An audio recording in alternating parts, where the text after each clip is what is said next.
What's up, What's up, everybody, and welcome back to the basement with Johnny Basement here with you, watching the breakout the Broom game against the Royals. Man, Yankees bringing it strong against the Royals today. We're going to be breaking out the Brooms, and the Royals finally got beaten down the way they should have yesterday by the Yankees, 8-2. That's the way these games should go. If you're new here, hit the bell notice. Hit the subscribe button, hit the like button, and keep this chat rolling. We are halfway there to 1,000 subscribers. Actually, we are more than halfway there at this point. That is thanks to you guys.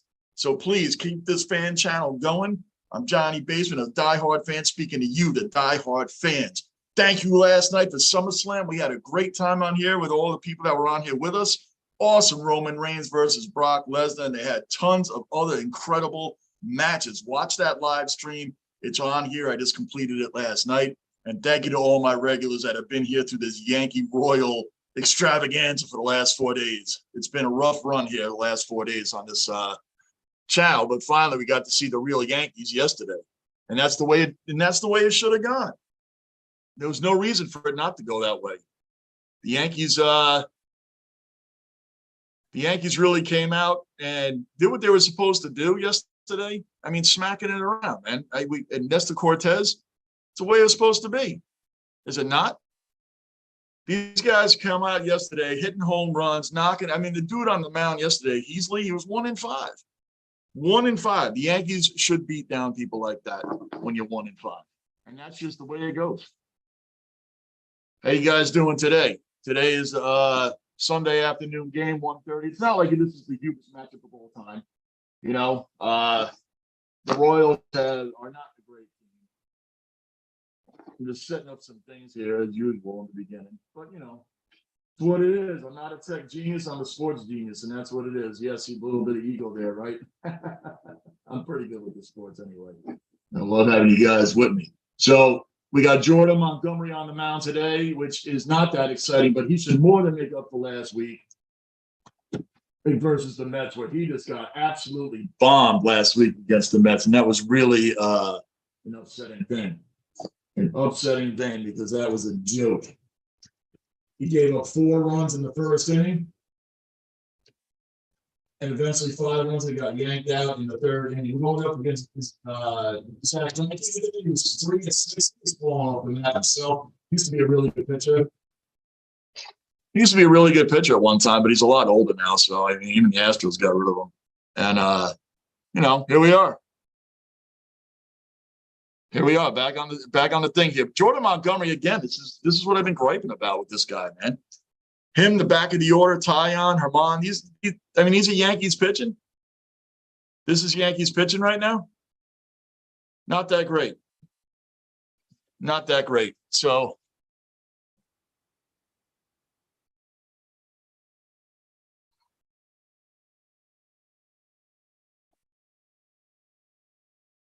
I don't know what happened to my chat. Let me just try to get that back. Let me try to get that chat back.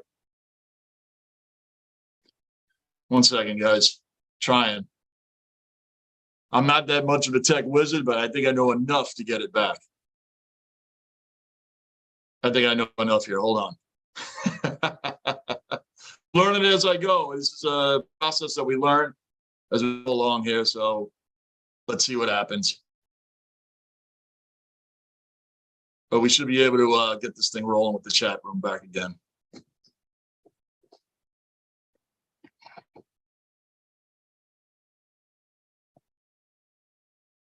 Let's see how this works. Let's see how this works. Otherwise, I'm going to shut this stream down and bring it back up again.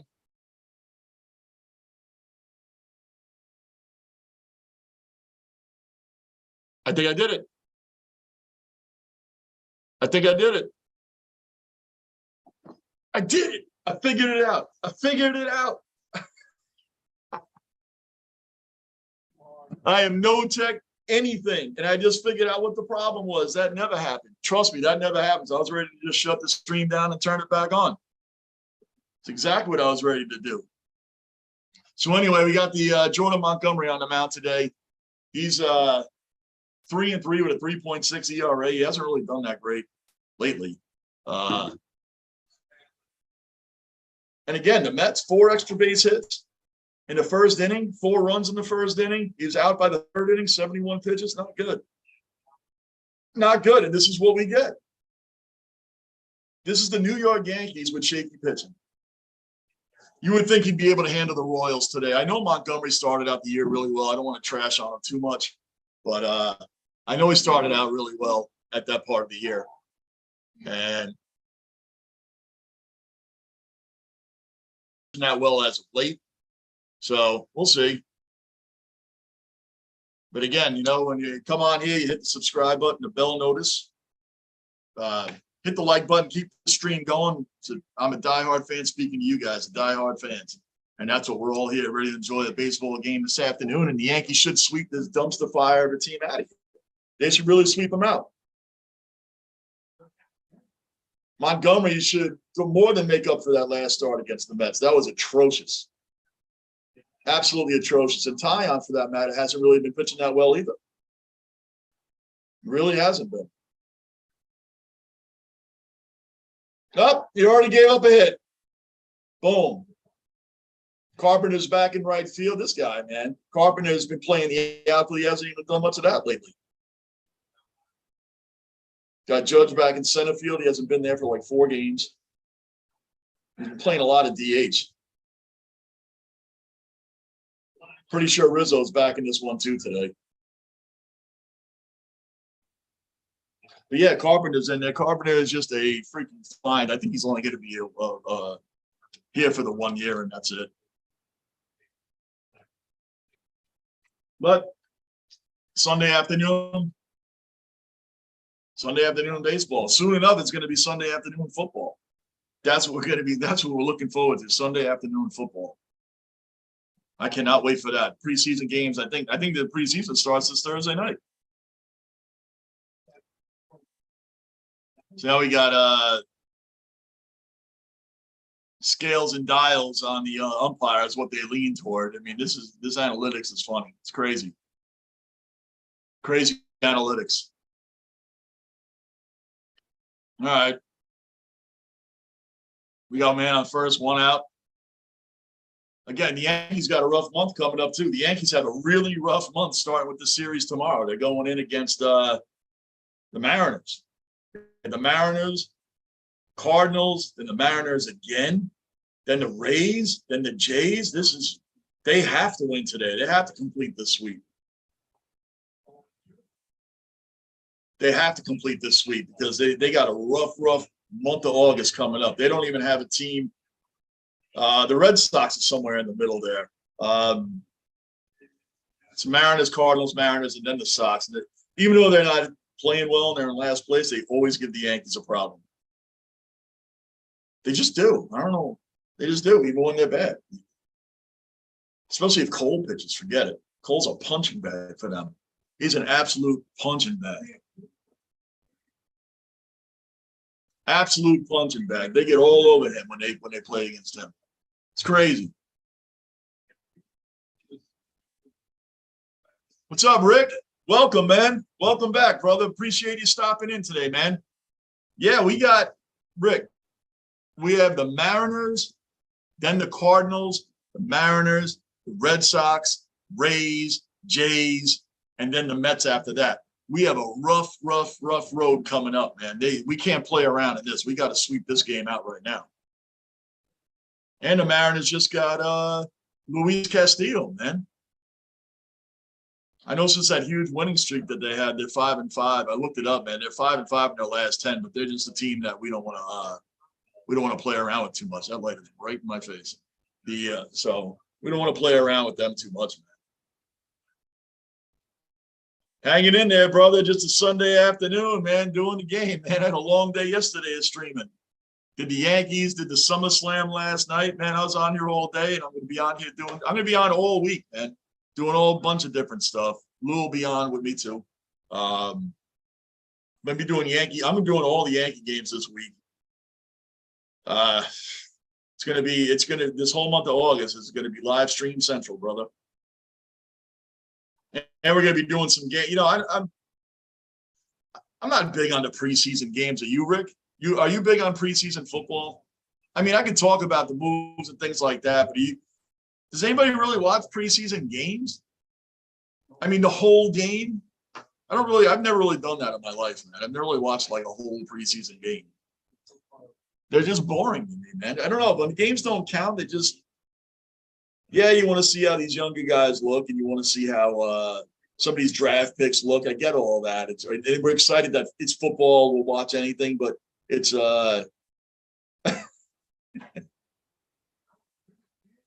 it's just, I don't know. It just doesn't grab me, man. I like the regular season better. Hey, Montgomery got out of the inning. He's got to make up for that last start. The last start was a disaster, man, against the Mets. And we need all our pitchers, man. It's all hands on deck coming up. You be watching the preseason football, Rick?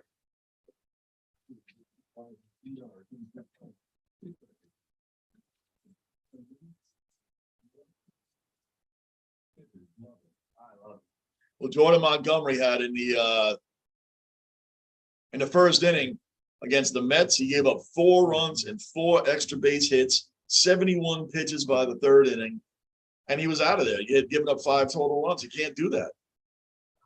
Can't do that, man. And that's, I mean, in these big games, we don't need pitches like that.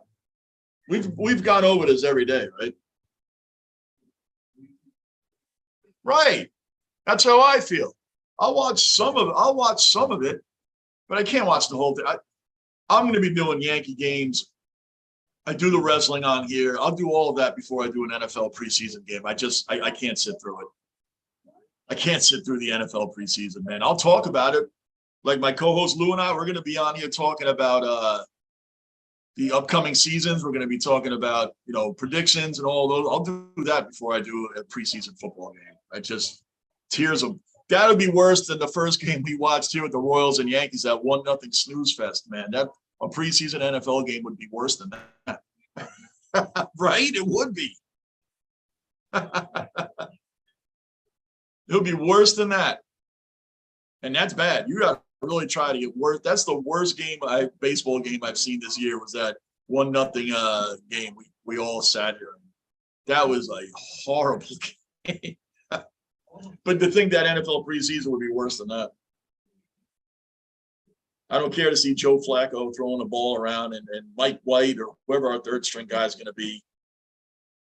It just doesn't interest me. But yeah, we got a rough August coming up here. So Montgomery's pitching today, then that means Taillon's setting it off tomorrow against the Mariners. I think they play tomorrow or Tuesday. Whatever the case, Taillon would be the next man up. And then Herman, right? They're still playing around with Herman as the 5th starter. And we're putting them up, and then we don't get to I guess Cole would go in the 3rd game of that series, and then Cortez after that. It's crazy. This is crazy.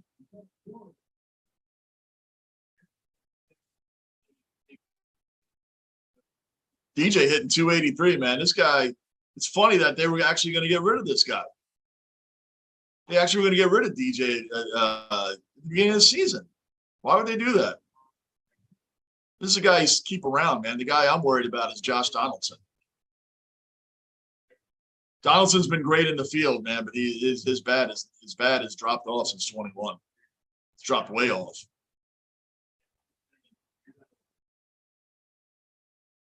You think he had 26 home runs last year, and he only has like 9 this year. And his OPS is 629. It's horrible. It's horrible. So, yeah, we really need to step it up. Really need to step that up. Come on, DJ, let's go.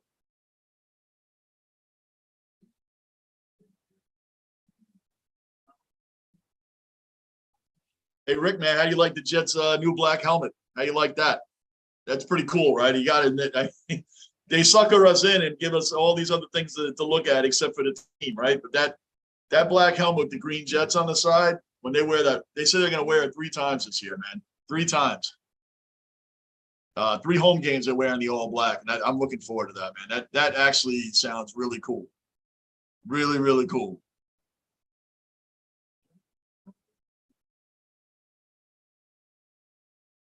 Let's go, Judge. Just hit another. This guy's hit 11 home runs in the last 12 games. He's on pace right now to hit 67 home runs this year. I just wonder, the last 12 games to show, you watching this, it shows Judge hit 489 with 11 home runs. Yeah, I know he has 9 since the All-Star break, but maybe he has 10 now after last night. It's insane. He's killing it.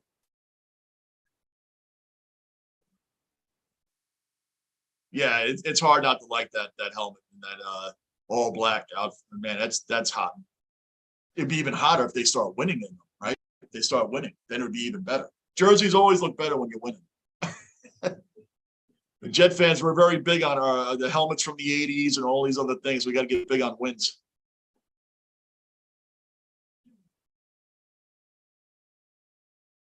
So been thinking about this, and I think we talked about this already, but you think Judge is going to be allowed to touch Roger Maris's record if they plan on not signing? I think that's a huge sign. If he actually starts getting close to Roger Maris's 61, I think that he's going to if they start slowing him down, that's a sign they're not going to sign him, because they're not going to want a guy that's not on the Yankees beating an all-time Yankee, Roger Maris, right? They're not going to want that. So if they start slowing him down, if he starts getting closer to 61, that could be a real sign that they're not going to keep him. And that's scary, man. That's scary.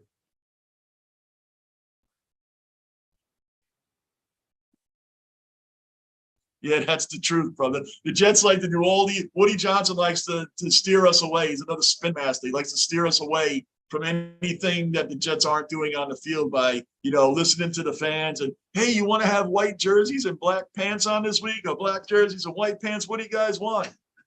What do you guys want when we go out there and get our asses kicked 55-3 by the Patriots, or whatever that 54-13? I think that's actually what the score was of that game. But, he likes, at least we look good losing, right? Yes.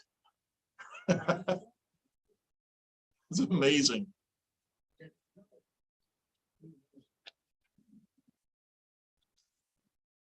It would be a huge story. That's why I'm curious to see the closer he's passed Babe Ruth as the fastest to 42 home runs in 102 games as of yesterday. So I'm real curious to see here if he gets slowed down. That's going to tell us a lot about what the Yankees' plans are for Judge if they start slowing him down. That's going to be a real eye opener right there. Here's Rizzo. He didn't play yesterday, and he really didn't even have to.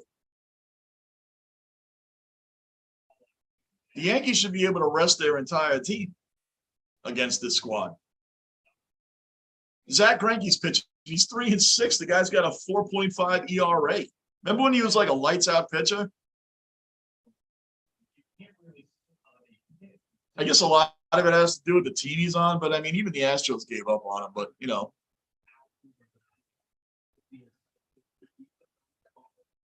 I would take Greinke over Cmon right now, though, as one of our other starters. Cmon is the most shakiest of Tyon and Montgomery.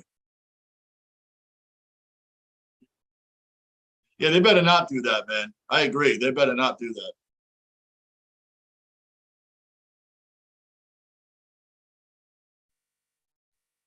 Three up, three down. All right.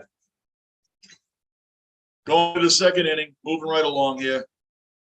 But yeah, let's see, man. I think I was looking up the rest of our schedule for August, and I didn't even check and see if the Yankees play tomorrow or if they play Tuesday. It's just going to be rough.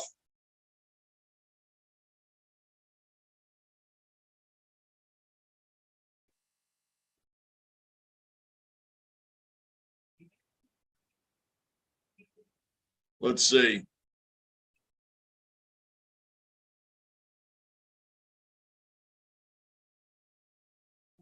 Yeah, tomorrow, 7:05, the Yankees play the Mariners.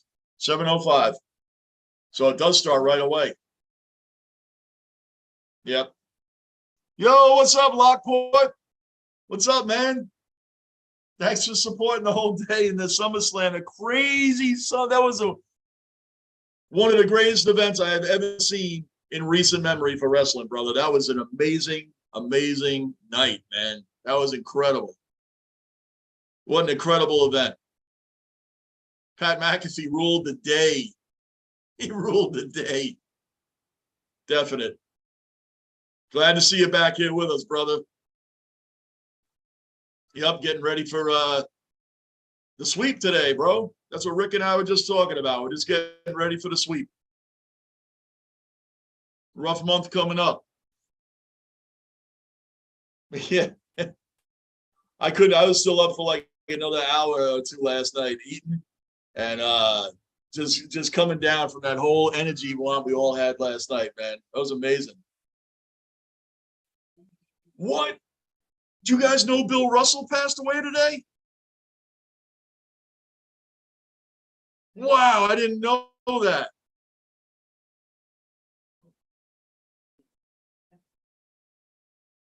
"11-time NBA selection, 11-time MVP, 11 championships in 13 seasons, 5-time MVP, excuse me. Wow, Bill Russell passed away. I didn't even know that. I haven't looked at the TV much this morning. Wow. That's sad. Yeah, that is sad.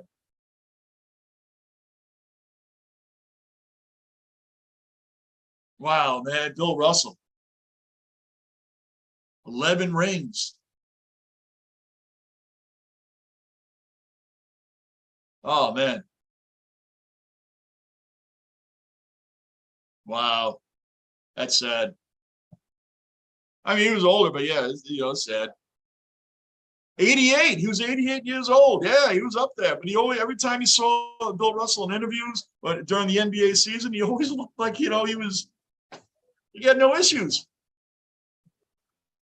Right? The guy just looked like he was just moving. It's like Clint Eastwood. The guy's in his freaking 90s, right? And the guy looks like he could still pull a little Philo Beto on you, right? A little right turn, Clyde. These guys stay in great shape and they're that much older. Chuck Norris, another one, is in his 80s, man. The guy freaking looks like he's still in great shape. It's nuts. Wow. R.I.P. Bill Russell. I'm that's still in greatest shape when I'm in my late 80s. And when I'm in my late 80s, the Jets better have won something by then. I swear I won't leave this planet until they win. I'll probably be 110 years old on the front page. Well, I don't even know if they'd have newspapers there, but just for the sake of the discussion, I'll be on the front page of the papers, the oldest Jet fan. They freaking win, and when I'm 110. So I got a little ways to go there. Come on, let's go. Let's go. We can't lose today. We can't lose today. Guys, tell me something. Is that light back there annoying? Because I can flip the lights around, but I never know if that light is annoying or not. You guys got to help me out here. I've only been live streaming for a couple weeks now, so let me know. Is it better like this? Or like that? Which way is better? With that big bright light? Is this better like this the way it is now? Or is that light up there better? I don't know. I ask you guys. You guys are on here with me every day. Let me know. So I don't want it to be too dark in here, but I always feel like that light is just so bright back there.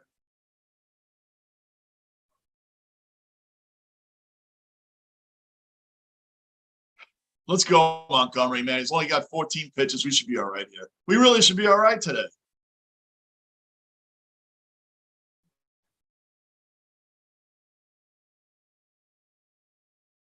Nice. Nice. Montgomery needs a good warm-up game to get back on track. That'd be awesome if we had a Subway Series, man. Lou's been talking nonstop crap. He popped in. Oh, you saw it, Lock Party. My co-host popped in from Miami last night, man. Went to that Mets Marlins game, and you saw it all he was at, hanging out by the pool, drinking pina coladas, man. And I had water and Dr. Pepper last night with my dinner. I don't drink anymore, so that's fine.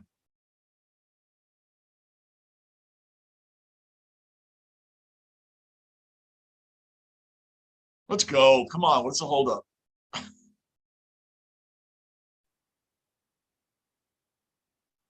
You'll so tomorrow I may do the Yankees or I may do Monday Night Raw. Back and forth on that one for tomorrow. Yankees Mariners is a huge matchup. Monday Night Raw is going to be great because it's the aftermath from SummerSlam. I usually I'm debating on which one I'm going to do right now. But I am going to be live streaming Yankees all week. Anyway.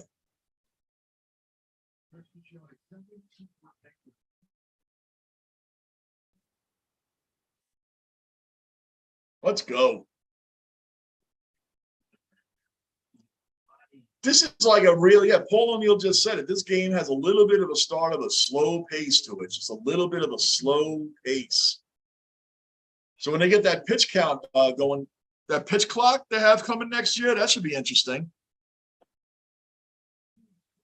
That pitch count clock should be pretty interesting to see how these guys, is it going to ruin timing for these pitchers?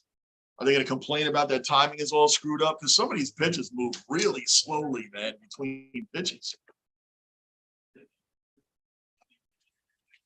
You know, I mean, how long does it take? Montgomery kicks around on the mound a lot, and then this guy takes a timeout. This is why some people get annoyed by baseball. As they say, it just takes too long to get things going, I guess. Right?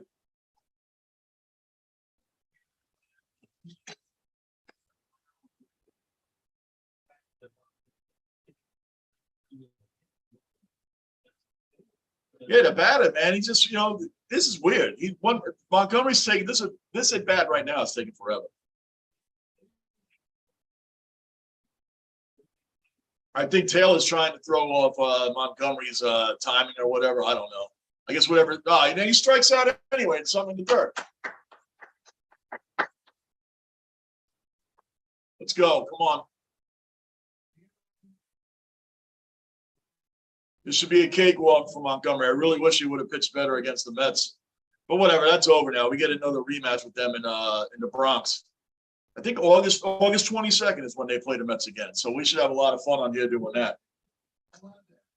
A lot of fun doing that. Melendez has been kind of hitting on the Yankees a little bit, man. This guy's actually a pretty decent player. Since we've been watching it this week, man, this guy's on base a lot. Just got to be rough being on in baseball. You're on Kansas City. You already know that you're not going to be around next year. Like, you're not going to be around meaning in the playoff watch at all. Like, maybe April you feel good, and then all of a sudden you're like 15 games behind, and it's May 1st. And just a few years ago, Kansas City went to the World Series and beat the Mets, right? 2015. And then they just fell off the map again. That's weird, man. It's crazy. But I mean, I guess you could say they did it. They actually won a World Series more recently than we have. And that's the other thing I love that you know.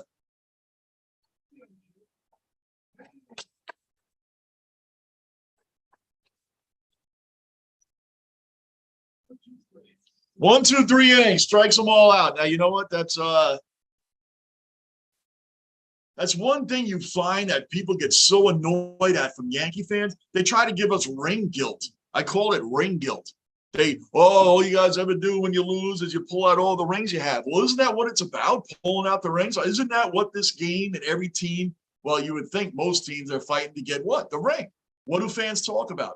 Rings, championships. What player has what ring? Regardless of how you talk about it, championships is what sports is all about. So these Met fans or Red Sox fans or whatever, you know, when's the last time you won one, or you haven't won one lately, or you guys always go to the rings? Yeah, we go to the rings because you can't do that. We have 27 rings, and it's not living in the past. People say, oh, you guys always living in the past. No, it's not living in the past. It's not. Currently, today, current news, what is the Yankee total for rings? Today, It's 27. That is present, not the past. That's present. Present news. Boy, if other fans try to give us ring guilt, of course we're going to go to that when we're losing or we haven't won in a while. Amen, we're going to go to that. 27 rings, we as the fans have a right to talk about that. So why wouldn't we? Other people get pissed or say, oh, yeah, here we go again. Yeah, here we go again, because you can't answer that. Your team doesn't have it. When Red Sox fans do that, your team they've been around as long as the Yankees have, and they haven't even hit double digits in rings yet. They only have 9. They have 9. We have 27. So if I introduce somebody to the Yankees, this is the greatest rivalry in sports. Yankees, Red Sox. That's what everybody says. It's the greatest rivalry in baseball and one of the greatest rivalries in sports. So if this person was new to baseball, they would say, wow, that must be a hell of a fight back and forth between these two teams. How many championships do they each have? Oh, well, the Yankees have 27 and the Red Sox have 9. They're going to look at you like you're crazy. Like, you think that's a rivalry? Ring-wise, it's not even close, but a Red Sox fan will tell you, oh, well, you haven't won any lately. Who cares about lately? You won some battles lately? The war, you're getting murdered in. And the Met fans do it too. You guys haven't won any lately. Neither have they, man. They haven't won one since 86. They've been 1-1 more recently than we have. But you hear this a lot. Like, you try to give us ring guilt. I don't feel guilty about being a fan of a team that has 27 rings. It's the most in sports. Of course we're going to bring that up when we're not winning. And that's all I got on that for now anyway. Let's go, Gleyber. Oh, my gosh. It was right over the middle of the plate. Greinke just threw a curveball that just went whoop and landed right there. He should have cleaned that one. I know, Lockport, man, that preseason is back this Thursday, brother. It's back. Rick and I were just talking about this, man. It's a little hard to get into preseason games. It's a little hard to get into preseason games, but I'm excited that it's back. We're going to do tons of previews, brother. Tons of previews. Hell yeah, I'm going to preach that, Rick.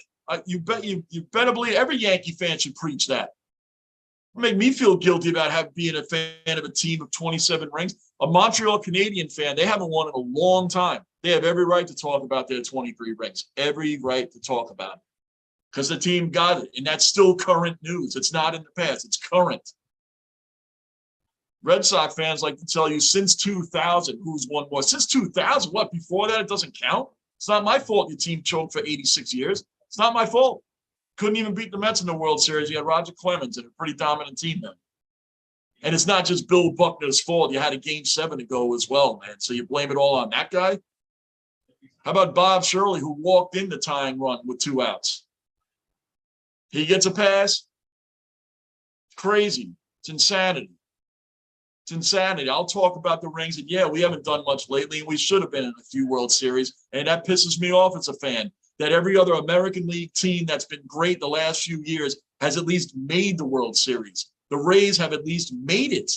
We haven't made it. So, yeah, what else can I talk about but the rings? We'll be all right. We've had stretches. The Yankees have had stretches where they won a lot, then they didn't win a lot. Then they won a lot, like the 70s we were winning. The 80s we didn't win. We had the lineups, but we didn't win. And then we started winning again in the 90s. So it's kind of, this is the way it's been for the. They didn't win much in the 60s. Then they won in the 70s. Didn't win much in the 80s. Won a hell of a lot in the 90s and the early 2000s, the 09, and now we're on a stretch again. Yankee history shows that most of the time we have win championships in bunches, and then we do nothing for quite a few years. And then when we come back with a vengeance again. Wow. Greinke's first game against the very first game against the Yankees was against Jeter, Posada, Hideki Matsui, A-Rod. He was a whole different pitcher then too, Zach Greinke also. He wasn't, what he is now, which isn't much. Oh, it's only warning track. Oh, the Yankees go down in order. Rick, I don't want to say it. It's too early. It's too early. Lockport, I don't think you were here with us on Thursday night's 1-0 game that we had to win at the bottom of the ninth. But right now, this is starting to have a feel of that game. I know it's only 2 innings. Let me slow that down a little bit. But it has a little bit of a feel of that right now. We don't need that right now. We don't need that. That's not something we want to relive. CLR, man, we got NFL season coming up, man. August is going to go by. Can you believe it? It's August already. This summer is gone.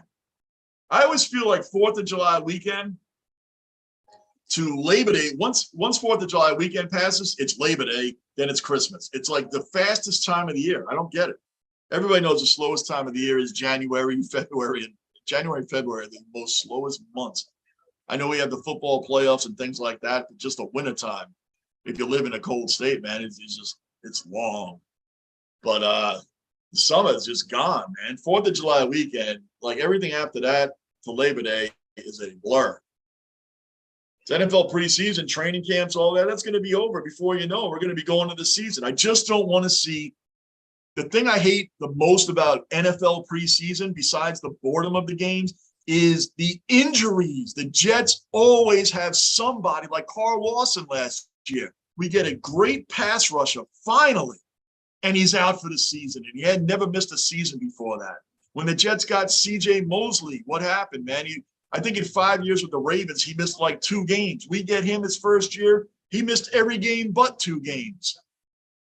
So I guess when the Jets sign somebody, they're really signing them for their second year with the team and on, not the first year, because they got to tell them, the first year you're going to blow an Achilles, you're going to break your arm, you're going to rip a pectoral muscle, you're going to do something, you're going to be out for the season. But we're signing you for the second year and beyond. You should be good then. It happens every year we lose. I know everybody loses people. The Ravens got destroyed last year. I know this, but we're just talking about the Jets and the cautiously optimistic way we go into seasons as longtime Jet fans. That's the way I feel about the preseason. I just feel that there's too many people that get injured. If you have an established veteran, is there really any need for them to play in the game? Seriously. Do they really have to play in the game? I think Tom Brady has to go out and really play in preseason? No. I would never risk a high-profile player on my team if I was the coach. Playing in preseason, get your practice in all week. They don't need reps if you've been in the league for a lot of years, especially if you're with the same team. If you're with the same team, what's the point? The same team and the same coach. You don't need to be out there in preseason. And going out for a couple of plays, what does that do anyway? The starters come out for a couple of plays and then they go out. What did that do? Wow. Thank goodness they got those couple of plays in, man. They might have been devastated for all of September. I don't understand that. I've never understood that.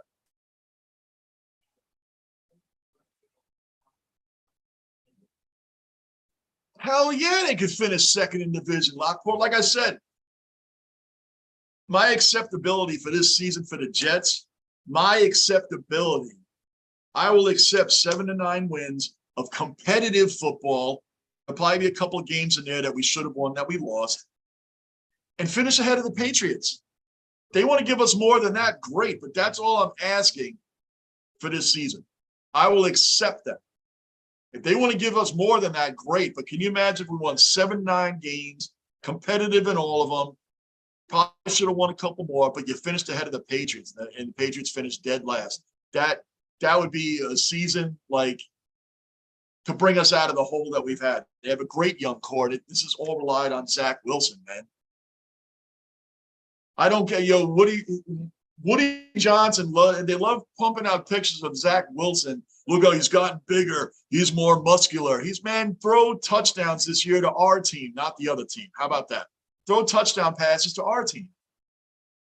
Put us in position for us to score touchdowns instead of doing, first and 10, second and 15, third and 20, punt or fumble or get intercepted, and our defense comes out and their backs into the wall on our own 15-yard line. How many times have we seen that movie? Over and over and over again and over. I became a Jet fan around the time they drafted Joe Klecko. That's how long I've been around with this team. They had just gotten rid of John Riggins. That should have been a sign right there. They got Joe Klecko. The sack exchange came in. Only the Jets could have the sack exchange and not win with that defense. Whew.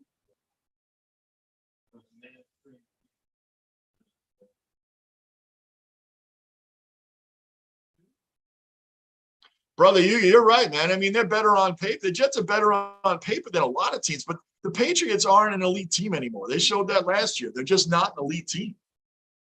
They don't have the players, and losing Josh McDaniels is really going to hurt Mac Jones. Losing Josh McDaniels is going to hurt him. The Jets, listen, Joe Douglas actually lived up to everything he said he was going to do. Joe Douglas said that he was going to break the team down. He said the worst thing that he did. What I love about him is he came in and he studied and he knew what Jet fans don't want to hear. And he said it and told us, I know you all don't want to hear patience, but be patient. We'll have a competitive team on the field within 4 years of me taking office. And this is like the 4th year. And we have what looks to be a real competitive team. Our defense, Jordan Whitehead from the Buccaneers at safety, that is a hard-hitting safety, man. We got DJ Reed, great cover cornerback from the Seahawks. If Sauce Gardner lives up to expectations, now you can start bringing up the safeties closer to those slap passes and closer to crushing on the running backs, man, and putting pressure on the quarterback. If we can trust our cornerbacks, we don't have to keep dropping too deep with the safeties anymore. We can bring everybody up. That's what we had when we had Revis and Antonio Cromartie. The safeties can move up. You can do them man all day. You can do a ton of things with the defense if you got great shutdown cover corners back there. You can do man coverage all day. That's what we need again. That's a big thing the Jets have been missing. I had to turn because that sounded like someone just hit a home run. And Breece Hall, yeah, man. I love Michael Carter. Michael Carter is a versatile back out of the backfield. He's quick. He's got great hands. And then if you got a bruiser like Breece Hall running up there too, this could be a great two-headed monster the Jets have coming out of the backfield, man. So a lot of this relies on Zach. Zach just does not have the excuses this year. Rick in here is with us, Lockport. Rick is a Jet fan too, and I'll never forget that again. But the Jets, swear I'm going into this cautiously optimistic, but I am so hyped for the Jets season right now. So hyped.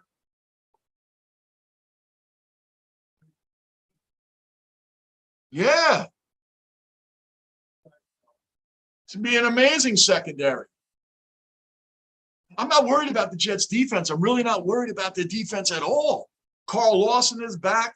Quinnen Williams is a monster. CJ Mosley is one of the top linebackers in the game, and everybody knows it.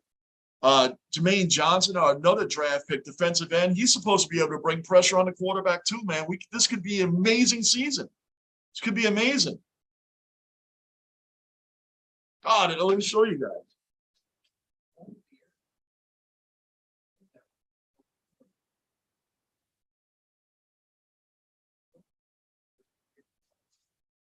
Yep, I am bought in now, man. I'm ready, and I put it right on the back. So a little self-promotion when I go to the games, man. little self-promotion. But this with the new Jets helmet is hot. It's hot, man. That is incredible. Look at that. Woody Johnson. See, he got me. He bought me. He sold me on this.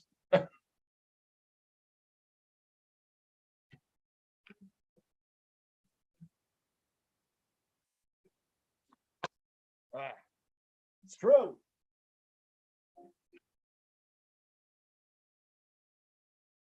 It's amazing, man. It's amazing. So I'm all pumped up. I'm ready. I've spent the money. I'm ready to go all in.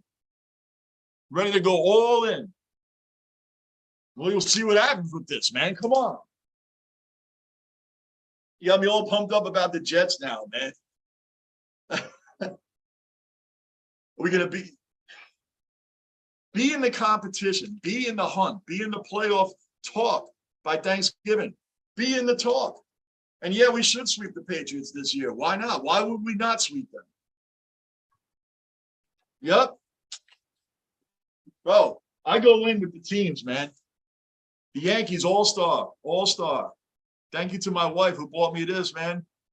We go all in, man, with the teams. I'm a sports fanatic, as you can see. Guys, if you got to know, if you have a Deptford Mall in New Jersey, Sports Cave, Frank has the greatest memorabilia. He is the greatest guy. Sportscave.net. Tell Frank Johnny Basement sent you in. This is a great dude right here. I don't know if that's clear or not, but anyway, it's the sportscave.net. Frank is located at the Deptford Mall, New Jersey. This is a great dude. He can get you any memorabilia you want. Check him out. Check him out.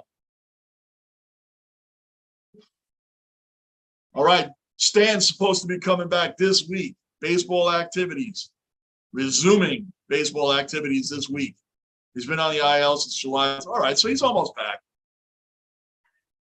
But they should be able to move him along at a pace. You don't want to lose this guy. We got too many big games coming up. Too many. Mariners, Cardinals, then Mariners again, then the Red Sox. I know they're in last, but they always give us, especially if Cole pitches against the Red Sox, because Cole is a Red Sox punching bag. So we got them, which should be the lightest of the thing. And then we got the Rays, the Jays, and then the Mets. This is a rough month of baseball coming up for the Yankees right now, guys. A rough month. Rough month of baseball. Now they get through this patch and they have an incredible month of August. Then watch out. Then we're ready. We got to see what the back end of our rotation can do against these monster teams. I know, Lockport, I love that jersey, man. At first, I wasn't sure because I'm old school. I'm like, oh, I just love the green. Jets are green and white, green and white, green and white. But then I saw that, man. I was like, man, I got to get one of those, man. I got to get one of them. I saw somebody else with that stealth black jersey, man. I say, I got to get that jersey too, man. That is hot. So why not? I put my basement on the back, man. That's what we do. We're starting in the basement. Everything starts in the basement. If you're new here, hit the subscribe button, the bell notice, the like button. We're trying to get to 1,000 subs. Diehard fans, speaking to you guys, diehard fans, this channel is for fans. You guys that hear me every day, I preach this and promote it. My short-term goal is 1,000 subscribers. Body, man. And you guys here, I'll always remember people here if this chat room ever becomes bigger or if it doesn't.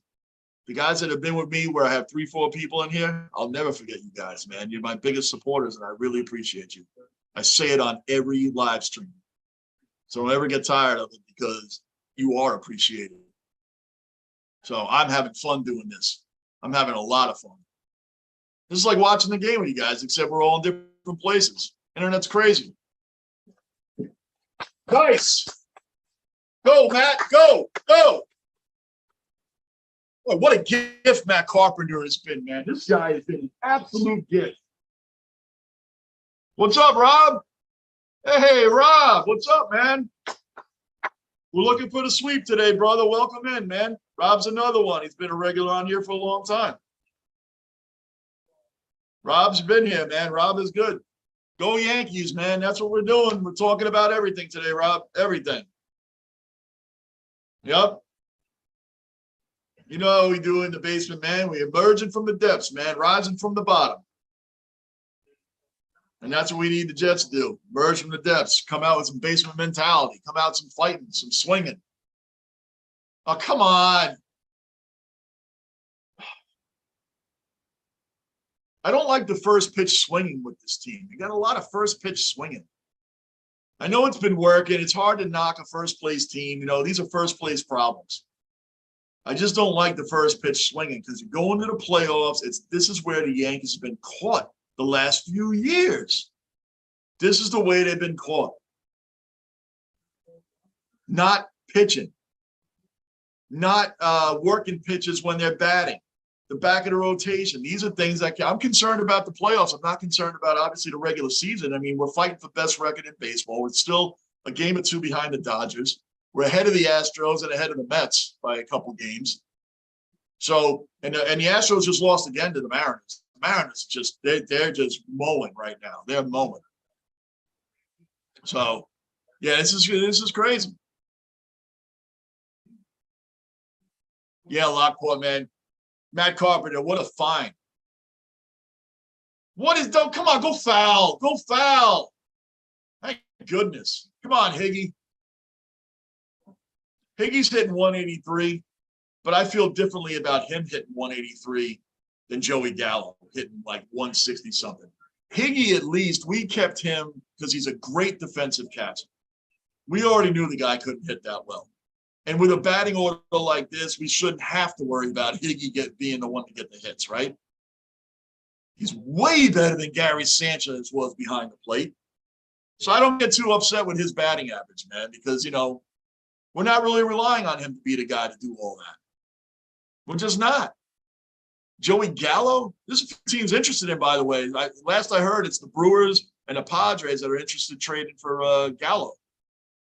What would they do with him over there? Isn't Luke Voit the Padres DH? Well, I wish I would have kept Luke Voit over Gallo. At least Luke Voit can hit, man.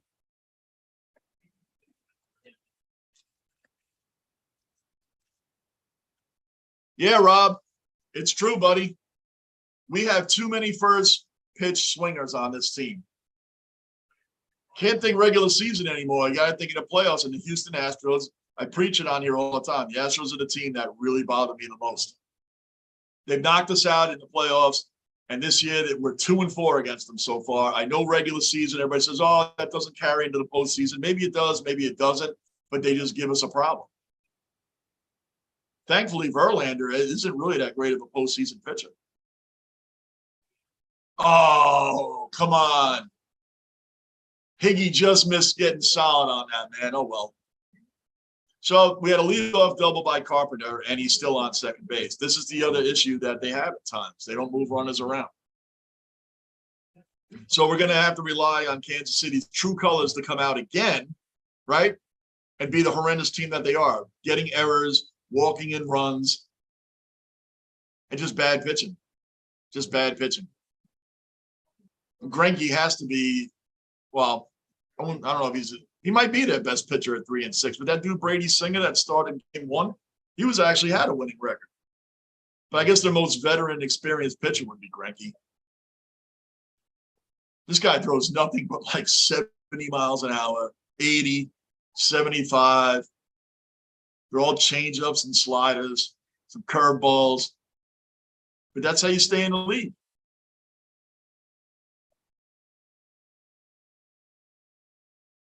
What was that? Threw an 86-mile-an-hour cutter. That's like lightning for him right now, Greinke. I'm surprised. You would think maybe a team pushing for the playoffs would pick up a guy like Zach Greinke just for his playoff experience. You think he has that postseason game in him left? Would you take him on the Yankees right now? Would you guys take Zach Greinke on the Yankees to replace like Domingo Germán? Who would you rather have right now? Germán or Greinke going into the playoffs? Greinke's 3-6 with a 4 ERA for the Royals, and we already know Germán is up and down. Going into the playoffs, who would you rather have?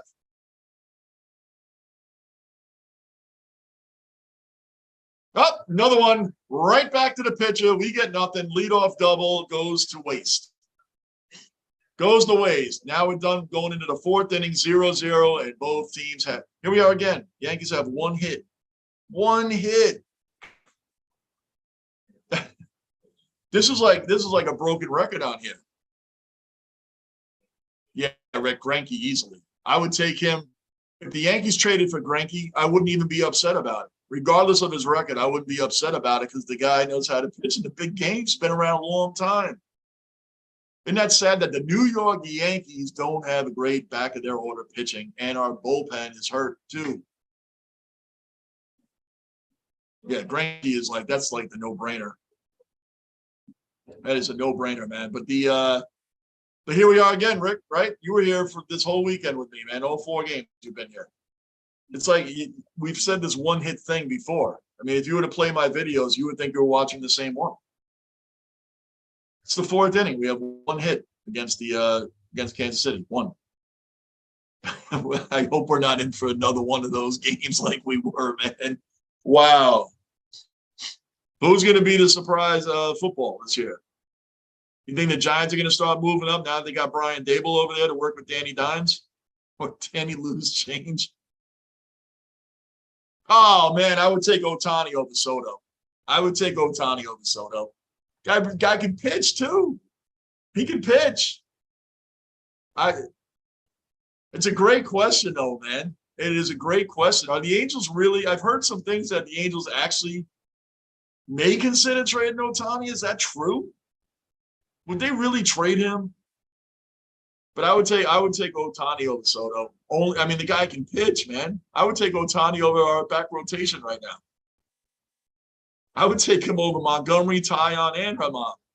They can trade any one of them and bring Ohtani over here. I'll do that. You can trade two of them and bring them over here. I'll do that in a minute.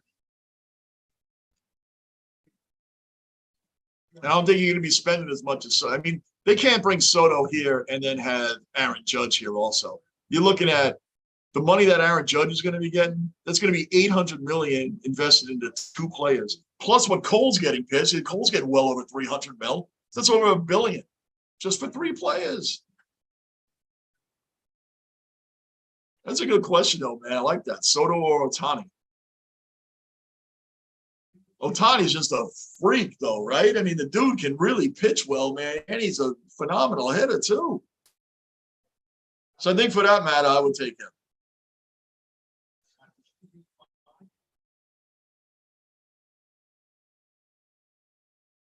Oh, my gosh, I know. I've been hearing a lot about Ohtani lately, man. He probably does want out. He probably wants to play some in some playoffs, playing some championship games, man. Mike Trout seems to be just fine where he is with the Angels. And not for nothing, the Angels have had some teams that should have made the playoffs. I thought when they hired Joe Madden, that was going to take him over the top. That was going to take him to the next level of getting in playoffs. Because Madden's worked. I mean, the magic he did with the Rays, with not having the greatest lineup in the world and being in the AL East versus the Red Sox and the Yankees at that time, those two teams were the top of the East every year. You come in with a team that has a payroll that two of the players on the Red Sox, the Yankees have, and get past both of them and go to the World Series is incredible. So I thought Joe Madden was really going to pick that Angels team up, but they never made the playoffs. Never even made the playoffs. I would take Joe Madden over Aaron Boone, by the way, too. But apparently the Yankees organization doesn't want their managers thinking on their own because the higher-ups have to send down suggestions on, pitching moves and other moves that they want, who they want playing. Cashman says they're just suggestions. Suggestions from the New York Yankees organization means do it. Kick this guy out. It's the third inning. Analytics say this. So we already know how that story goes. But Ohtani, hell yeah, man.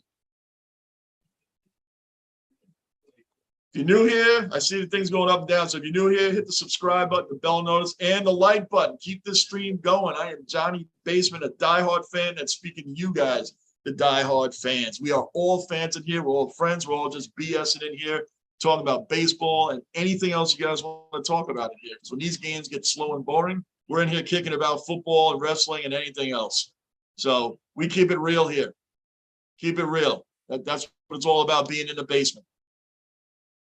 Trying to get to 1,000 subscribers, man. I'm at more than halfway there to my short-term goal. Just to keep this thing moving, keep this channel growing, merging from the depths.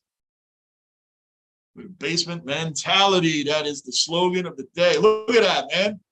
They're showing those old Royals. There's Chris Chandler's famous home run. Wow, he just ran this dude over. All the fans jumped on the field. Chris Chandler just blasted this fan. He was running home and ran this dude right over. Did you guys see that? That was hilarious. He ran him over like he was freaking Earl Campbell. He just ran him right over.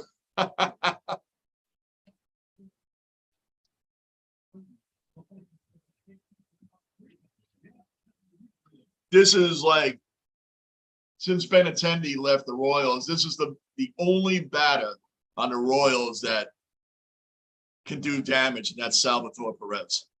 Been around on the Royals as far as I know his whole career, and he's guy can hit, man. He hit a 3-run bomb the other day. That's the game off of Cole, as a matter of fact. Big money Cole.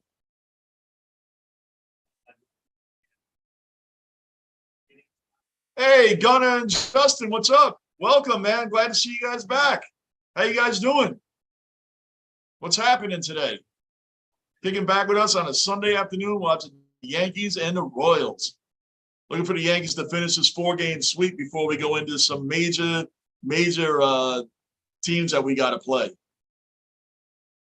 We've all been talking about that, man. Mariners, the Cardinals, and the Mariners again. Rays, the Jays, the Mets. It's going to be a rough August. What's happening with you guys? Come on, let's go, man. We're in the fourth inning right now. It's 2-2. I mean, excuse me. The count is 2-2. It's 0-0. Montgomery's sixth strikeout now in the fourth inning, man. So they're showing this Chambliss. You guys watching this? If you missed it before, this Chambliss home run, the famous one, watch him run this guy over on third base when he between third and home. Right here. Bam!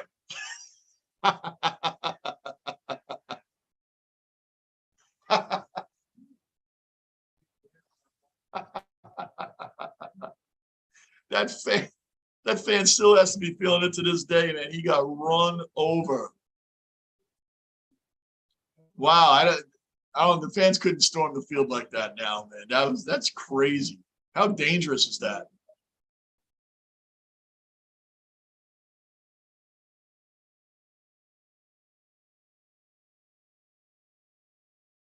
Wow, did Flair say that? He's no good sober? Oh man. Wow. Man. That's going to be interesting, man. I know I was hoping your prediction of Ric Flair coming out last night on JJ, Double J, that would have been amazing, man. That really would have been amazing. I expected a little bit more out of that. Adam Jarrett being the guest referee, Lockport, I expected a little bit more out of that last night. It was a great match. The match itself was great, but with Jarrett being out there, I expected, a little bit more out of him, whether it was going to be interfering with the Usos and the Prophets or if, Flair was going to come out. You really had me thinking on that level, bro. Yeah, I know. When I was growing up, they could run on the field back then. Isn't that nuts, man? Nowadays, there's no way, man. There's no way that would happen.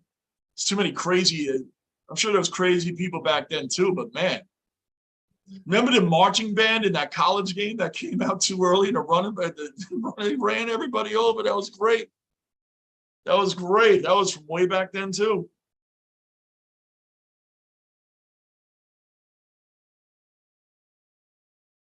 Yeah, I saw that, Gunner. Gunner, I saw that yesterday, man. The Josh Allen apparently, he's redshirted. Now allowed to touch the quarterback. Apparently, Phillips bumped him.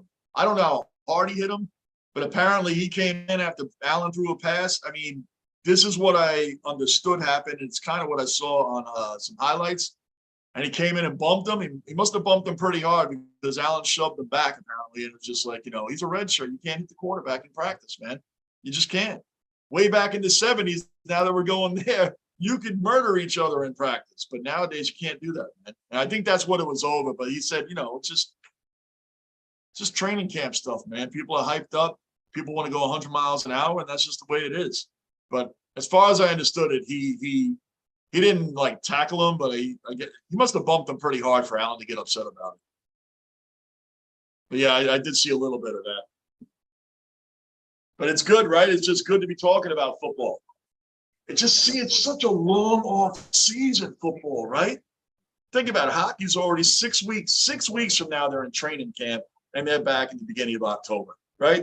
It's like a Ranger fan. My team ended in June. I only have to wait till October to see him again. Football, it's like the Jets played in like the beginning of January, and I had to wait all the way to September to see him again. That is a long stretch. It's longer than any other sport. NBA finals were in June. They come back in November. That's not too hard to wait. Baseball is like 6 months, but if your team goes all the way to the World Series, that's like October. So what do you got? And spring training's in March. So that's only about 5 months. Football's an eternity to come back. It's like you wait from the draft. The draft seems like ages ago, right? Oh, he's out. The draft was like ages ago, right? That's what it feels like. Look at Reggie Jackson mauling people running off the field. These fans deserve that. They deserve it. They deserve it.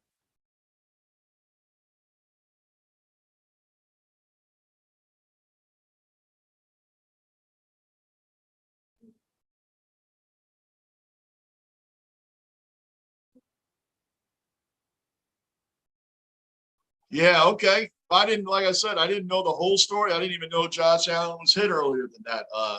Guys, I had no idea that Allen was hit 5 plays before that. So, it's training camp. There's going to be tempers flaring. There's guys trying to make spots. Not Josh Allen, but there's other guys trying to make spots, and it's going to be rough in training camp. Everybody's trying to prove something out, But you can't touch the quarterback, especially a guy like Josh Allen. You cannot touch it. God, can you imagine? No, I'm not going to say it. You know what I'm going to say. And as Bills fans there, you guys, I know you don't even want to hear it. You know what I was about to say. So you don't even want to imagine that. What a nightmare that would be. So we'll leave that there. Lockport, did you ever look up Steve McMichael from the Four Horsemen, 85 Bears? That's a sad story right there, man. Really sad when you see him. It's really sad.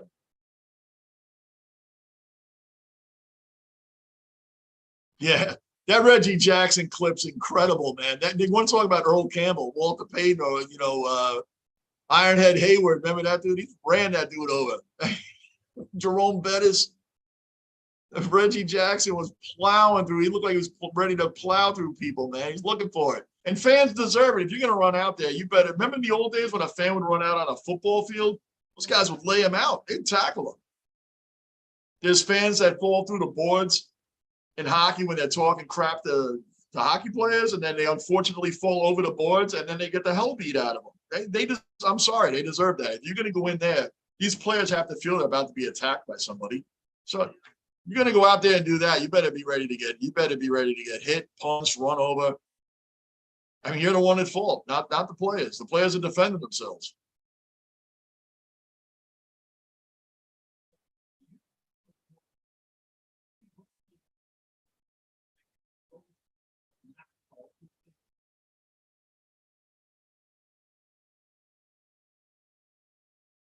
Crowder's still out, huh, Gunner? He'll be back. I mean, I don't know what his injury is. Yeah, Lockport, I knew. Yeah, you looked that up. That's sad, man. It's really he's a shell of himself, McMichael. Absolute shell. Ric Flair has been real supportive of him. And of course, a lot of players like Mike Singletary, Richard Dent, Dan Hampton, a lot of his 85 Bears defensive brothers, they're all there with him. Walter Payton's son, Jared Payton, is there. They're really supporting McMichael right now, man. That's a real sad story.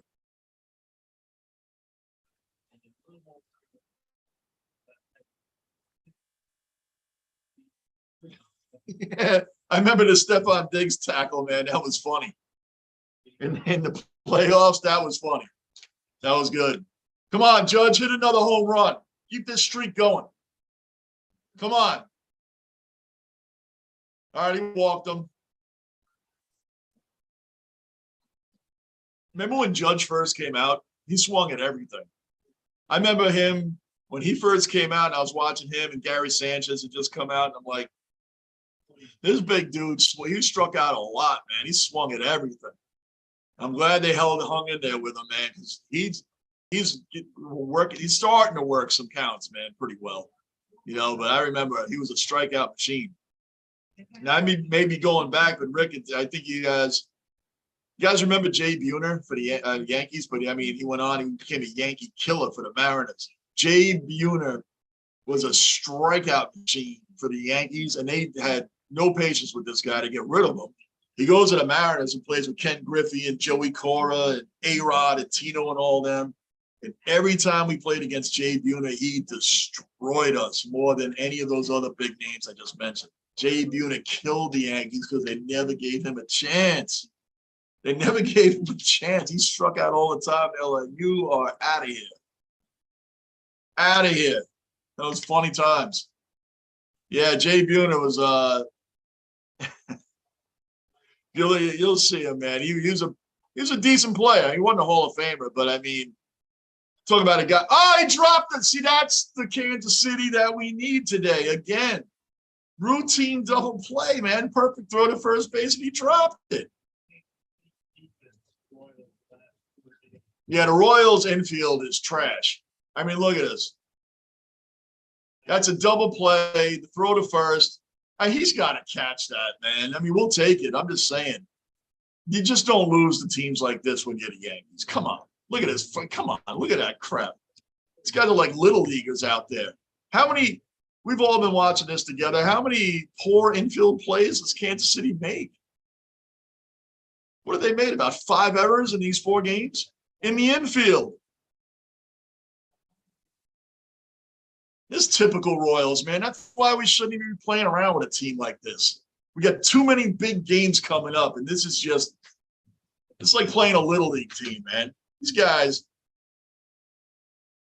I mean, come on. Paul O'Neill is even saying, I mean, Paul O'Neill's a nice guy. He's a really nice guy when you listen to him as an announcer. And he's even trying to say, well, maybe Judge had his, hand up. And he's like, nah, you just can't defend that. You got to catch that. Pasquantino, you got to catch that, dude. I mean, how routine was this?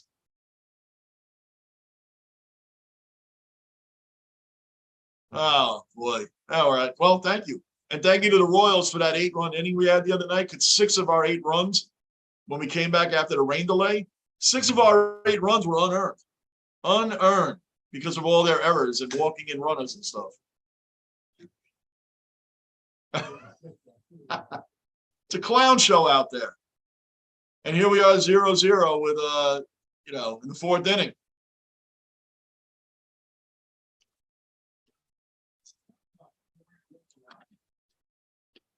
It's nuts.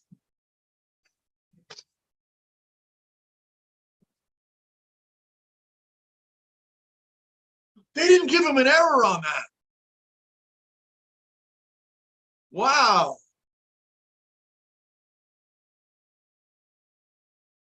They did not give him an error on that. How is that not an E3?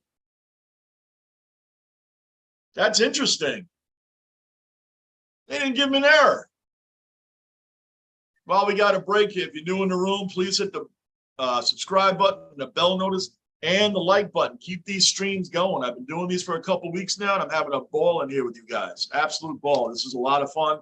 We're having fun here watching probably another boring game, another boring Yankee Royal matchup. But this is great talking about everything. We're just BSing in here, and that's what we do here in the basement. Fans speaking to fans. I am not a professional. Don't even claim to be. Just a diehard fan. That's what this is all about. It's all about. Try to be different than the rest and just keep it real with you guys, man, as you guys do with me. And I love the Bills Mafia because most of you guys are my subscribers, man. That's great because we have the same Patriot hate. We have the same cellar dweller mentalities we've had for the longest time with our teams, although your team is a lot better now. Mine look like we're on the ups. We'll see. Yeah. How is that not an E3? Even Michael K is talking about that right now. How's that not an E3? All right, Benintendi's up. This guy has, I think, 2 hits as a Yankee. No, he has 1 hit, 2 RBIs, and 1 was a sac fly.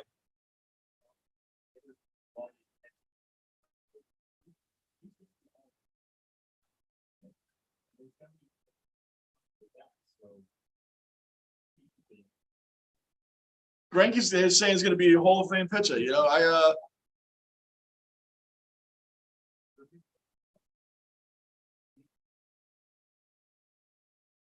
don't know if I've ever thought about Greinke as a Hall of Fame pitcher. I know he's been a tremendous, outstanding pitcher in his career. He's been around a long time, but I don't know if I ever thought about him as a Hall of Fame pitcher. You guys thought of Zach Greinke as a Hall of Fame pitcher, though? I know he's a great pitcher. He's one of the better ones of the era that he pitched into in his prime, but I never really thought about him as a Hall of Fame guy.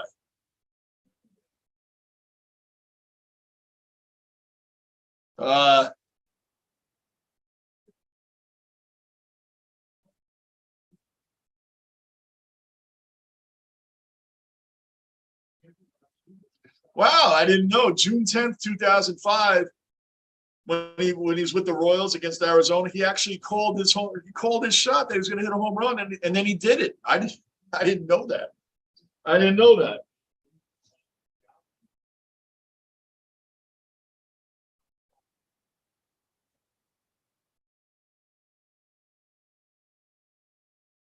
It's crazy. Here's Josh Donaldson. This guy, he's been solid in the field, I know. And I know they brought him in to be a defensive substitution. But he used to be known as bringing down the rain with his bat. And just last year, he hit 26 home runs. This year, he has 9. He's been straight. He has a 629 OPS. That's pretty bad.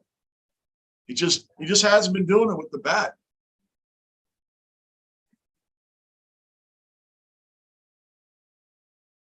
He's getting paid $25 million this year, you know, and he's getting paid $25 next year too. He's 36 years old. Got him $25 million for this and next year. $25 million. I didn't know he was getting paid that much. I remember when Dave Winfield got a $25 million contract for 10 years when they signed him in 1981. 10 years for $25 million. Can you imagine offering a superstar like a Dave Winfield that kind of money now? Hey, man, we'll give you 10 years. Juan Soto, we'll give you 10 years, $25 million. What do you think? Imagine that. Boy, times have changed. 10 years, $25 million. Dave Winfield, 1981. And he was a superstar coming off the Padres. He wasn't no slouch. Donaldson is 2 for 25 in his last 8 games, 194 average. He's been money out in the field, though. He's been great at third base. He really has been doing well there. So,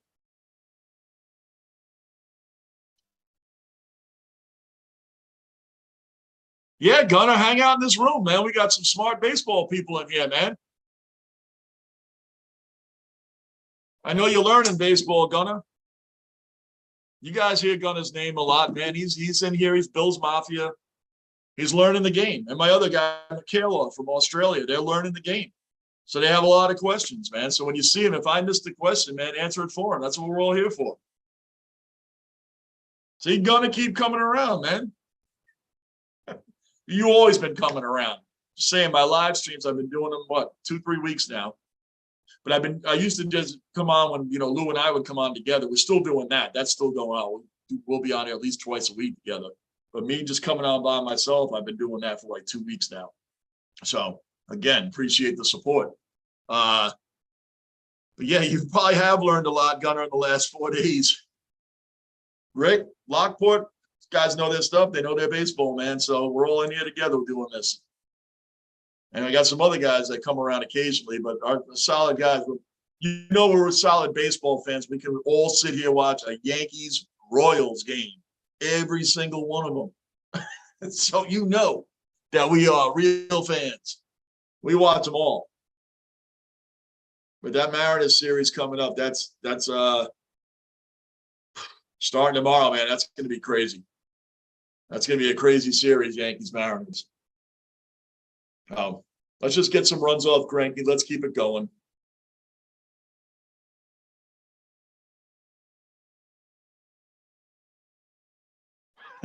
Joe Flacco. Can you imagine that? I know that contract was ridiculous, man.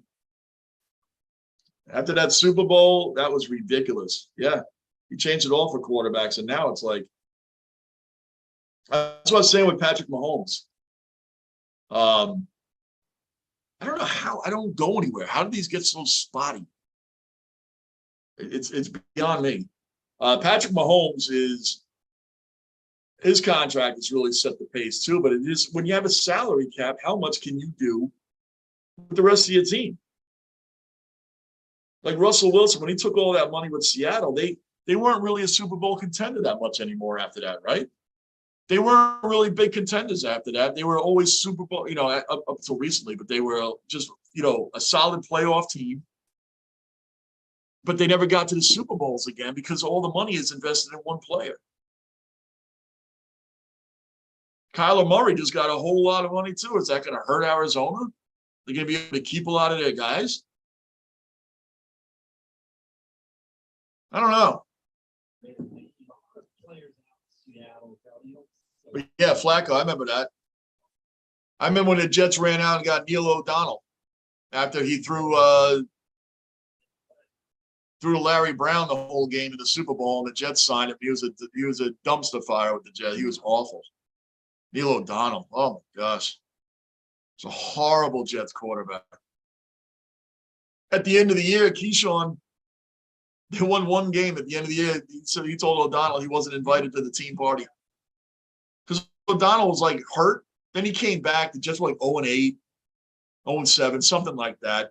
And O'Donnell's on the sidelines warming up, and then somehow he got some mysterious injury, and he like sat out a few more games. And Frank Reich became our quarterback. That was our backup then. We got him. We had Frank Reich on the Jets. Did you guys know that? But everybody thought O'Donnell was just BSing because he just didn't want to play. It's like, yo, man, you came to the Jets. You took money. You came to the Jets, and this isn't the Steelers anymore, pal. We run things a little differently around here. You know? You can't go from a Super Bowl winning culture to the Jets in 1996. Yeah, break. What did he expect? And Rich Kotite was our coach. Only the Jets would hire somebody that lost their last 7 games in a row with the Eagles and say, man, that's our guy. Because he used to be the offensive coordinator here when Joe Walton was here. And he's a Brooklyn guy. Well, he came over and went 4-28 in 2 years. 4-28. I would love to say Adam Gase is the worst coach the Jets have ever had, because Lord knows that he's battled for that title. But Rich Kotite, 4-28. You went from 3-13 to 1-15. That I want to put Adam Gase as the worst, but it's hard to take that title, man. It's hard to take that title.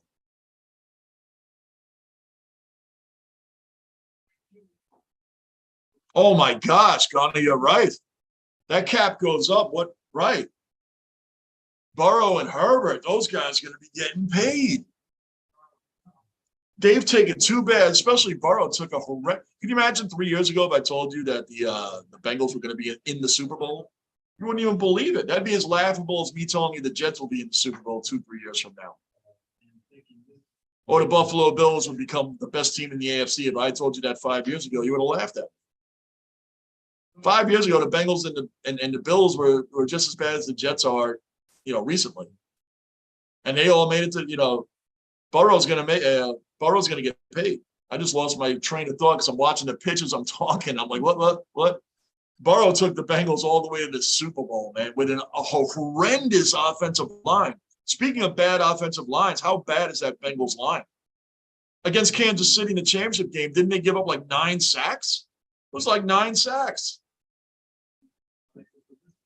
And they still made it. They still made it to the freaking Super Bowl. And they got caught out there then with that bad. But they had a horrendous line. So Joe Burrow, being the quarterback that he is, he's going to get paid, right? That salary cap goes up. Justin Herbert, guy's going to get paid. That's where we need Zach Wilson to be, man. Step up this year. Step up. Let's do it. Guys are going to get paid, man. And Sam Darnold, again, I think Sam Darnold is going to be that quarterback that's in the league for 15 years, and he's going to be a perennial backup. It's just going to be a journeyman backup that's never great enough to be a starter, but never bad enough to be out of the league because he knows how to study. He's a personable guy. The teammates love him. Sam Darnold's going to be a perennial backup.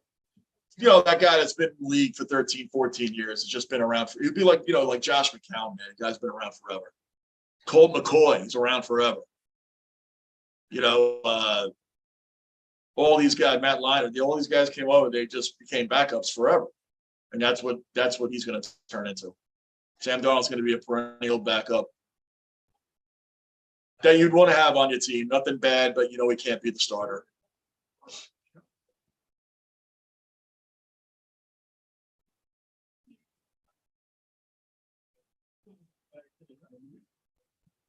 Wow. They're showing these guys are so bored. They're showing clips from everything back from the Yankees and way back, man. It's top of the 5th, man on first, 0-0 against the Royals. Crazy. And he walked up. Now we got 2 men on. Come on.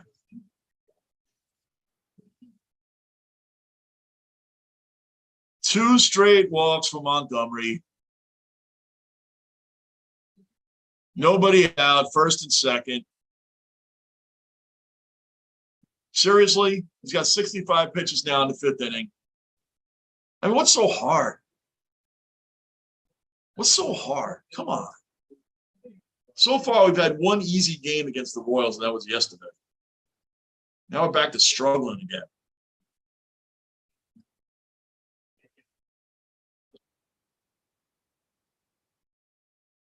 "19 times he was sacked during the playoffs. I know 9 of them was in that championship. I know 9 of them was in that championship game against the Chiefs. I know 9 of them were there.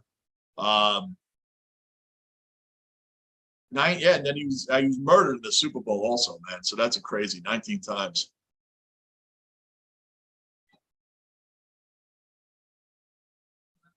Yeah, Lockport, you're right, man. Isn't that insane? In 10 years, that's probably true. It's probably all going to be gone. Everything's going to be running through like we're doing now and things like this. Can you imagine? I couldn't imagine growing up and watching anything but the game on TV. I mean, we had the Jets and the Giants growing up, and they played at separate times. They're like, now they'll throw them on at the same time. Back then, one of them played at 1 o'clock and the other played at 4 o'clock. There was no Sunday night game.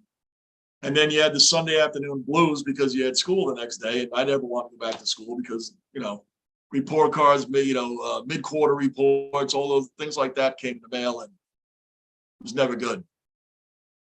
It was never good. So I just had the Sunday afternoon blues. We'd watch football all day, and then come halftime of the second game, probably be like around 5:30 in the afternoon. I'm like, oh, no, man, we got school tomorrow. Oh. My report cards were never good. They were never good. I lied about everything back then. Yeah, I did my homework. I did all this, studied for tests. Oh, boy. No way. Thankfully, my kids were never like that, man. They did well in school. They did what they were supposed to do. They weren't problems. That's awesome. I gave my parents headaches. Headaches. But, yeah, that's all we had with football, man. That was it. So can you imagine none of these things being around? John Madden and Pat Summerall called every Giants game back then growing up. My father was a Giants fan. They did every Giants game every week. They were right there on CBS.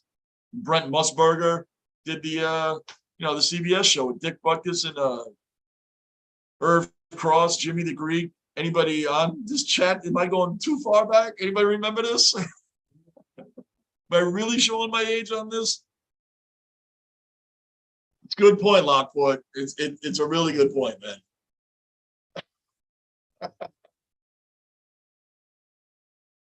Yep. So I don't know what Montgomery's doing, but he's all over the place right now. Is he going to walk the bases loaded? It's 1-2.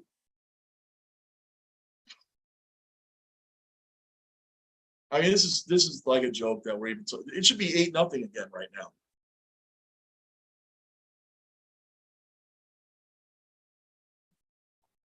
Ah, 2-2. I'm not a Montgomery fan, guy. I'm just not. You can use him as good trade bait, though, for somebody because he's a decent enough pitcher that a lot of teams would want him. And he's a lefty. A lot of teams would want him. And then you can get some good players for him.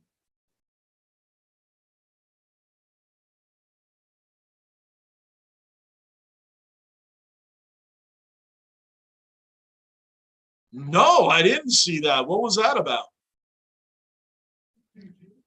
700,000 plus trying to get tickets. What? No, I didn't see it. What was that about, man? Inform us. Maybe other people in the chat know, but I have no idea. I don't even know what you're talking about. What was going on there that 700,000 people were trying to get into?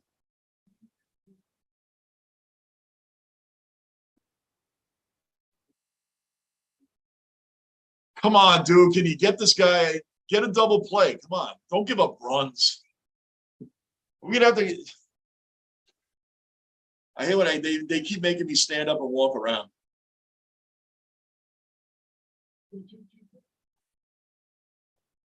Is that going to drop? It dropped. That's going to be a run. Oh, no, he had to hold up. Okay. So we got bases loaded now. Nobody out. This is incredible or what?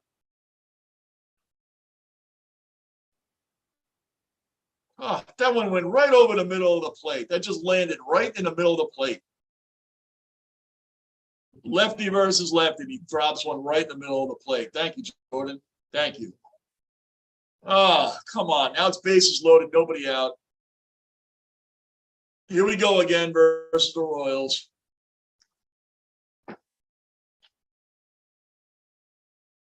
Absolutely incredible. Absolutely incredible. What a joke.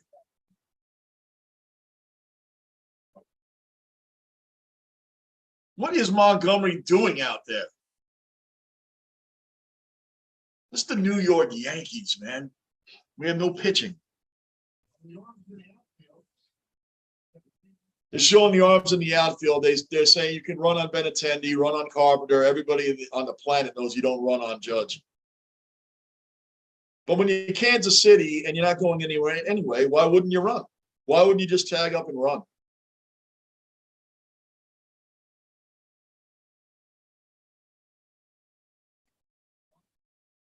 That's going to drop. Oh, Benintendi missed it. Now, I mean, he made a great effort, but now all these runs are going to come in. Look at this. 1, 2. Come on, man. Benintendi made a great effort. You can't really, no, at least he didn't let it drop. He dove for that ball. He almost caught it. I'm not going to hate on the effort he just made. He just missed that. He fully extended, just missed it.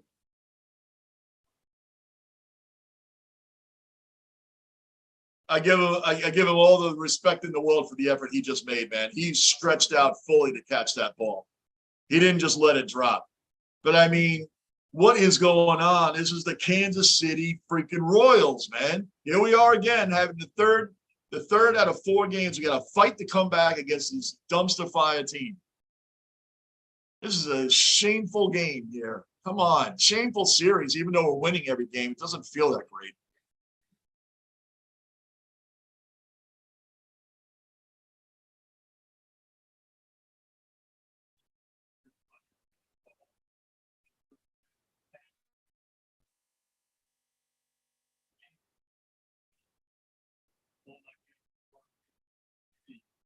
Wow, for the Seahawks Bucks, that's what they were going for?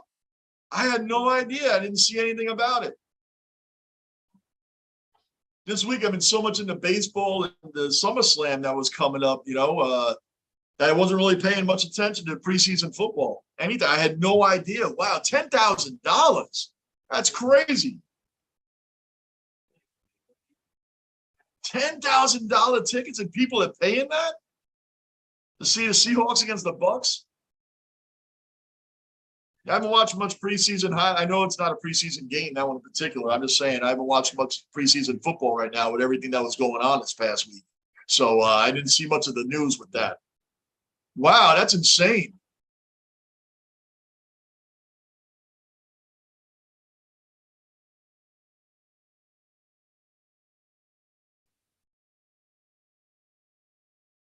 Sacked 2 times versus the Raiders, 9 times versus the Titans, 6 times versus the Chiefs, 7 times versus the wow.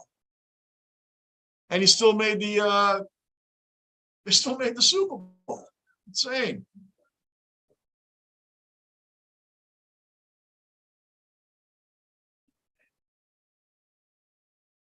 Sorry, fellas, if I don't catch everything that you're writing in here because I'm watching Jordan Montgomery implode on the mound at the moment.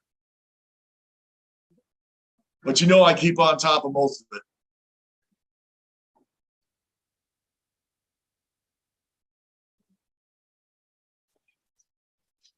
There's still nobody out. It's first and second. There's still nobody out. Montgomery's at 78 pitches.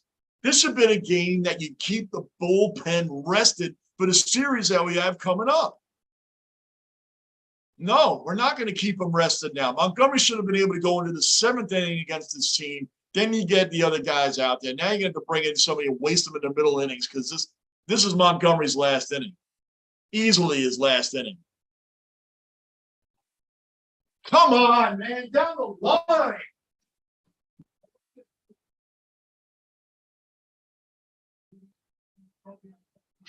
3-0. Come on, they should be. They're booing now. They're booing in the stands, and they should be. This is a joke. This will be the third game out of 4 against the Royals that we're going to have to find a way to come back and win. Come on, man. That went right down the first base line. Now we got to go to the bullpen. We got all these big games coming up, these big series coming up. We got to waste the bullpen in the last game of the series against the Royals, man. Thank you, Montgomery, for doing nothing again. Thank you.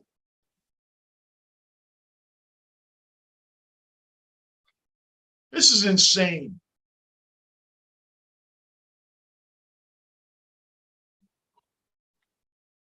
This is absolutely insane.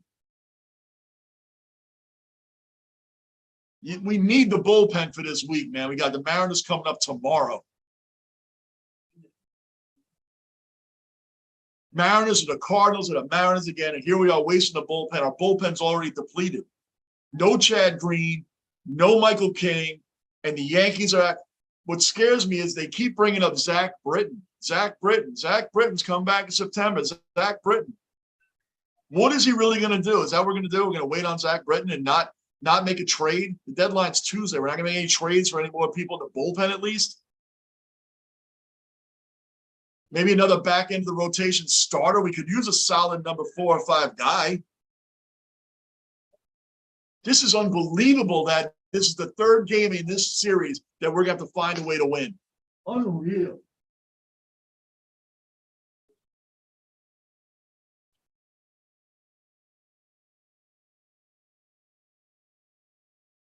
You got to be kidding me. You got to be kidding me. It's a joke. And there's still nobody out, by the way. There's still nobody out.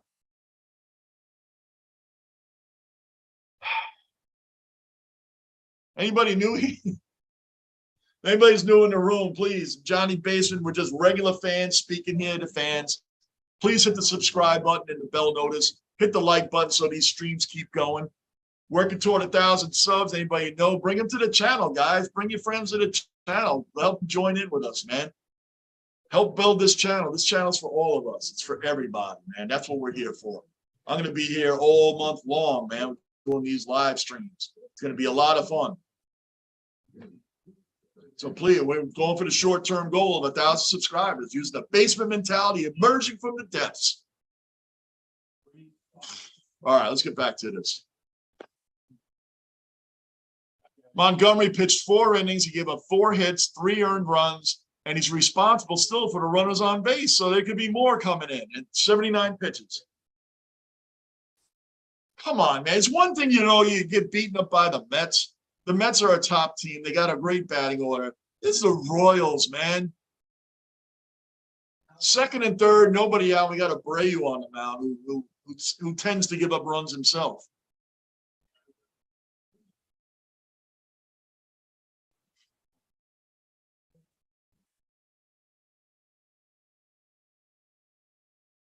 He said Michael K just said the last 2 batters had batting average of 0.70 and the other had 181. The percentage of both of those 2 guys getting a hit in a row is 1%. And it just happened. And it just happened. He said the percentage of low batting averages like that to get back-to-back hits, the chances of that happening is 1%. 1%. And it just happened. What the hell is going on? This is a bad sign. This is what I don't like going into the playoffs. I hope they're doing some big trade talks right now to get this pitching in order, because our batting lineup is really okay. It's fine. We don't need big hitters. We need big pitchers.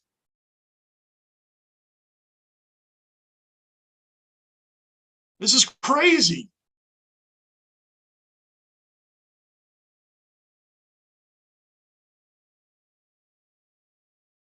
How many pitches the most? Hold on. He didn't go home 4-0. I don't know why IKF didn't go home with that ball. I know it would have been close, but I got to see the replay on that.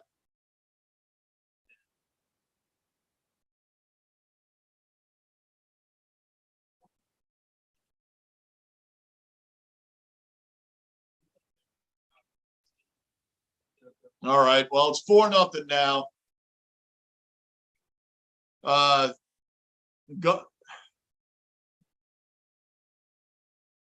Gunner, they have like 5 starters. Every team has 5 starters. And then their bullpens can have it, up to 8 to 10 guys that could come out at any given time. A lot of these pitchers, some of them only come in when games are blowouts because they're not relied upon in high pressure games. Other of them are only there for high pressure moments and they don't bring them out in blowouts. So there's so many situational pitchers nowadays. But when they're starting pitching, when I'm saying back of the rotation, I'm talking about pitches 3, 4, and 5. That'd be like back of the rotation pitches. Your number one should be a guy that is your ace. He should be the one shutting things down and winning most of the time. Your second starter could probably be an ace, a number one on most other teams. But your 3, 4, and 5 is really your back of the rotation. You're getting to the back of the rotation. And those guys, you got to have some solid starts on. Jordan Montgomery is like back of the rotation pitcher, and he started out the season good, but he's been horrendous. That's what I mean. You can't have this going into the playoffs. You can't have shaky pitching in the back of the rotation when you're in playoff games, like you go 7 games, because you might have to rely on one of these clowns. Yeah, Rob, these slow starts are lame, man. We've had a couple of them against the Royals. Had a couple of slow starts, man. So you're right, they are. And now the Yankees can't even get out of this inning.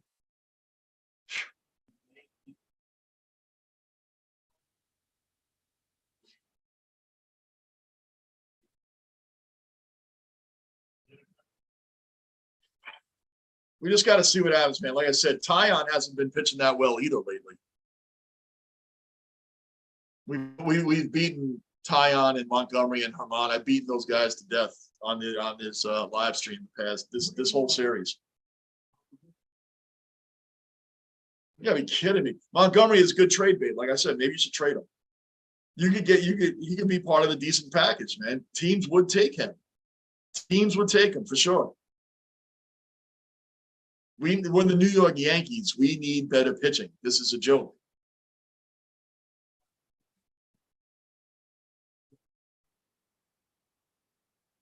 All right, we got 2 outs. We got to get out of this inning or what? Now we got to find a way to come back from 4-0 down. I'm trying to think of teams that are worse than the Royals. The A's.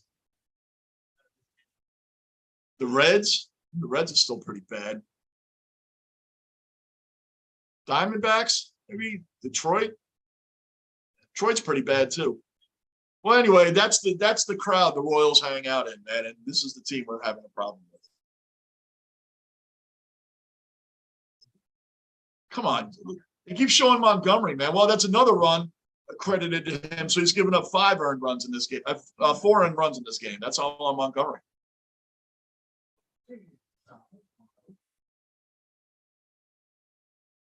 Now you got Salvatore Perez up. This guy has always been a solid hitter, man. Like I said, he's the one guy on Kansas City that can hit. It's a solid catcher, a solid player.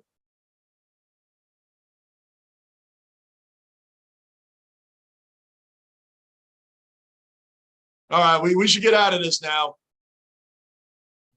Yay! Yay!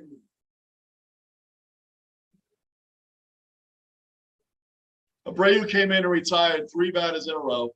They gave up the run because, the minute the ball was hit to IKF, he broke for home. So there's nothing you could do about that. That's on Montgomery. At least Abreu came in and shut the house down, 3 up, 3 down.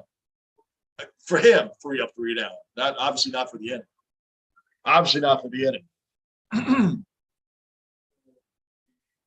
Godini, what's going on, buddy? What's happening, man? Dang, welcome in, brother. Welcome back. Nice to see you again, man.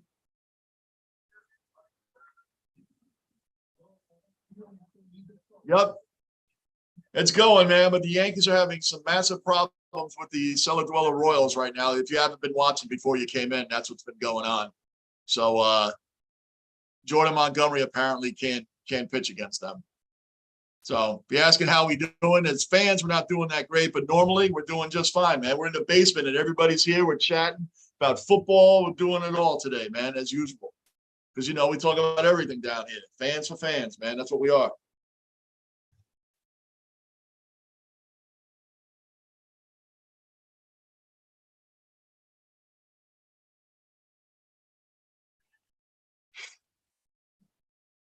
You would think they were out there half-assing it, Godini, but sadly, a lot of us in the chat here have been watching these games together for 4 straight days.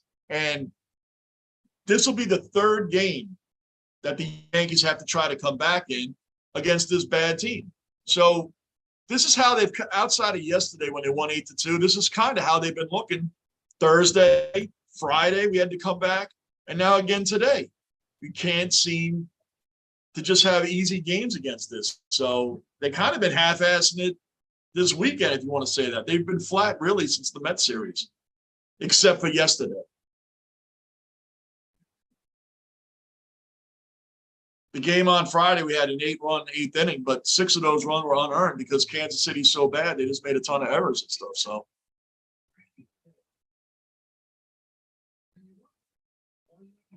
man, don't get me started on Garrett Wilson, man. He is going to be incredible. Wilson, Corey Davis, Brees Hall, Michael Carter. Oh, man, you get me hyped up on the Jets, man. Getting hyped up, brother.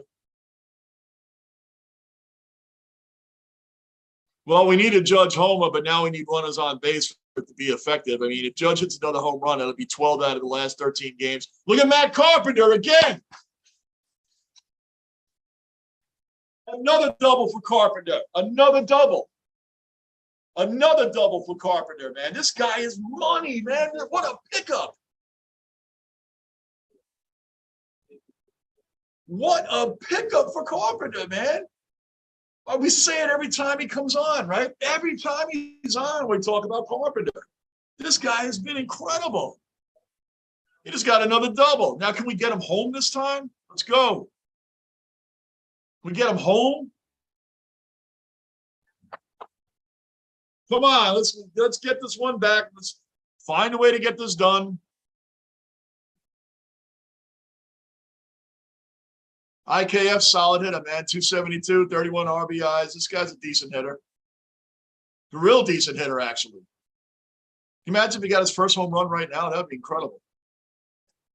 He's not here to hit home runs, but it'd be sure. I think it'd be funny if he hit one now. We'll take it. The mustache. Yep. Carpenter got the stash, man.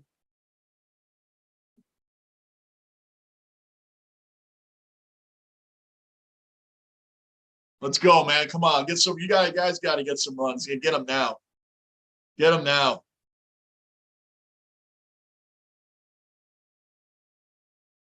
Judge has been our savior this entire season, too, Gunner. But yes, this series, he's been our savior for sure, man.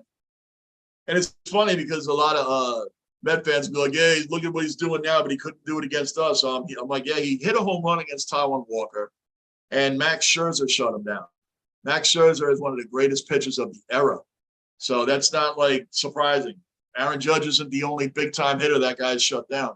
All right, he moved the runner to third, IKF. Oh! I've said it all along. IKF hustles out every play. We have stars here that can ground out to first base, and not even bother hustling down the line. IKF does it every time, man. Greinke just beat him. Just beat IKF to the bat. Just beat him. We have superstars out here that don't put in that kind of hustle.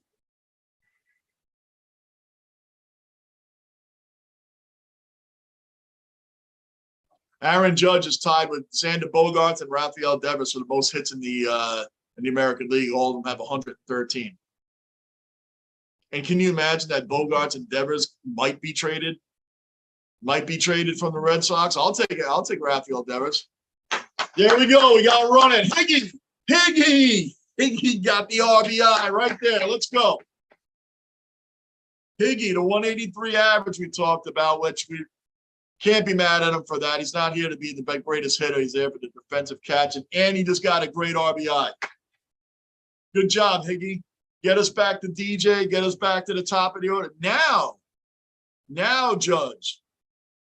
Now, Judge, we get another runner on, hit a 3-run homer. Oh, Rick, man, come on. This game's killing me too, man. This is deja vu, brother. This is deja vu, man. From Thursday and Friday, man. This is deja vu. This has been a rough 4 days. You've been here with me every day. A few of you guys have been with me here every day. This has been a rough series.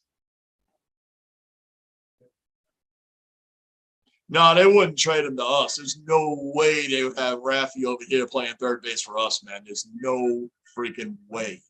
Can you imagine we had Devers and Bogarts on the left side of the infield? Oh, my God. Red Sox fans are pissed off that we got Benintendi. Could you imagine if we got one of those two guys over here? Oh, they would have a stroke. They're mad that Benintendi's on the team. Forget about Devers. I would take Devers any day of the week. Bogarts is like so underrated as a shortstop when they talk about the great shortstops in the game. You don't hear Bogarts' name that much, man. Like DJ, yes.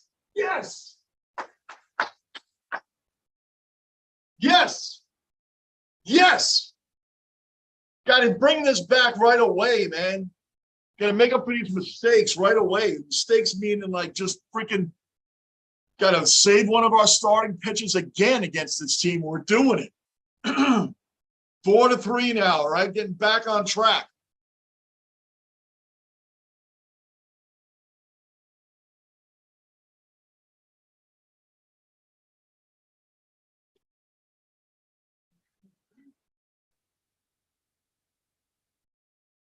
Great point, Gunnar. Great point. Right. It's like getting shut down by Darrell Revis and making fun of the receiver because he couldn't do anything. Aaron Judge is one of many great hitters that Max Scherzer in his Hall of Fame career has shut down. So if you want to make fun of that, fine. I mean, Aaron Judge got shut down by Max Scherzer. Well, okay. I mean, what he should be so ashamed. It's crazy, right?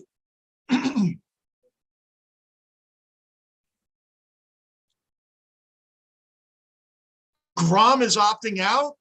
Is that official?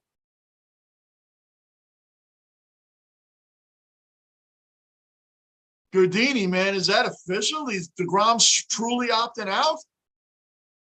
Wow. I know a team that could use him.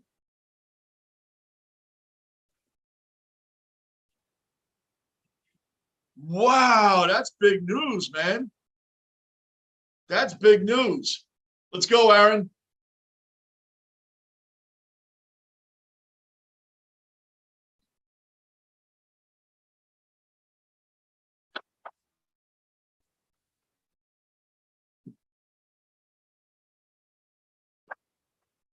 Come on, Aaron, let's go.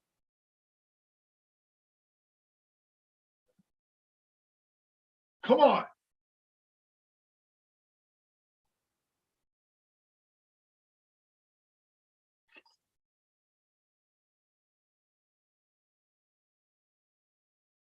Two and two. Let's go, Aaron, man. Just hit another one. Hit another one.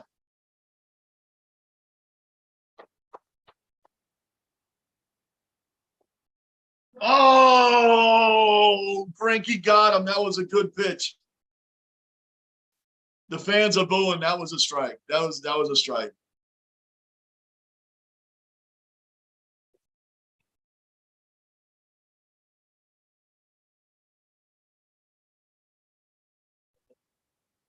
I mean, there was a lot of movement by the catcher, by Perez, but that hit the bottom of the strike zone, man. That did. That was a good pitch.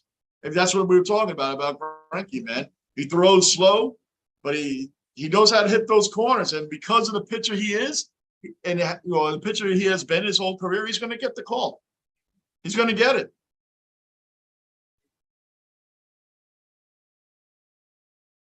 I'm gonna when we're done with the game today, I'm gonna get into that, man. I want to take a look at that and see the news on that one. Wow, what am I talking about? I can look it up right now.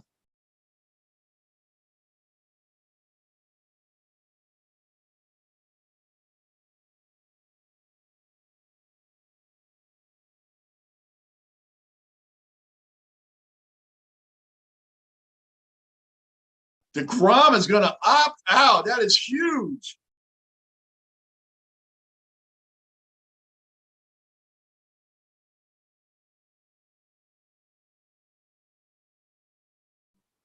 Yep, it's right there. Jacob DeGrom says he will still be opting out after the season. That's incredible, man. Thanks for that update, Gardini. Thank you for that update.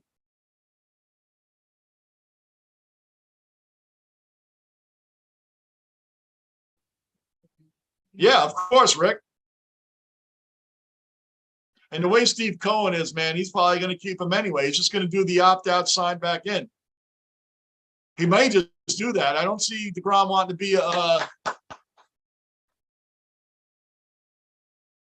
it's just the thought is nice if he would come over here, man. That would be awesome.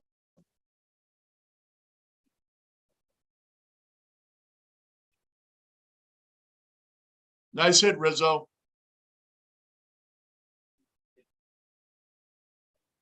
Rizzo's been, I was so happy they got him back.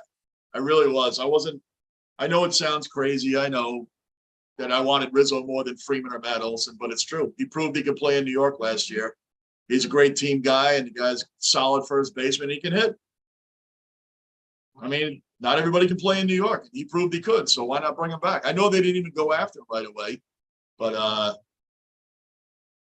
mean, it's no loss keeping Rizzo and not getting those other two guys. It's not like we didn't get a great first baseman anyway. Right? 2-out knock, man. I mean, Rizzo is a solid player, man. I love him. I'm glad he's here.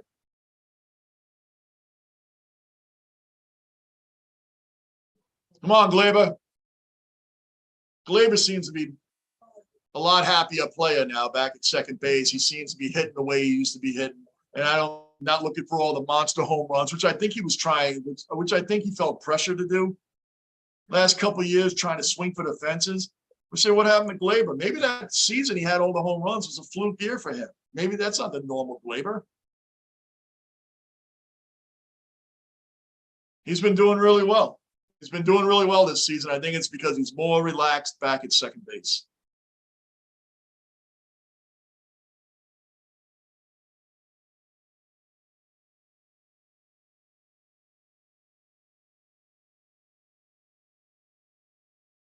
Yep.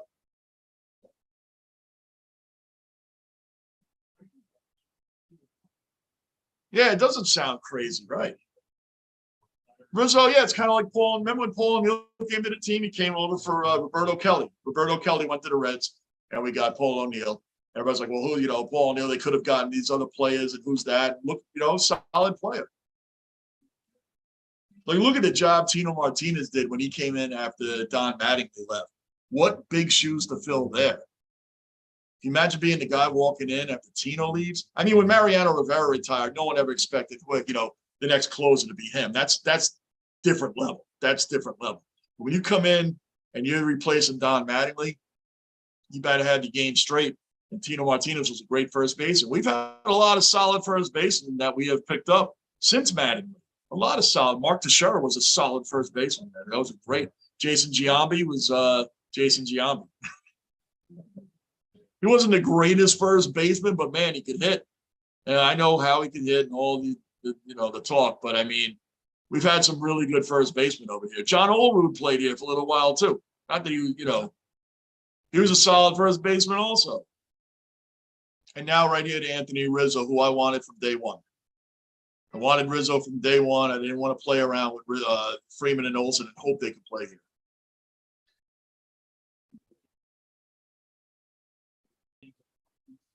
Yeah, clubhouse impact also. He's a great teammate. Good point, man. Anthony Rizzo is a great teammate as well. Everybody loves him. Boom! What? Now that was a great play. by Kansas City, which we have not seen much great plays by them, but that was a great hard throw from the corner there. Thank you, DJ. Thank you, DJ.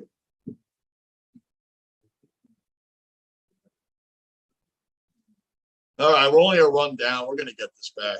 We're going to get this back.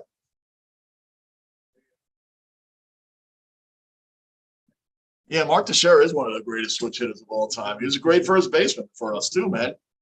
I remember he and CC Sabathia came over the same year, and it was the New York Daily News or the New York Post, one of the two, because they both have the greatest back pages, and it just shows what New York media and New York pressure is all about. I think in that first game, Mark Teixeira went 0 for 4 with 4 strikeouts, and Sabathia lasted like 2 innings. He got bombed. That was their very first series as Yankees, and the back of the paper had both of their pictures and a stamp over it saying "money for nothing." It's like, man, we only got 160 plus games to go, but that's what it is. Welcome to New York, and welcome to the New York media, because that's what it's all about. And that's what I mean by players being able to handle the pressure here or not. You know, that's what it's about. Not that can you play the game? Obviously you can. That's why we brought you over here. But many teams and many sports, from the Knicks to the Rangers, the Yankees, the Jets, whatever, not everybody can do it. Remember Kenny Rogers, great pitcher from the Texas Rangers, guy who won all these games every year for them. He came over, he pitched for the Yankees and for the Mets. In playoff situations, this guy was trash in New York. He could not handle the pressure, but every time he left, he was fine again. Weird. Well, it's not weird. It's just the way it is.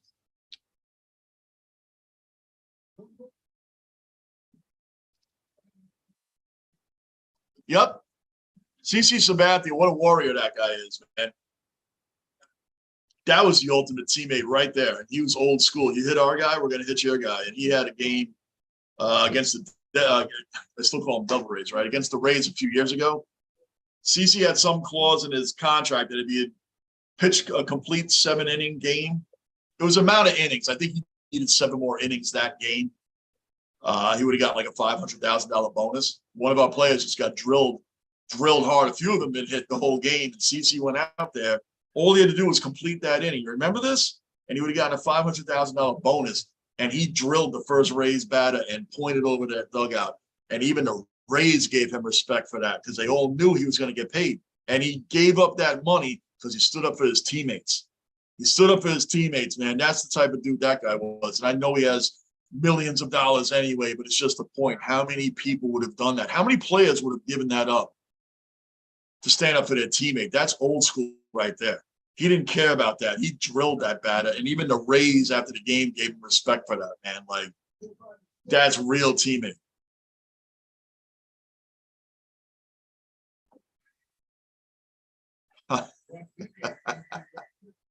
Kenny Rogers, what a joke. Oh, you can go on and on about that guy, man. Then the Mets took away. Bobby Valentine was the manager then. That was the same year, I think, that Carlos Beltran ended the championship. He struck out looking right down the middle.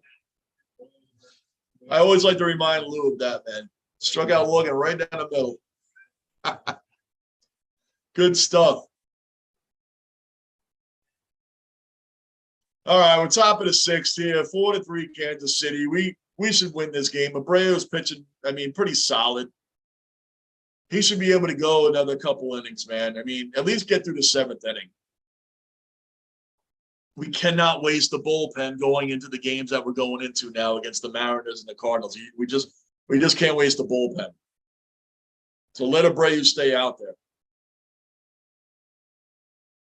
At least through 7. If he doesn't, I mean, we got one out already. He's got 17 pitches. Someone's got to step up to the plate. What are they going to do? Take him out and put Chapman in again in the 7th? Still trying to figure out where to put him.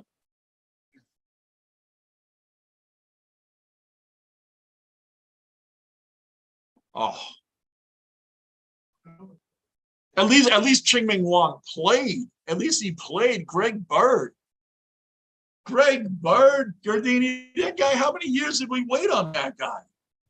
Ching-Ming Wang, he was decent. I mean, at least he played. Greg Bird never played. He was like out for months at a time. He played about as, remember Carl Pavano? He played about as much as Pavano when he came over here with all his mysterious injuries. Carl Pavano would like pitch one game, get bombed, and be like, hey, I know it's April 10th. Check on me in August. And when that injury is healed, I'll find another one to sit out the rest of the year on. And then I'll come back next July. I mean, Carl Pavano is the greatest thief that New York has ever seen, next to Bobby Bonilla. Well, actually, who's got it better than Bobby Bonilla, man? Huh? Every July 1st, 1.1 mil through 2035. Who's got it better than Bobby Bonilla, man? No matter what you do, you're getting another mil every July 1st. Wow. Who's got it better than him?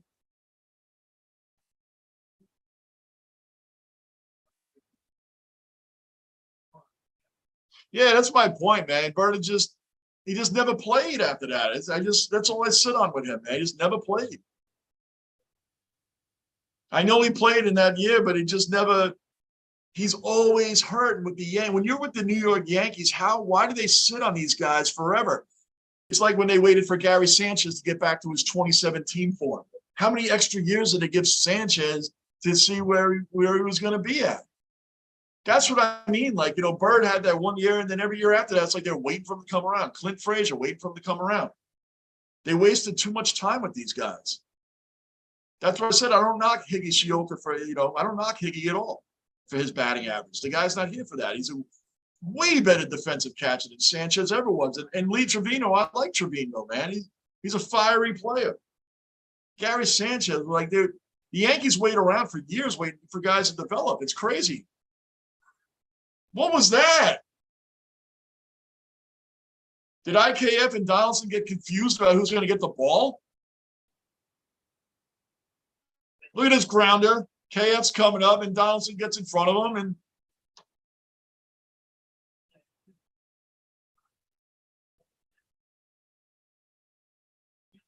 And he's fast anyway, so that's not really anybody's fault. That was just an odd-looking play.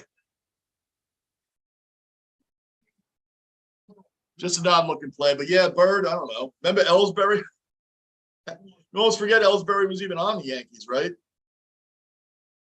Some guys come here and they just never. And Bird came up through the system, but what about Davy Garcia? How long are they gonna wait for this? I know he's injured. I know he got injured this year, but Davy Garcia, how long are we gonna wait for this kid to develop? Right? How long is that? It's gonna be another 3-4 years. We're gonna wait. We don't want to trade him. We don't want to, take chances with other teams' players that are already established. They picked this kid up a lot, man, and now he's hurt.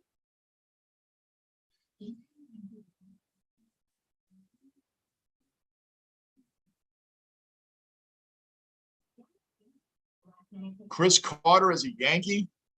Chris Carter? No. You got me on that. You're not talking about Chris Carter. The only Chris Carter I think of is the Vikings Chris Carter. I remember Deion Sanders started his career on the Yankees. If you're talking about another Chris Carter, you got me on that. Deion Sanders started his career on the Yankees, and usually they had to put him on base as a pinch runner because he was so fast, but he didn't get a lot of hits. Michael, what's up, man? Good to see you, brother. Good to see you, man. Glad you dropped back in. How you doing? That's happening, brother. Yankees here trying to come back again. They're down 4-0 to this team. Every 3 out of these 4 games, they've been fighting their asses off to beat a last place team.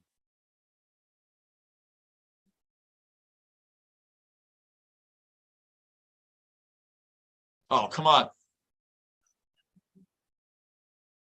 Ellsbury, you're right. Ellsbury never developed as a Yankee. Brett Gardner, he's one of my favorite Yankees too, man. Brett Gardner was all hustle. He was all hard. Guy worked pitch counts like nobody's business, man. Brett Gardner is. I mean, I was surprised they didn't bring him back this year. They brought back Timmy LaCastro instead. Bring back LaCastro. Why not just bring back Gardner? Gardner would have worked counts way better. His average might not have been a whole lot better than Gallo's, but he would have worked counts way better than Gallo. I mean, I wouldn't have seen the problem with bringing Gardner back. I mean, he got 3 extra years because they were waiting for Clint Frazier to freaking develop. And as I said yesterday, Clint Frazier had the nerve to talk crap on the way out the door when the Yankees got rid of him. Did nothing here. Nothing. All right, Wandy Peralta's in. He's a solid. I like Wandy Peralta too, man. He's a solid guy. Solid pitcher out of the bullpen. See, what I don't understand is, wouldn't you, if Peralta wraps this up, wouldn't you have him come out for the 7th inning? Like, why do you have to bring in somebody else? Oh, that dropped in. All right, here we go. I compliment the guy. He gives up a freaking hit. Oh, boy.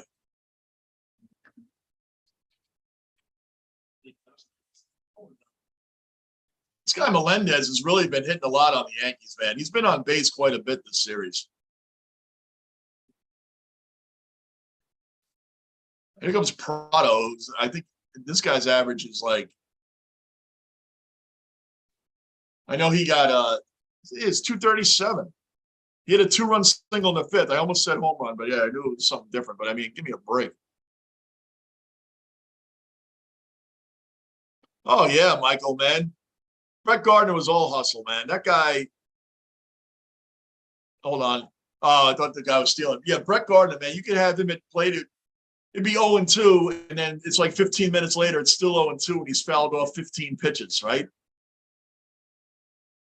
The pitchers don't like pitching against him. Well, at the Field of Dreams game last year, Liam Hendricks, the great closer for the White Sox, they asked him before the game, in this Yankee lineup, if you come in to close, who's the guy that you definitely don't want to see up? He said the most annoying hitter the Yankees have for any pitcher is Brett Gardner. He said that guy doesn't swing at anything this close, and he fouls off a million pitches if he has 2 strikes on him. You can't get he said he's the most annoying batter to face. Of all the batters on the Yankees, that's the one he said was the hardest one to get out. You see the pitches that Brett Gardner would take? He'd take them right so close, and then right when he had 2 strikes, he fouled everything off. Everything. Incredible.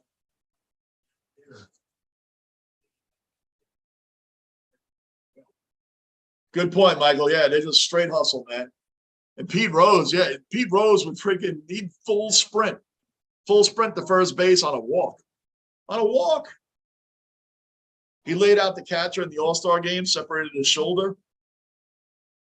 He said, that's how I play. That's what the fans voted me in for, because that's how I play. It's just, I don't know if I go that far in an All-Star game, but I'm just saying that's crazy.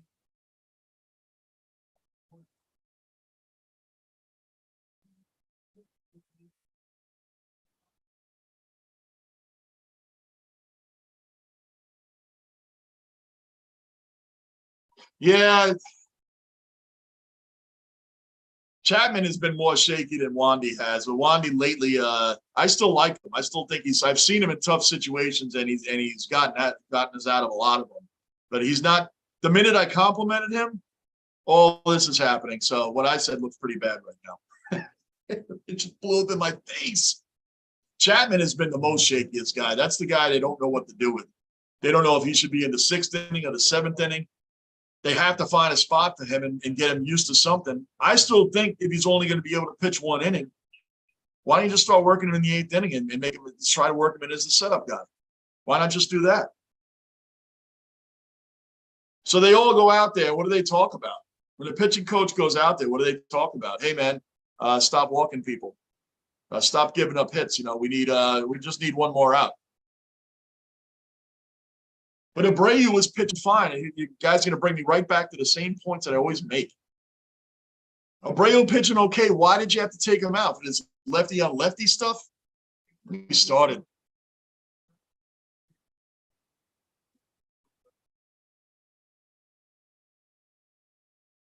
Oh, Bernie Williams. Hell yeah, Michael. He did the same thing. There's no doubt about that. Yes, I agree. Pete Rose definitely belongs in the Hall of Fame. There's no question about it. There's no question about it. He's the all-time hits leader. He's Charlie Hustle. He's crapped on for apparently cheating the game.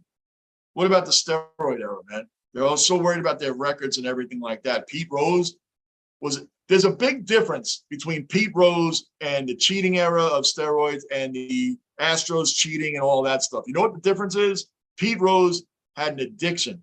He was a gambling addict. That is a big difference between cheating the game. Gambling, DraftKings, all these things that you see nowadays is all over ESPN. There's teams that are marketing along, and organizations, Major League Baseball, NFL, they're all marketing along with the betting and gambling sites, right?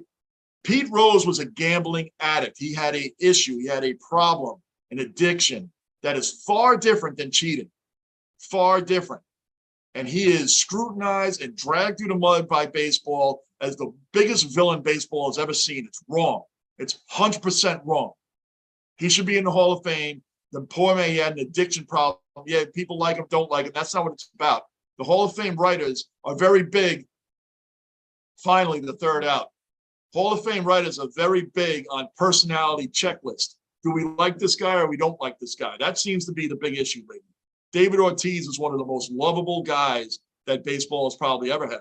We're all Yankee fans. I love David Ortiz. I think he's a great guy. He failed the steroid test. Barry Bonds never failed. Nobody likes Barry Bonds or Roger Clemens. Ortiz gets in. Why? He has a great personality. Barry Bonds, David, and Roger Clemens don't get in. Why? They don't have a great personality. It's not about the steroids anymore. Pete Rose got screwed over. He has an addiction, a gambling problem. And he's the biggest villain in baseball of all time. That's what they make you feel.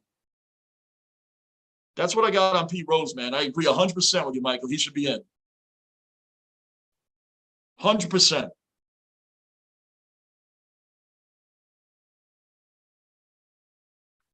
All right. Well, that's what I have on. That's what I have on that. But I'm adamant about Pete Rose not being in. I'm adamant about him not being in other words, after everything I just said, you know what side I'm on. He should be in. Yeah, Goodini, I miss King and Michael King and Chad Green not being in. It's like the Yankees don't know what to do with themselves right now when it comes to the bullpen. They're just throwing everything. They're throwing crap against the wall and seeing who sticks in what inning and or whatever. They just don't have a routine anymore without those two guys. And Chad Green's getting Tommy John surgery.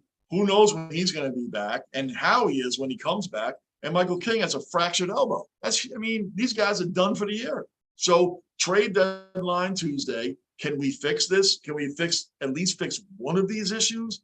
Because the bullpen's all over the place right now, except for Clay Holmes is the closer. That's the only thing like set in stone. Chapman comes out in the 6th or 7th inning. Abreu, Marinaccio, Wandy, they're all coming out it's like Boone is just, trying anything at this point.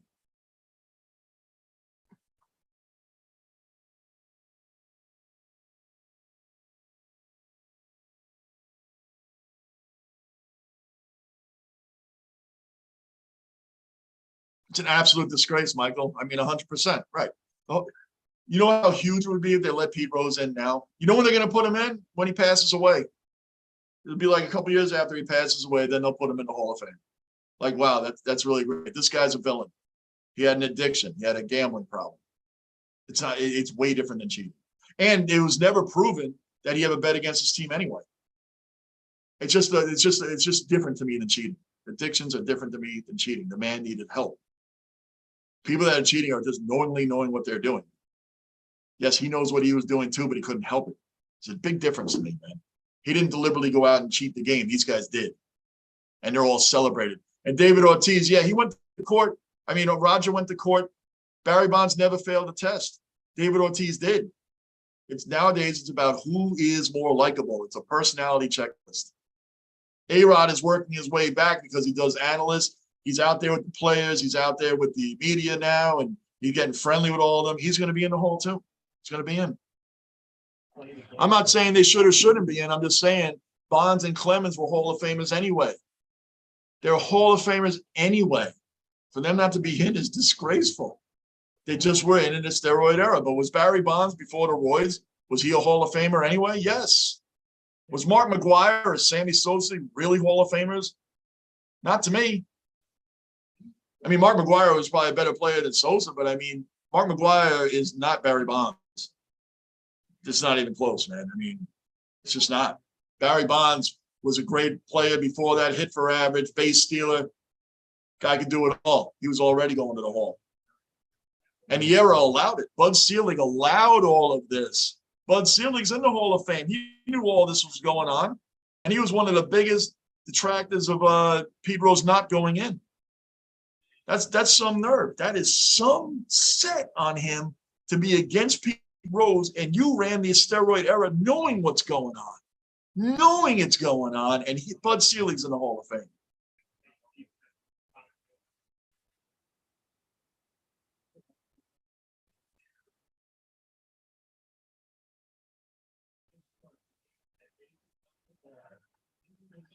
Oh, yeah. Yep, Boone broke his ankle. Yeah, that led to all that. That's right, man. And did I just see Steve Howe somewhere? Michael, you put up Steve Howe. How many undercover cops did he sell drugs to? Steve Howe. Steve Howe. How many times did that guy get arrested for the drug issues over and over? And then didn't he buy drugs or he sold drugs to a cop a couple of times? Like more than once, right? Steve Howe. That guy got 5,000 chances, man. Thank you, Michael. That was a great name to pull out of the woodwork, man. That was a great name to pull out. Steve Howe.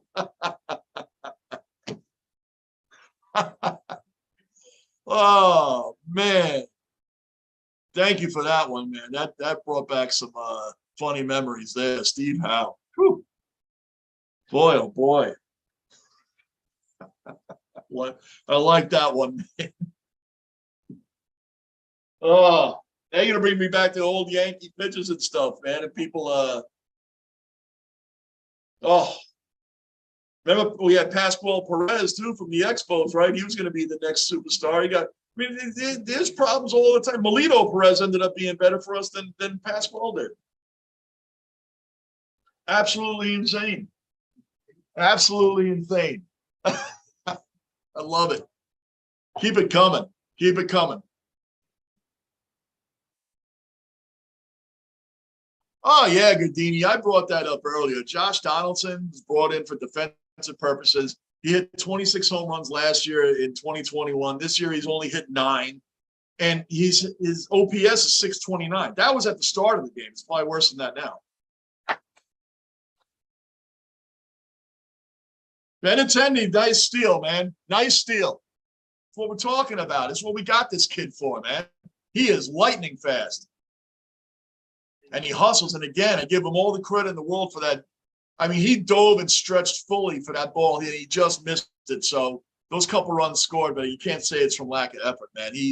That's on Montgomery giving up hit after hit to the freaking Royals, man. Again, we got to bail our pitcher out from blowing games against the Royals like we did with Big Money Cole the other day. Big Money Cole, 3-0 lead, gives up 5 runs in the 6th inning to the freaking Royals, man.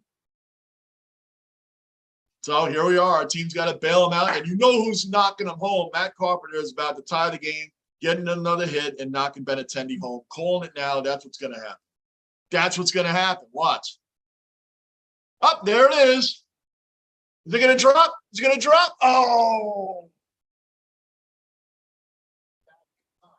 Oh. My prediction was shot down in one pitch.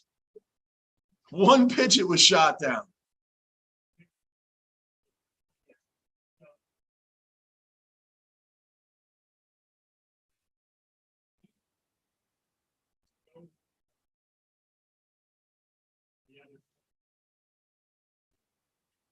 Oh, man.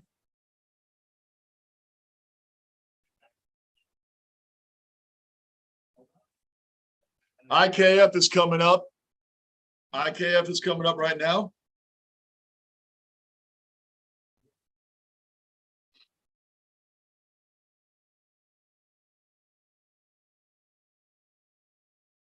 Yeah, and Bill Russell for you guys that just came in late. I mean, I didn't know he passed away until just now. I mean, well, earlier in the game they mentioned it, man, 88 years old. Wow, that's incredible.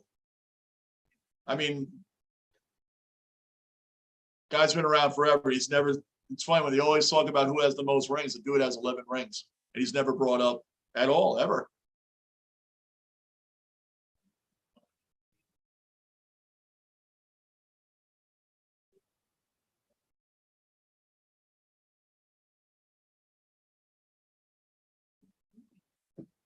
Crazy, crazy. But he's never brought up in that conversation. He has 11 rings, never brought up. But anyway, 11 championships in 13 seasons, man. 5-time MVP. Rest in peace, Bill Russell.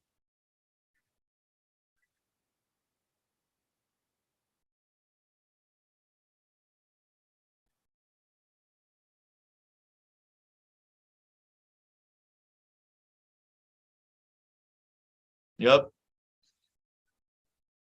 It's insane. Well, the Yankees down by a run. Guys, got to give me 2 minutes. 2 minutes. I will be right back. You guys are with the room with me every day. These are 3-hour shows, man. And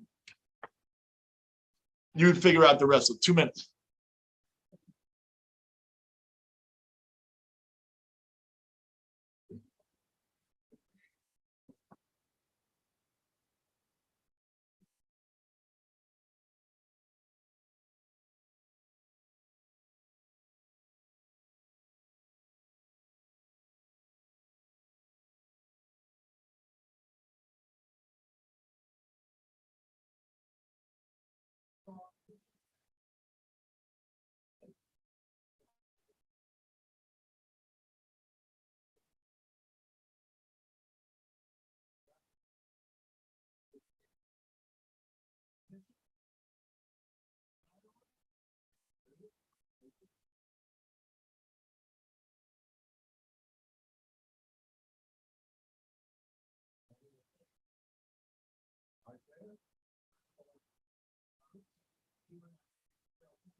I'm back. I appreciate you all hanging in there with me, man. You know the whole deal. I'm an older guy, man. I'm drinking water, watching the game. I can only hold out so long, people. I can only hold out but so long. So thank you all for hanging in there with me. It's funny, but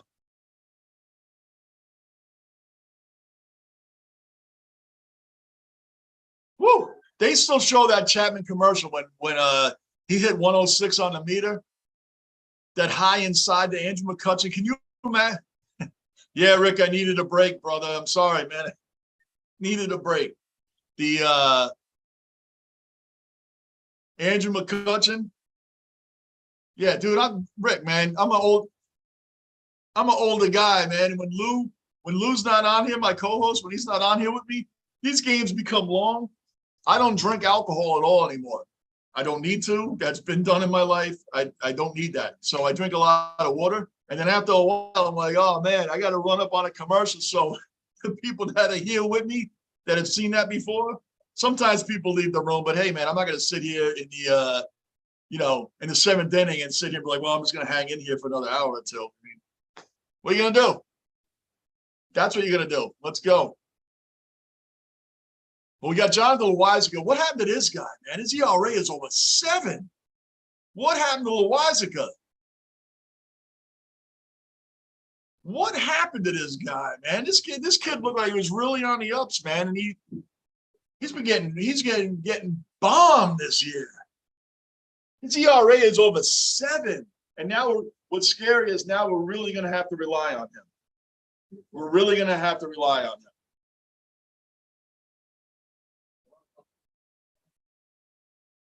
This is what I mean. They keep throwing crap against the wall. They keep seeing who can pitch where, who's going to win, who's going to bring this thing through. We don't know. But Loizaга's got to step it up, man. The kid's got a 7 ERA to this point in the season. Step it up, man. Get back to where you were. Get back to where you were, kid. That's it. That ERA is bad. And who better to warm up against than the freaking Royals? You know what I'm saying?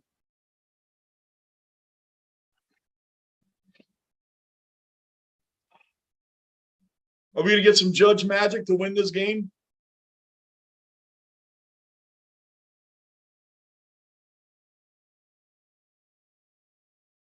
Come on, Judge. Let's go, man. 2-0 already. You just came out of the pen. 2-0. 2-0. This is stupid. I can't even sit still watching these games. It's going to be like when we play real teams.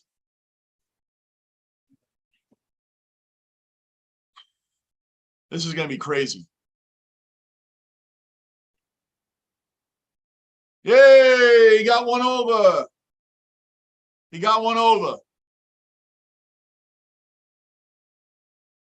So we're using all these guys in the bullpen. What are we going to do tomorrow? Who's pitching? Taillon's pitching tomorrow, right? Taillon follows Montgomery. What are we going to do tomorrow if he does one of his magical performances that he's been on lately, too? He hasn't been pitching that great either. Who's going to come out of the bullpen then? We need 6 solid innings out of Taillon tomorrow. 6.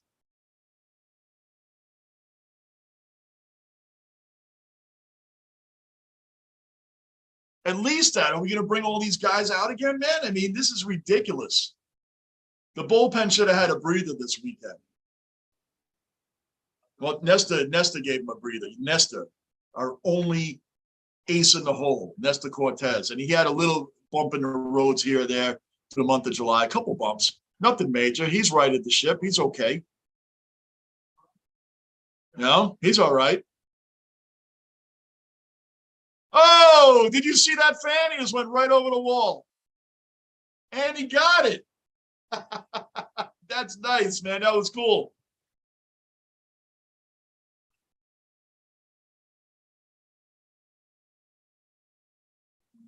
Nice play by the fan.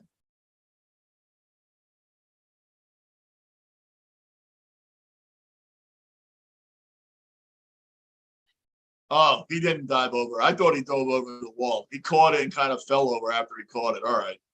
I gave him a little bit too much credit that he was due. More than he was due.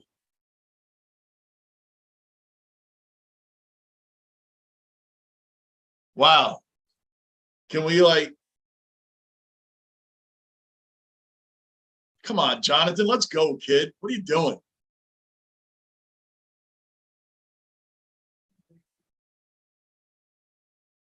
Top of the 7th, we need 1 run. We don't need to give up any more runs. And who else are going to have the bullpen coming out? So maybe they are having Chapman come out in the 8th. I don't think they're going to let Loizaga go into the 8th inning. Everybody's coming out for 1 inning.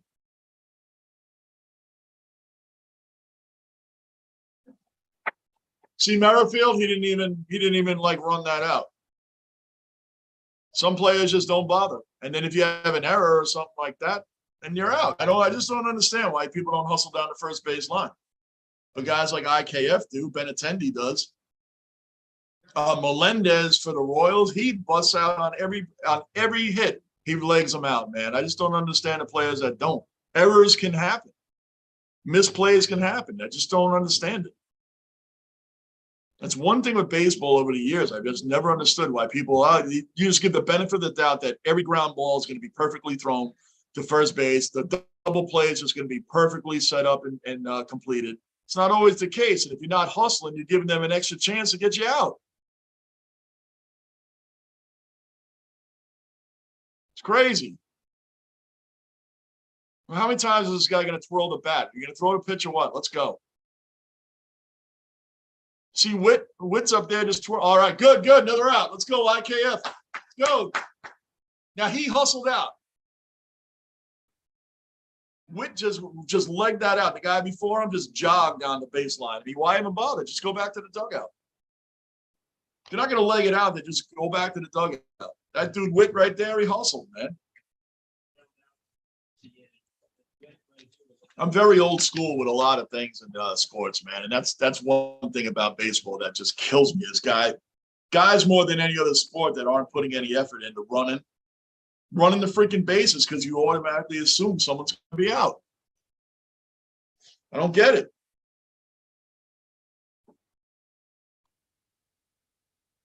Absolutely insane. But here we go, Rick. I know you're with me. I know all these comebacks. We have to come back again against the Royals, and we're going to do it. You know we're going to do it. As long as he gets Perez out. This is Salvador Perez, the only guy I've been saying the whole game and the whole series. He's the only guy that you know, throw that ball wrong, and that's going in the parking lot. And I'm a little nervous about that right now. Because Loaiza is just standing there not throwing a pitch like he doesn't know what to do. Oh. Good pitch there, man. Good changeup. Perez was thinking fastball all day, and so was I. I'm telling you.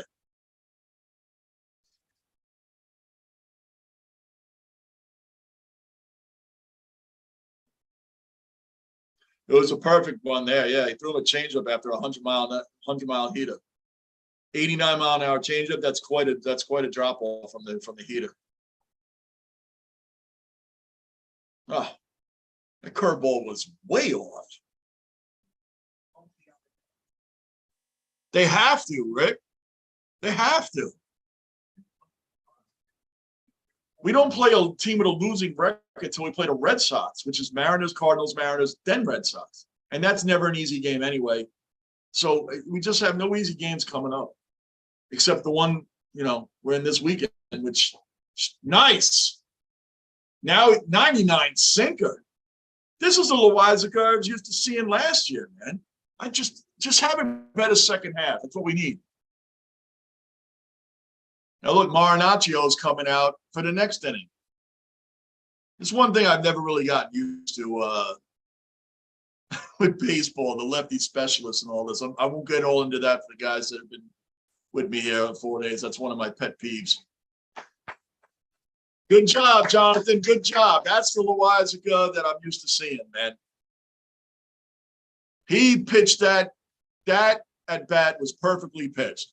100-mile-an-hour fastballs, dropping off the 89 changeups, the curveballs at 86, and right back to the heater at 99. Boom. He had Perez guessing the entire at bat. That's how you do it. If you can get back to doing that, we'll be all right. Anybody that's new here and watching, Johnny Basement, diehard fans, speaking to you guys, the diehard fans, please hit the subscribe button and the bell notice and the like button to keep these streams going. I'm definitely personable with everybody that's in the chat room. You guys leave comments. I comment back. You guys take the time and the effort to be here with me. I appreciate it, and I try to give back as best I can because we're all just fans. That's all this is. This channel is for fans. I've gone on other people's podcasts, and they know what they're talking about. I'm not knocking anybody or their knowledge or their fandom or anything like that. I just don't understand. If you go in a chat room, and I'm not talking about people that have millions of followers because I know that the thing just keeps moving and moving. I'm talking about people that have average amount of followers. They don't acknowledge anybody. Nobody. They don't comment back if they do a review or a pre-recorded review and they upload it. They don't comment back to people that comment. I never understood that. If you guys take the time to comment, I'm going to comment back. I'm a fan too. If I comment on somebody's page, I would expect to hear something back, And that's it. That's the only knock I've ever had because I followed a lot of people, especially doing over-the-road truck driving. I followed a lot of people. I was gone on the road a lot, months at a time, for a long time. So there was plenty of pages that I followed, And these guys were great with their knowledge, and they had entertaining podcasts. They just didn't respond to anybody. And anybody in their chat room, they didn't respond to. Like some of those guys in the chat rooms have to have been with you from the beginning when maybe there was 5 or 6 in there. You don't even acknowledge them. If that ever happened to me, man, I would always acknowledge every one of you guys that's in here and all the regular people that have been with me when this channel started in the basement. Because I'm going to 1,000 subs. I'm more than halfway there.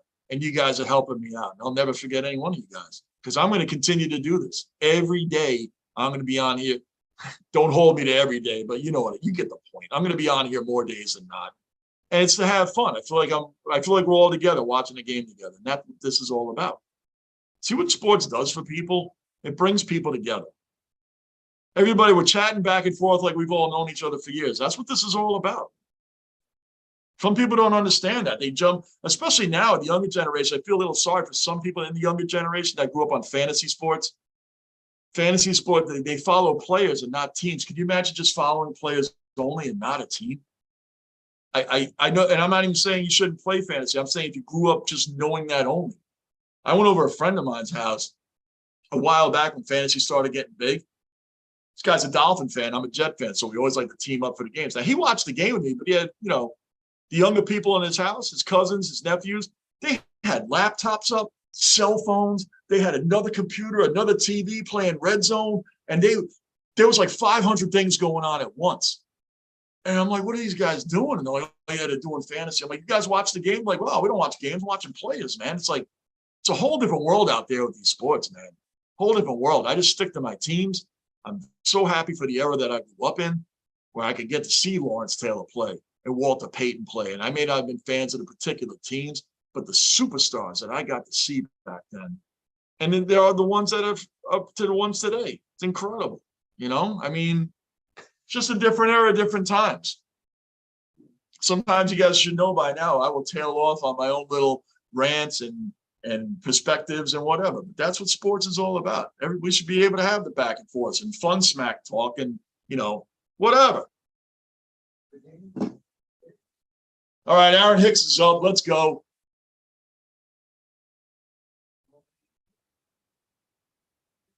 Aaron Hicks should be like, he can knock one out here and there after a while, right?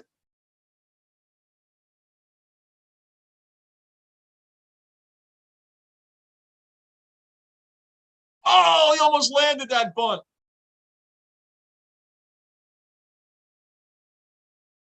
See, that's what you got to do to beat the shift. Just bunt. He had a nice push down the third base line. It just went foul, but he would have been safe. That's how you beat the shift. I know they're taking it away next year, but that's how you beat it. The whole reason for the shift is nobody knows how to bunt anymore. They would never have the shift on back in the older day. Boy, I really sound like an old man today talking about back in my day.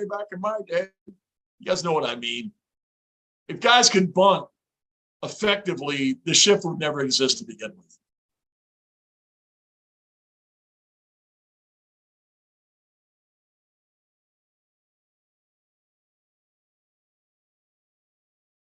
Yeah, Cliff Lee, that's a great example. It's a great example of a guy that never hustled it. Not for nothing. You ever see Stanton like leg out a grounder? He doesn't. He just jogs. He just jogs. That's it. He just, he's not as bad as just walking back to the dugout, but he just jogs. How about the guys that pop out to the infield and they don't even bother running? All right, Hicks work the walk. My other fave one? The guys that hit the home run, they're staring at it, just staring, and then it's not a home run. It goes off the wall. Could have been a double, depending on how fast the runner is, maybe a triple, but it ends up being a single because they stared at it and did the little jump and the looking at it, and then it, comes down and hits off like, almost out, hits like the very top of the wall. And almost went out and ends up being a single because they didn't leg it out. It happens all the time.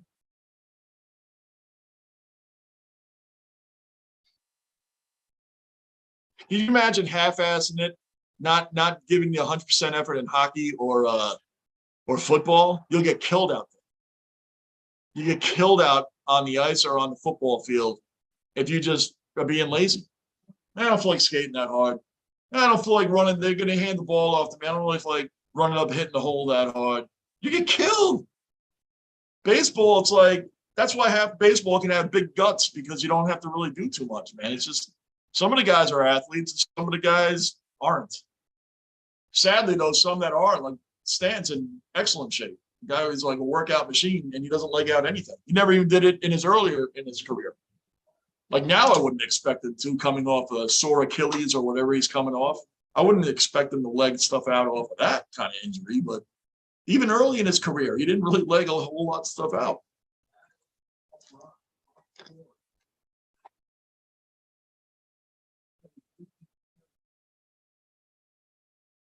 Oh, good pitch. Yeah, the Royals, Michael Kay was just saying the Royals bullpen has been one of the worst in baseball this whole season. We have seen it because they've blown the other two games that we had to stretch out. And Judge is coming up, so we have nobody out, man on first. LeMahieu's up now. Judge, we should be able to not only tie the game, we should be able to go ahead. We should be able to go ahead here in the bottom of the seventh. Oh, did he get him? Oh. Did you see that snap throw from Perez? He's still a great catch. Perez, like you said, he's the only guy in the Royals that you have to have absolute respect for. What a snap throw. He just made it back. Oh, he didn't even tag him. But he had made it, even if he had tagged him, he was safe anyway. What a heads-up throw by Perez, man. That was crazy. Wow, he got rid of that like quarter. Wow. Perez has been on the Royals, like I said, as far as I know, he's been on the Royals his whole career, unless he was somewhere else earlier in his career. But he's been one of the better defensive catches in the game for a long time. Well, DJ struck out, so now Judge is going to come up, and we know he's going to hit the two-run bomb, right? He's got to hit the two-run bomb. Now we're spoiled. Now we expect it. Now we expect it. Everybody's already cheering. Everybody wants it. We all know it. We need that two-run bomb, and we need it right now. We need it right now. Let's go, Aaron. Bail our starting pitching out again. Look at this dude, 298, 42 jacks, and 91 ribs. Come on. Let's go, Aaron. Make it 12 out of 13.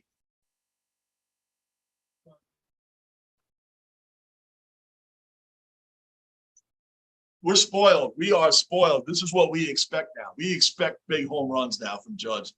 Big high-pressure home runs. This is what we expect.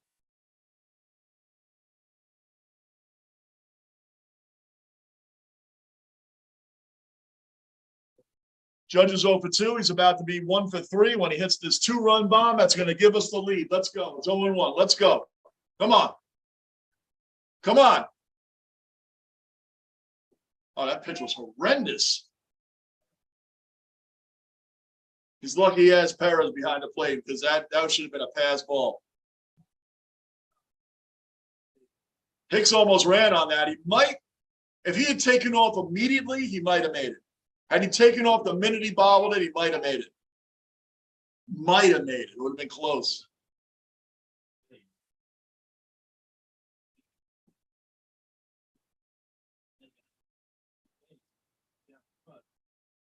Yeah, O'Neill's right. You don't want to make that out at second base down by a run. But had he broke the minute he bobbled it, he might have made it.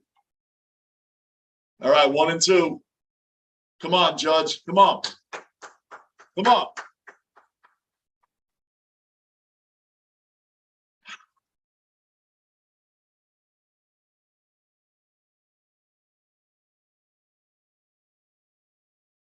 Hey, Gunner, see you later, brother. We'll be on all week, man. I'll be on all week. This whole month of August is live, Johnny Basement live stream, August. Thanks for stopping it as always, brother. I appreciate you, Gunner. Enjoy the time with your father, man. Thank you, man.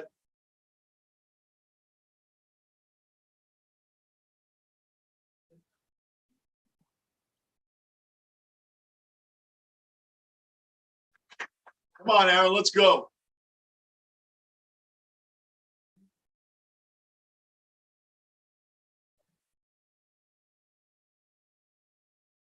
2-2, man. Let's go. Come on. We need this home run. We need this home run. They're worried about Hicks like he's like a monster base stealer or something, man.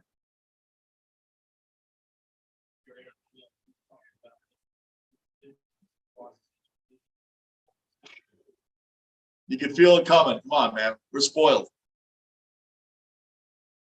What is he just trying to break Judge's concentration by constantly throwing to first base? Is this like freezing the kicker kind of thing? You know what I mean? Is it freezing the kicker? Come on.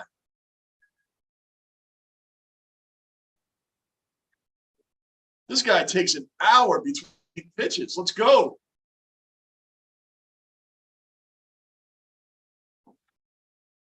Three and two.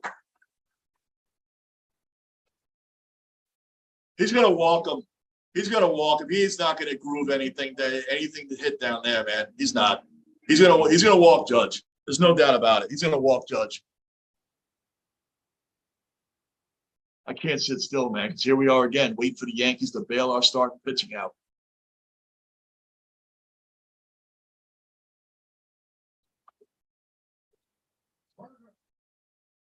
Walked him. Great at bat by Judge. This guy has matured so much as a hitter, man. So much as a hitter. These are pitches, those close ones that are going just below the strike zone. Those are pitches that Judge used to always swing at. Always. He has grown so much as a hitter, man. It's real enjoyable to watch this guy's career. Let's continue to get better and better, man.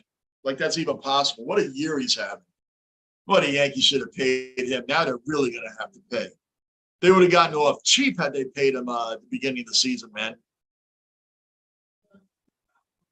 They would have gotten off cheap if they paid because now they're going to have to pay him north of $400 million. That's what I mean. They're going to have to be up in the 400s. Can you imagine we're at an era where you have to pay $400 million for these players? My gosh, I mentioned it way earlier. Dave Winfield, that was a big. When I was a kid, like I said, Dave Winfield was my favorite Yankee. When he came over from the Padres to the Yankees, 10 years, $25 million. 1981. 10 years, $25 million. Josh Donaldson makes $25 million a year right now. A year. Winfield had that 10 years, 25. Josh Donaldson makes $25 million this year. He's going to make $25 million next year. Let that sink in. He's 36 years old. Why is he getting $25 million a year? It's crazy. It's crazy.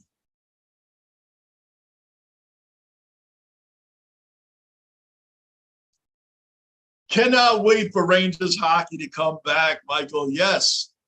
Cannot wait for the New York Rangers to come back. I didn't want that season to end, brother. When that season ended, it was like, oh, we're in the dog days of summer now. I am a big Yankee fan, a big baseball fan, but I want to play. Everybody already knows who's going to be in the playoffs in baseball. We just want to get there now. Football coming back is great. My Jets better not embarrass me this year, but the Rangers, man, we got the team. Igor, Keandre Miller, the kid line. We just re-signed Capo Caco, man. That was big. I like that we got him back.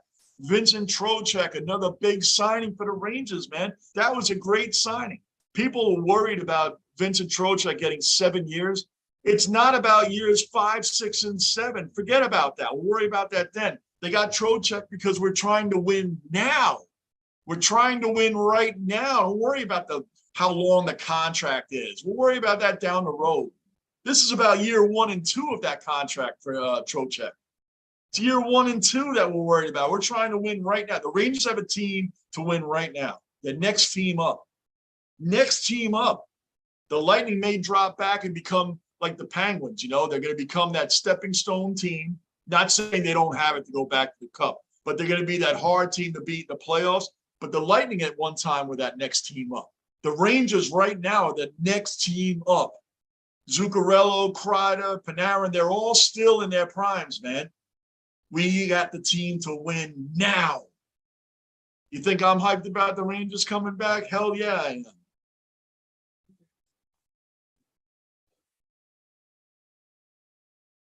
Oh, come on. Thurman Munson, man. What a tragic story that is. So long ago, man. Thurman Munson. I mean, that guy. Any history, any books, anything you read on the Yankees and what Thurman Munson was to this team, and all dying in that plane crash, man, and just a whole documentary and books I've read on it, man, it's just out of this world, man. It's just out of this world. But hey, man, like I said, every day is a gift. We all say it, man. We all think we're going to make it into our 80s. You don't know what can happen today. It's tomorrow.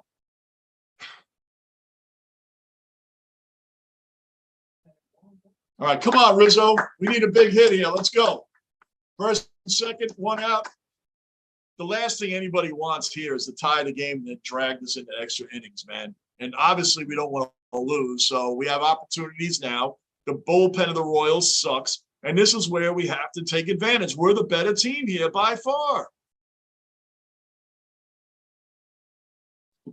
That's foul, right? It's gone. Yes. Yes. Anthony Rizzo, baby. Anthony Rizzo. What have I been saying about him? Everybody that watches me, what have I been saying about Rizzo? That's the guy I wanted. Not Freeman, not Matt Olson, Anthony Rizzo. That's the guy meant to play in New York. What a shot. That's what's up right there. He's proven he can play under pressure in New York, playing for his base for the Yankees. I know they went for the bigger players, but that's the guy right here. That's the guy that needs to be here.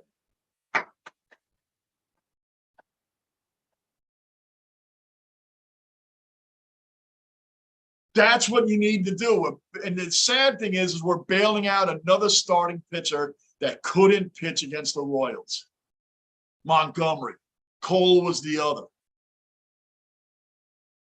This is what I'm talking about right here. That's right, Rick. Our guy, Anthony Rizzo. Been saying it. My buddies that are Yankee fans that I talk to a lot, they all made fun of me for wanting Rizzo. I told you that. They all made fun of me because they all wanted Freeman. I'm like, dude, I want Anthony Rizzo back. Bang, we got him. And who's laughing now? They don't text me anymore about Anthony Rizzo or any of that. They don't. That conversation's over. And I don't care what if Freeman's numbers are better or not. This is New York. This is New York Yankees. You got to live up to that name. He's doing it. Rizzo has 3 home runs in the last 5 games. He's on fire.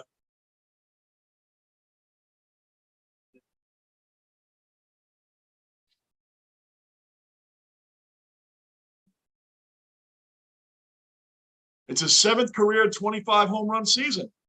Man, what's wrong with getting Anthony Rizzo?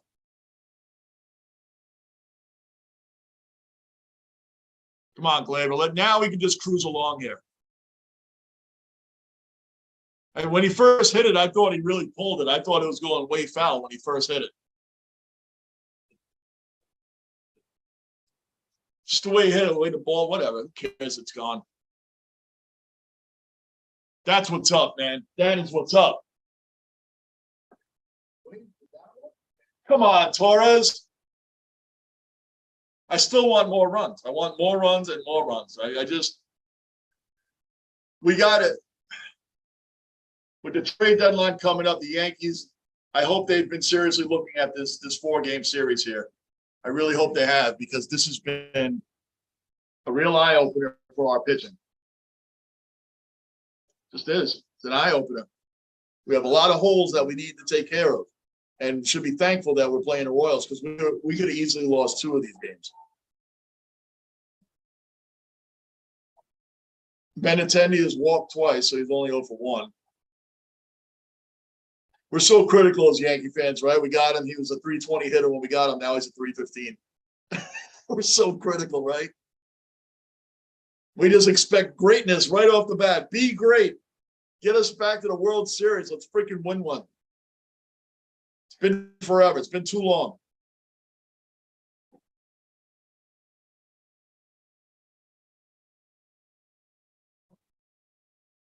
Yeah, I thought so too, Rick. I really did. Isn't it amazing how all these pitchers coming out of the bullpen now can throw 100 miles an hour? That was like unheard of. Remember the Rocket? Roger Clemens was of the rocket. He only hit like 96. Not only, but I'm just saying at the time, like 96 miles an hour. 3-0. Boy, this guy's throwing closer and closer to Benintendi, man. Is he trying to hit him? That would be great if we had a good fight here to end the game, to end the series.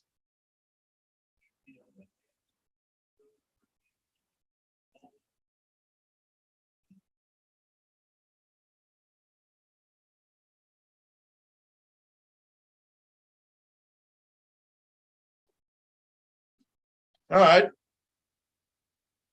Right down the middle. Let's go. You know, this kid's going to be great for it. It was a great pickup. I love that we got Benintendi, man. Pitching. I can't believe we haven't heard any of the moves by the Yankees yet. We got 2 days left for the trade deadline. That's it. You just can't be satisfied sticking with what we have on our pitching staff. You just can't be satisfied. Just can't be.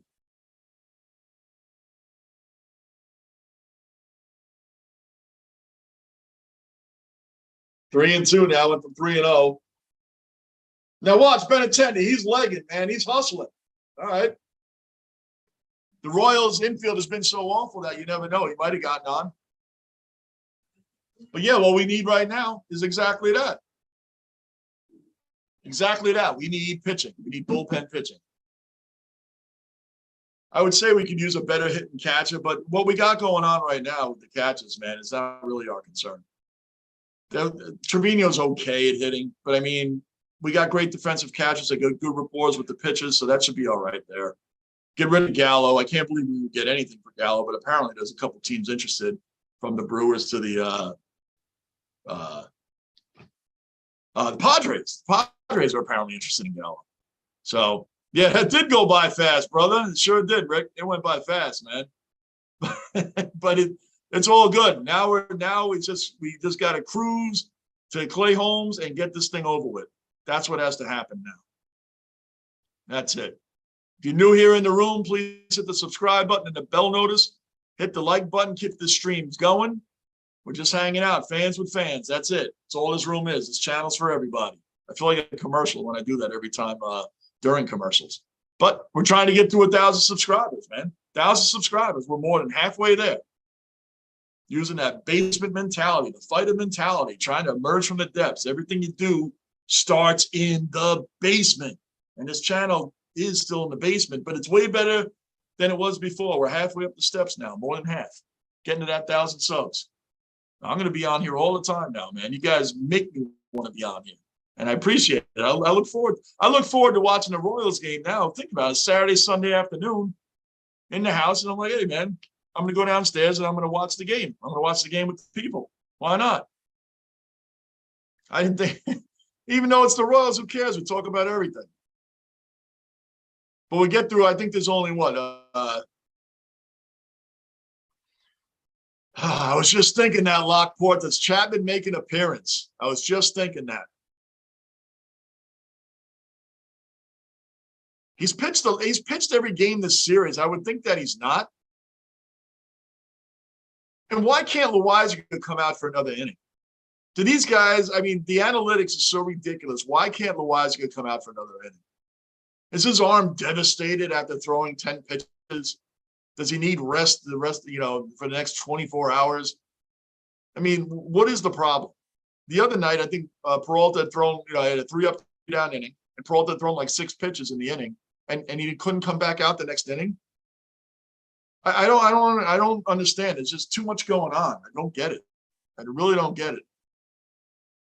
No, we got Marinaccio out here now. This kid is good, though. Marinaccio is a solid guy out of the bullpen. He's definitely been a solid. Did you see this stat? Marinaccio has not allowed a hit. Uh-oh. Well, so much for that. Anyway, if you don't know what I'm talking about, they just showed a stat that Marinaccio has not given up a hit in the last 56 batters. And the minute Michael Kay said that, the next pitch was a home run. See? Just like that. 56 batters the guy had faced and not giving up a hit. and he just gave up a home run. They're just making jokes now. Michael K's like, maybe I just jinxed that. Now it's 6-5. See, we got it. I mean, oh boy. The minute he said it, home run.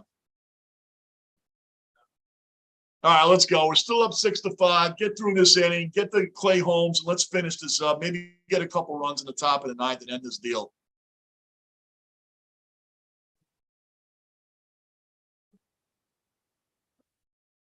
Woo! He got a gift of a strike there. That was way off. That was way off the plate. I mean, it wasn't even close to the black. Way off. We'll take it. That was a sympathy strike from the umpire, maybe.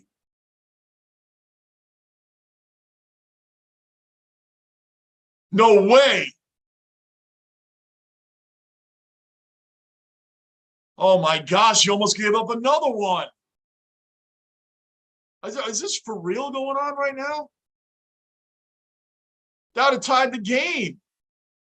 Come on, man.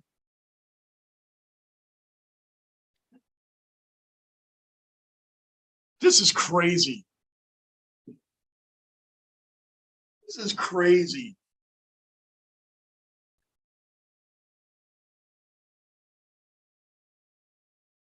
All right, I got 2 strikes on the guy. Don't fall apart, Marinacci. Is that home run going to make him fall apart now? Is he going to fall apart this inning because that's his first hit he gave up 56 batters? This is crazy.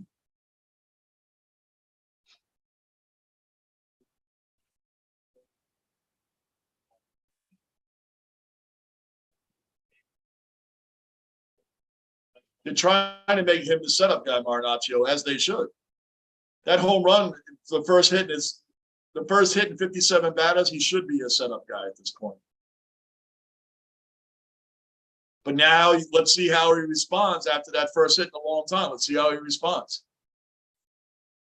Got 2 strikes on this guy now. Nobody else is warming up. I mean, is Clay Holmes going to have to come in and do like a 6-out save? Is that so much to ask nowadays, a 6-out save, like 2 innings?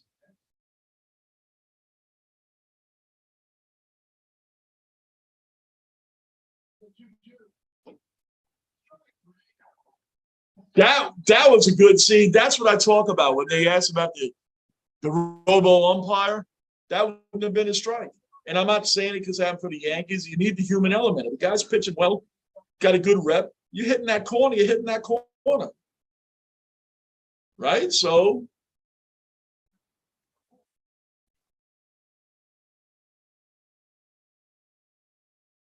come on, kid, just hold yourself, man. Hold it together. Forget about that home run. Good inside slider, man.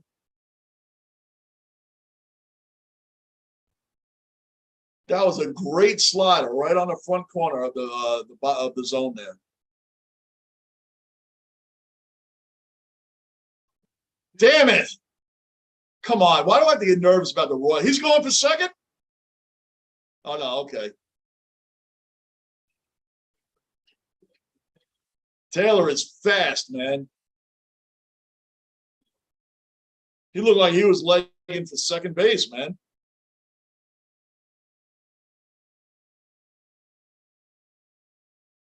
Come on. I can't believe we're sweating out a game versus the Royals. This is ridiculous. This is ridiculous. We're sweating out a game versus the Royals.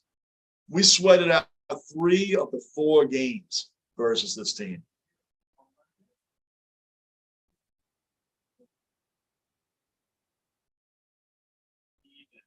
Let's go. Let's get a double play, get out of this, get an insurance run. Can you imagine we need an insurance run against the Royals? But maybe we do. Joshua, what's up, brother? What's happening, man? Welcome, man. It's awesome. Good to see you, man. Let's go Yankees, dude. That's what we're waiting for here, man, to beat the Royals. Welcome in, man. You're right at the best part of the game. Last 2 innings here, the Yankees are trying to hold on to a 6-5 lead to complete a sweep in a weird series against the Royals.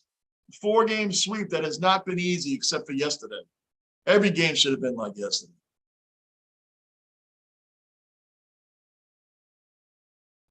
I'm going to be live again tomorrow night, Lockport. Yo, brother, I'm going to be live all the time. Occasionally, I'm going to have Lou on, my co-host. He'll be on here at least 2 days a week. I'm going to be live tomorrow. I'm just debating right now if I'm going to be live for the Yankees Mariners or if I'm going to be live for Monday Night Raw, which is all the after effects from SummerSlam. So all week I'm going to be doing Yankee games, but tomorrow night is where I'm like, I'm on the fence if I'm going to do Raw or the Yankees Mariners. But Tuesday I'll be here doing I'll be doing Yankees Mariners Cardinals pretty much the rest of the week. We're going to do NFL preview stuff also tomorrow night. I just don't know if I'm going to do the Yankee game or I'm going to do live Raw, or if I could come on here and go back and forth. It's great. I could, but I don't know. I'm just catching a feeling from people, man. The after effects from that SummerSlam was incredible, which you were a part of with me last night too. It's going to be interesting, man. But yeah, I'll be live all week, brother. I may miss one day here or there, but I'm going to be live this entire month of August as well. Got to get to 1,000 subs and keep it moving, man. I'm getting more and more into this channel. It's a lot of trial and error, but I'm enjoying. You guys are making it fun for me to be on here. So I thank every one of you that's on here with me every day. Because me being by myself, I've only been doing a couple of weeks now. But you guys know I've been doing the channel since November. So, but I said, now I got the live stream. I told you, it's a basement mentality, man. Coming up from the depths, from the bottom, emerging, man, trying to make everything work. This is fun.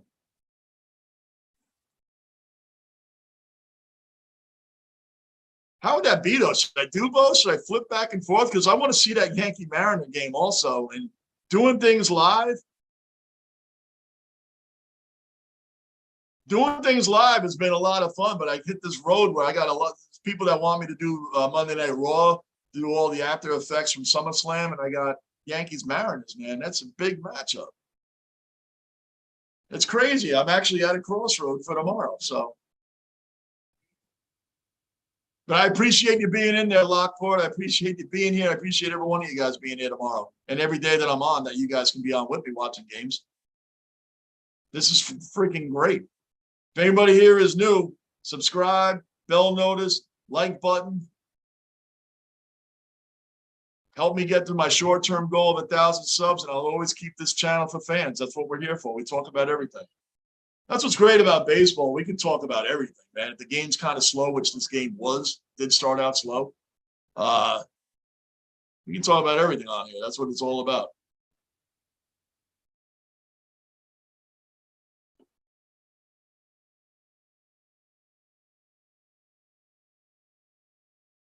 Melendez again is working the count against the Yankees. This guy has really been a problem for us. He's 2 for 3 today. The count went to 3-2. This inning is dragging on. This is insane. This is insane. This is the Royals. Come on, guys, wake up.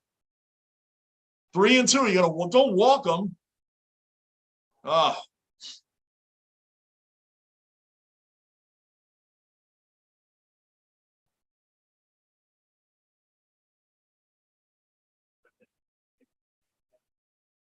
He did get away with that changeup. That was right down Broadway, man. Right down Broadway. He got away with that not being put over the wall.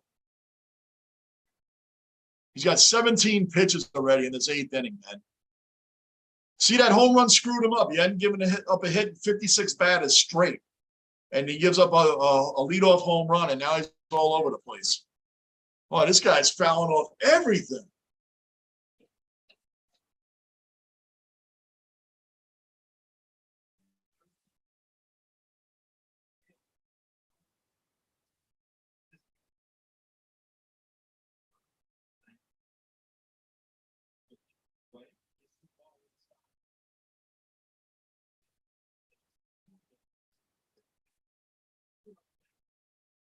Oh, here we go.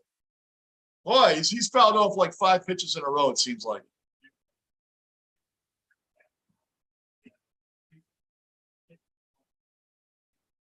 This Melendez has been a problem Thursday, Friday, every day. I'm starting to give a lot of respect to this kid, man. He is playing. Got to respect players that play hard on bad teams because some of these guys don't do that. I know they're auditioning for other teams as well, and hopefully they get traded away and go to a better team. I mean, that's the goal, right? That's the goal.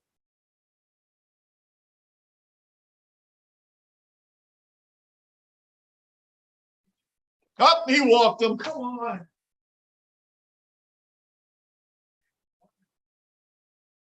This is insane, man. This is insane. We should have already been out of this inning. We should have been. Here comes the pitching coach again to tell him, you know, hey, stop doing whatever you're doing now. Stop doing that. Get people out.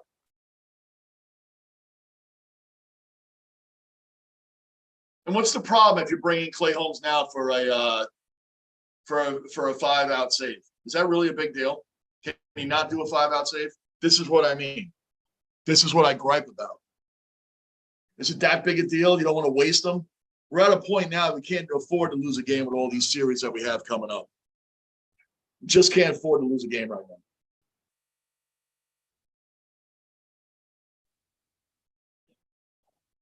Boy, this is unbelievable.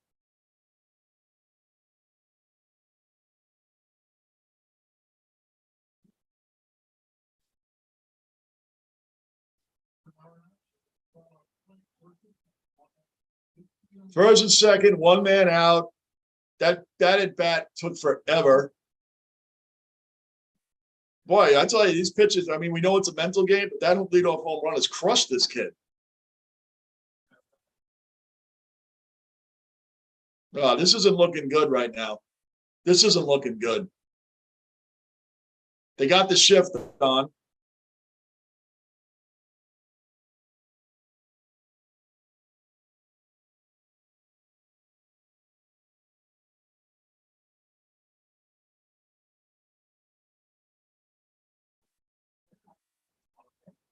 One and one. I mean, most of these batters that are coming to the plate are hitting 230, 211, 180. I mean, what is the problem? Why can't we get these guys out?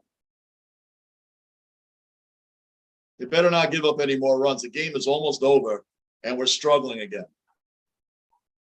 That's a double play. Let's go. Finally. Finally. Can you imagine that we need like an insurance run right now against this team?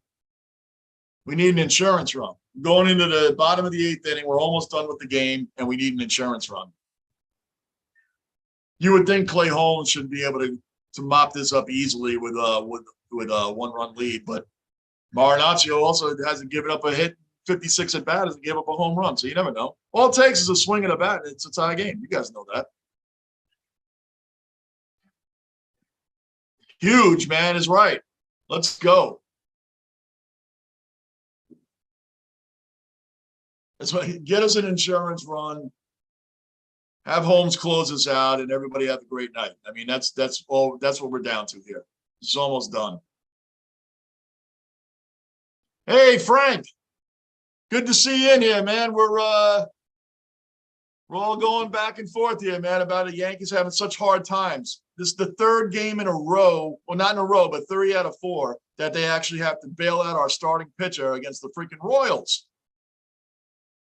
Yeah, it ain't over till it's over is right. And everybody that when I promoted earlier doing, the man on here now, Frank, is the owner of the Sports Cave, Deptford Mall, New Jersey, the owner of Sports Cave. Please, sportscave.net. I showed this in the beginning, and now you guys see it again. The man in the chat room, any memorabilia that you need, he's got it all. Sportscave.net. That's Frank, and he's in the chat room right now. Yeah, it ain't over till it's over, Frank, but, you know, these tricky Royals, they beat up on Montgomery today. They killed Cole a couple days ago. It's insane that we have to be fighting back to come back from a team like this. That right now, going into the bottom of the 8th inning, we need an insurance run. Of course, Frank. Thank you, man. Thank you. You've helped with so much of this right here. That's Frank in the Deptford Mall, New Jersey. That is Frank. Please go to sportscave.net. Give him a shout. Tell him Johnny Basement sent you. He'll take care of you. Good dude. All right, so now we're here with the Royals. We need an insurance run. An insurance run against the freaking Royals. We got the Mariners coming up, the Cardinals, the Mariners again, Red Sox, Rays, Jays, and Mets. That is our month of August. A brutal month. Brutal. So we need to get a run here. And Josh Allen starts swing and miss. Our good old Donaldson, $25 million man, hitting 218 with 9 homers. Come on.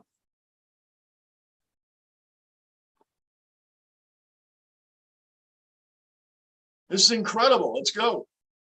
Right back to the pitcher. This guy, Donaldson, is just a defensive pickup, 36 years old. We get him for $225 million this year and next. We have him for next year, too. Come on. Right back to him, man. Here's Trevino's in. Trevino's hitting 256. We have it. He's been really good for us. He's replacing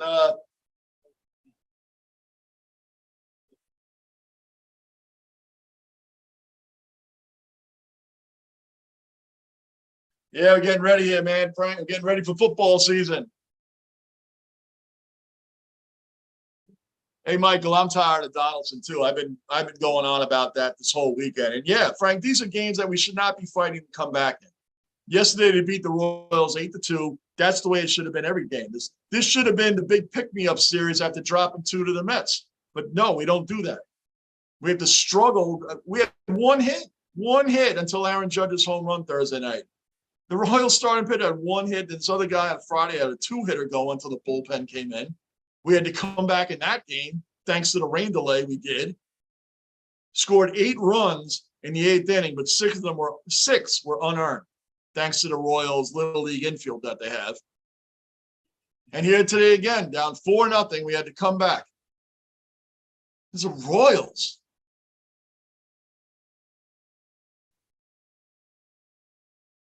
Absolutely incredible. So we're going to go into the 9th. Clay Holmes, hopefully we'll get another run, but he should be able to shut it down. Should be able to shut it down with a 1-run lead. Anybody's new in here, please hit the subscribe button. Please hit the bell notice and the like button so the stream can continue on and we can continue talking here, fans to fans. If you know anybody, tell them, come on by to the basement. Come by Johnny Basement's channel. Come hang out with us. All right, well, Trevino went down uneventfully, and now we got IKF up. See how quick we're going up and down? That's what the Royals should have been, up and down. 3 up, 3 down. That's what it should have been. But no, we have to struggle. Got 1 more to go. You at work right now, Frank?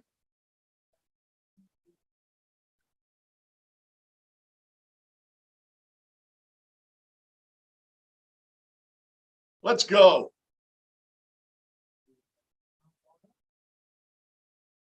So Clay Holmes, come in. We need the bullpen help. We need this series has told us how much the Yankees really need. Bullpen help, back of the rotation help. This is what we need.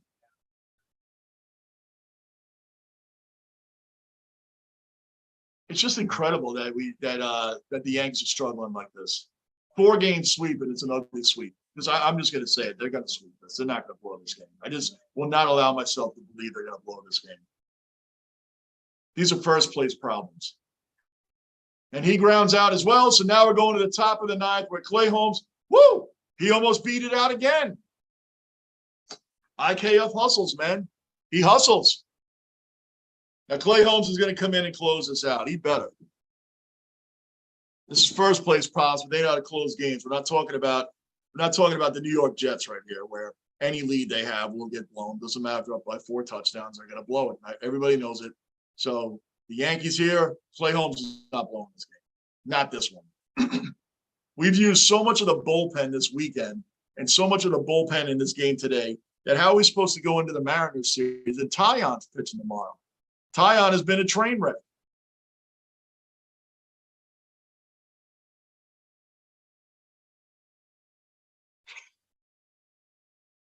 You know why Mattingly's not in the Hall, Michael? Mattingly is not in the Hall, obviously not for the player that he is, but he's not in the Hall because the pocket of time. It's the same reason Joe Klecko is still fighting to get in the Hall of Fame. People think he did his career, his time of greatness in his career wasn't long enough to be Hall of Fame worthy. And that's the gripe on Mattingly. The same thing that Joe Klecko gets. Both guys should be in the Hall of Fame. No question about it. Then I bring up guys like Terrell Davis. He's in the Hall of Fame. And he's in the Hall of Fame because he helped John Elway. Yes, he was a great running back, but it was a short time. He was great for a short time before his injuries came in. And he's in there because he helped John Elway. He was a big catalyst for John Elway getting those 2 Super Bowls, especially after the Broncos and not just the Broncos, but the AFC in general had lost 15 years in a row. They lost the Super Bowl. So that was epic when they beat Brett Favre and the Packers in '97. But he's in the Hall of Fame. Terrell Davis, I can name a few running backs that had better careers than him that aren't in the Hall of Fame. So it is a bunch of situational things, but Mattingly, he's not in for that reason. His level of greatness was for a short period, and then he was injured a lot, and the Hall of Fame writers just aren't going to put him in. Joe Klecko, same thing. They don't think he was great enough for long.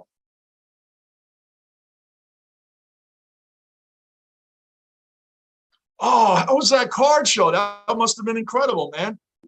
You were out there yesterday, huh? That's awesome.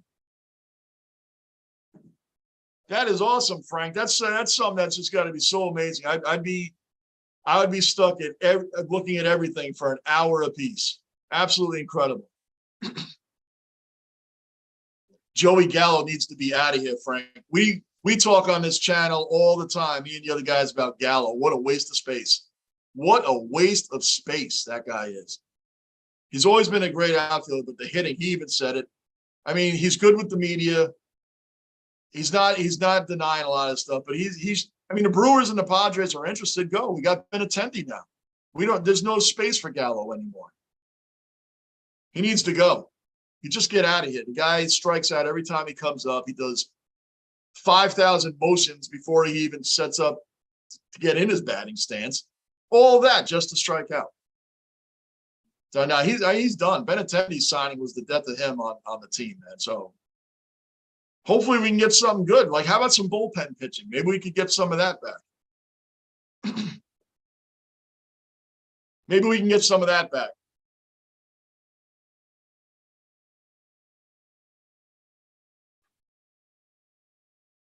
It is about generations. I agree with you. I'm not debating that Mattingly shouldn't be in the Hall of Fame, Michael.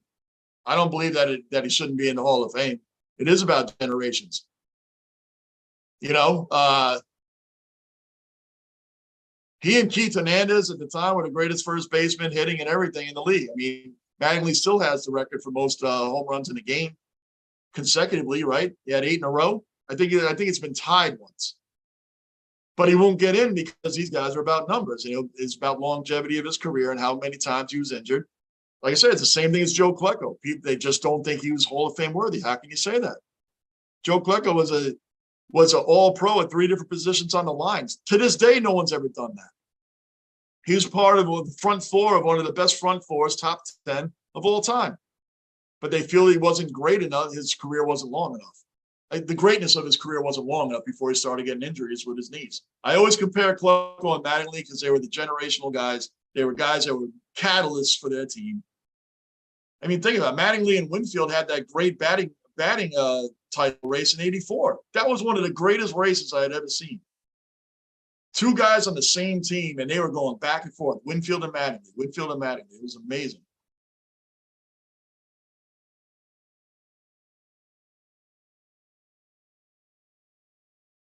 Did you? You brought Dave Schultz? Oh, my gosh. That is awesome, man. Oh, what a great day that had to have been. That had to have been a great day. I think you have a frame of him in the front of your store. I think I see that when I'm walking in, man. That is amazing. What a great time. I got to get to one of those card shows, man. I'm telling you, when I go in just like when I'm in this store. It's amazing. I sit there and I look at everything, and I always come across something. I always come across something I want. There's about four other things in there that I want.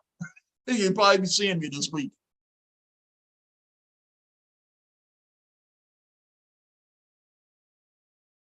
Yeah, Lockport. We went over Pete Rose, man. He's the biggest villain apparently baseball has ever seen. He's like I said, his thing. Pete Rose is a gambling addict. These other guys cheat. They're all held in high regard. Pete Rose is a villain. He rubbed a lot of people the wrong. Again, it's a personality checklist. So there's a lot of people that hate Pete Rose. They hate the person he is. They hate that he lied to everybody. He was an addict. A lot of addicts lie about a lot of things. And he gets no grace. Bud Selig's in the Hall of Fame. He led that whole steroid era. He's in the Hall of Fame somehow. It's weird. Pete Rose should definitely be in. I went all. Maybe you weren't on the chat yet, but at that time I went off on that. Pete Rose was a gambling addict. He had problems, and everything's marketing through gambling now. Gambling sites are on everything. They show poker on ESPN, and he can't get in. I said, sadly, he's going to get in a couple years after he passes away.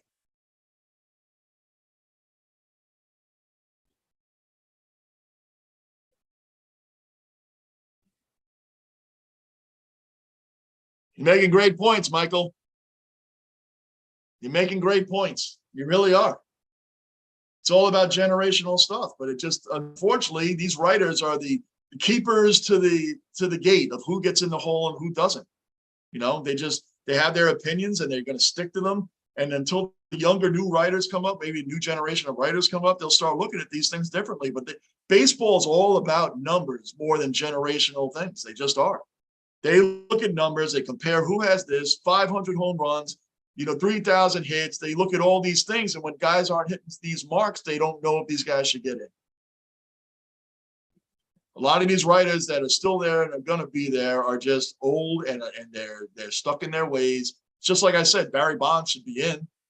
He never failed a test, even though everybody knows he did something. He never failed. And what's his name? David Ortiz did fail a test, and he's in because he's a great freaking guy, and Barry Bonds isn't a great guy. So Ortiz gets in and Bonds doesn't. And Clemens will never get in either. And it's not about the steroids anymore. It's about personalities. But Mattingly he did hit him. I mean, you know what? We're talking about all this stuff, Rick, because I am trying to distract myself from actually trying to not believe that he could blow this game, that they really could blow this game. I can't believe he hit him. There's two men on with one out. This is ridiculous. It's absolutely ridiculous, man. I'm talking about all this other stuff, and I'm looking at the chat so I can avoid actually thinking that Clay Holmes is going to blow this lead. This is insane that every inning, the Royals are getting men on base. We come up, it's 1, 2, 3 strikes, you're out. 1, 2, 3 strikes, you're out. We sit down. And here's this garbage trash team, the Royals, challenging us. And now Salvatore Perez is up. The last guy on Kansas City you want to see up is up right now. He gets big hits in these situations.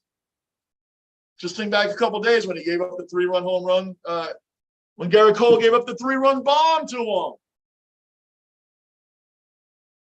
Perez is the last guy I want to see up right now.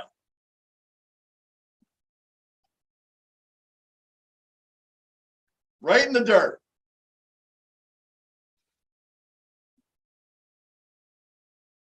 Yeah, Frank, no doubt. No question about it. It's going to be a couple years after that Rose passes away that they're going to let him in. Ridiculous. Absolutely ridiculous. All this cheating going on. Nobody on the Astros gets punished. Nobody. No players get punished for their parts in it. Alex Cora and AJ Hinch get 1 year, and the year they got would be like being, growing up and being punished on a rainy weekend. Hey, you can't go outside. Okay, it's raining anyway. They got punished during COVID time. What did they miss? Nothing. Then they come right back in the league. No problem. They were one of the biggest scandals that happened in baseball. No one gets punished, but Pete Rose is the villain. Pete Rose was a gambling addict. Addictions are way different than cheating. than knowing that you're cheating. Yes, he knows he was gambling, but addictions are different than outright cheating. It's just crazy. And they go on a lot of assumptions. It's never been proven that he bet against his own team, but they go with that Rule 21 where no umpire, coach, manager should be betting on their sport, period. So that's what they've lived on, and no one can seem to forgive this guy, but everybody else gets forgiven. And again, if Pete Rose was a great guy and loved everybody, was friendly, and oh no, he did it.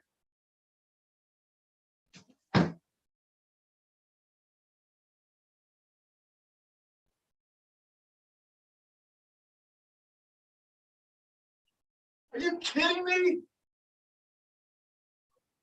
Are you kidding me? I just said this is the last guy we need up, and what does he do? 3-run bomb. Are you kidding me? He did it to Garrett Cole. Now he does it to Clay Holmes. Salvador Perez is the last guy we needed up right now.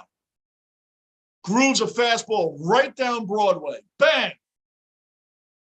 Look at Judge. Aaron Hicks, he stopped running. You got to be kidding me. Now we're down by 2. What a joke. What a joke. Sadly, I called that one. So this guy is the last guy you want up in this Kansas City Royal team.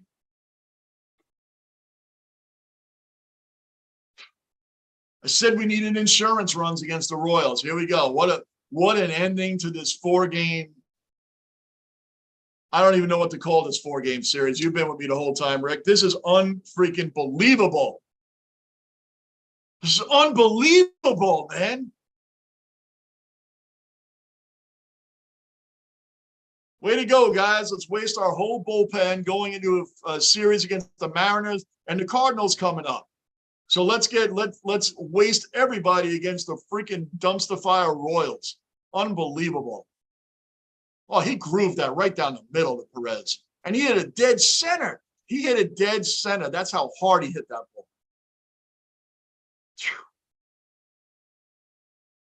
Yeah, we spoke about Bill Russell on here, man. He's 88, legendary basketball player. The guy, 11 rings in 13 NBA seasons. What a legend, man. What an absolute legend of the game. 11 rings, and he doesn't get mentioned at all as even being in a GOAT type status, man. 11 rings, 5-time MVP. Basketball lost a real ambassador of the game there, man. He was always a stand-up guy. Everywhere you saw him, it's like, wow, he was 88 because he was always so lively and so full of energy that you would just forget that the guy's getting older.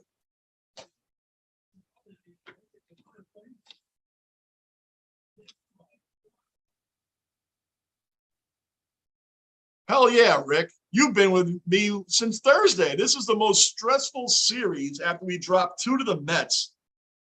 We get a layup series versus the Royals, a bounce-back series. Hey, everybody can feel good again. We got the Royals before we go to a real tough stretch against tough teams in August. And this has been a stroke-filled weekend. I'm surprised they didn't have a stroke down here live. Oh, that's only the second out, by the way. That's only the second out. These last 2 innings has taken an hour, if not longer. This is turning into a 4-hour game against the Royals, man. This is unreal. We started this at 1:30. Now Boone's coming out. What? Who are we bringing in now? Litke's coming in now. Is he going to come in for one hitter and then not come out? This is crazy. This is crazy. It's absolutely crazy.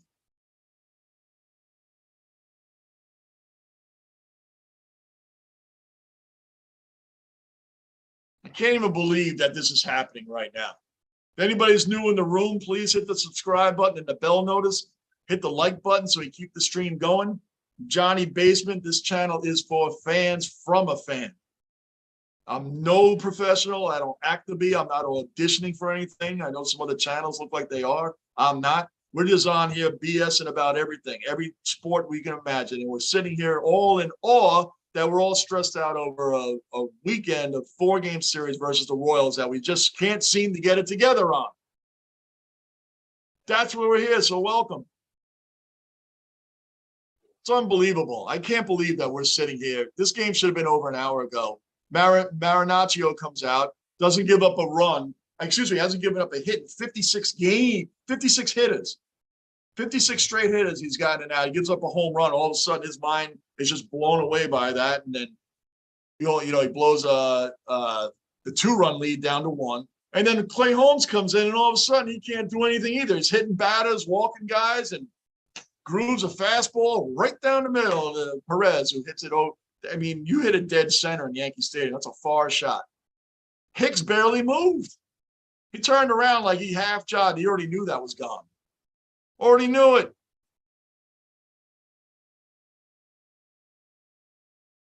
This is crazy, guys. Absolutely crazy. And it's not, and sadly, the way this has been going this weekend, this is not shocking. That's what's sad about it. It's not shocking. It's the exact reason why I said we needed more runs in the bottom of the 8th. You think we, us fans, are crazy for saying that? Oh, you're just playing the Royals, right? No. So Litke's in now. Can he get one out before he gives up a home run or anything? Can he get an out? This inning has been so long, I don't even know who we have coming up the bottom of the 9th. You guys remember? I don't know. The top of the 8th and the top of the 9th, the Royals had worked the pitchers to death. For all we know, this could be a 15-pitch at bat. Every Royal batter that's coming up to the plate these past 2 innings is hitting less than 230.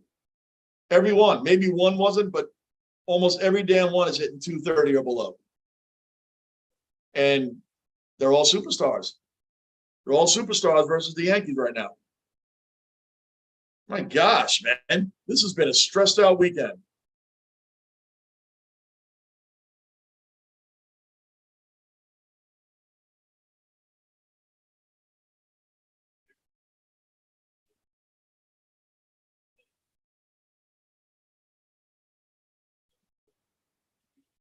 Oh, Paul O'Neill's talking about Mariano Rivera, man, bringing us back to a time where the game would have been over.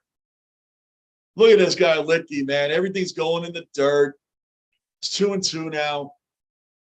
This is a painful experience to watch the 8th and the 9th inning. This has been painful. Absolutely painful.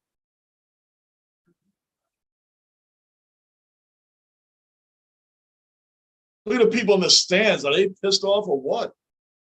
What is this guy doing, man? Every pitch is going in the dirt. Dude, you just got to come in and get one out. That's all you got to do. You're going to walk him? Every pitch is going in the dirt. Like, this guy's not even tempted to swing. He's not even tempted to swing. These pitches aren't even close. This is incredible. Oh, my gosh, man.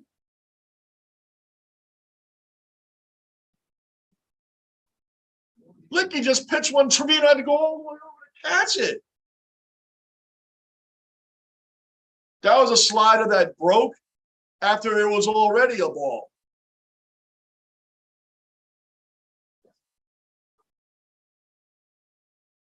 You're right, Mike. This sucks. Sucks. This is absolutely incredible, man. This 9th inning. It'll be 10 o'clock tonight. We're still going to be watching this. Where is he throwing the ball? Does this guy know how to pitch? He's throwing cutters and sliders that are already out of the strike zone, and then they're breaking even further out. What the hell is going on out there? Oh, my. 2-0.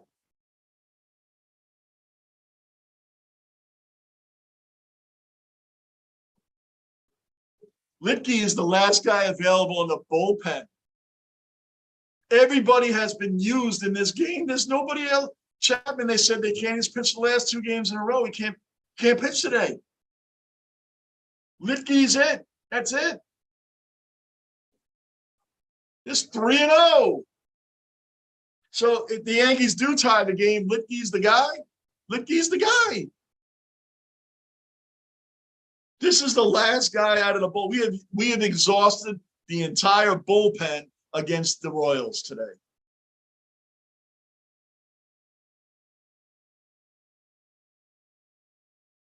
Oh my gosh, I thought that was good. The minute he hit it, I'm like, that can't possibly be gone. Here we go.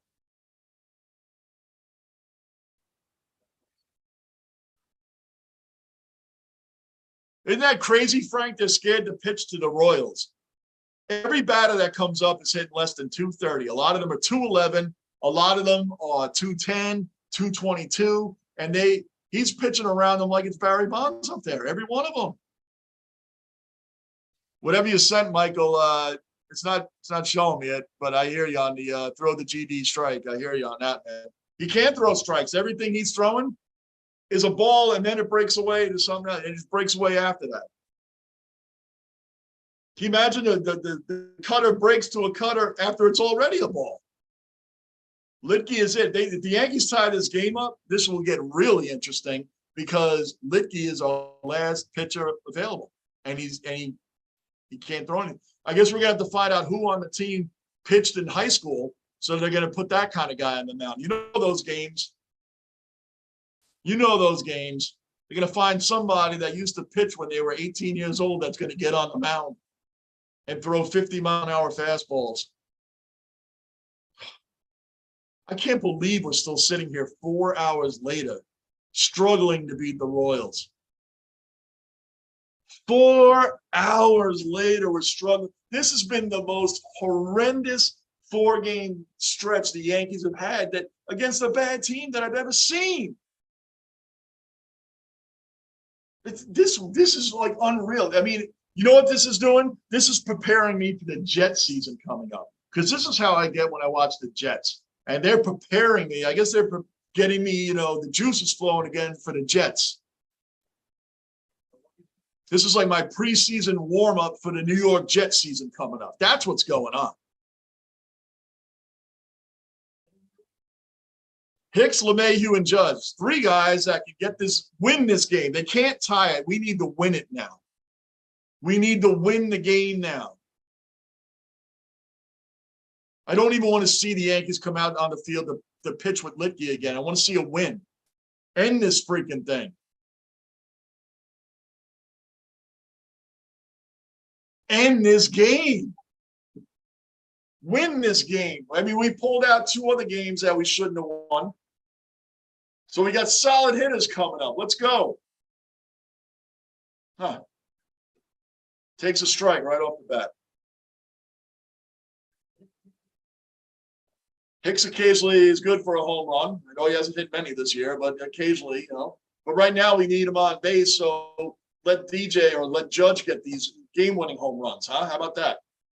Get on base, get DJ on base, let Judge hit the 3-run bomb, and we'll all celebrate and be happy that we got out of this horrendous, stressful, stroke-filled series.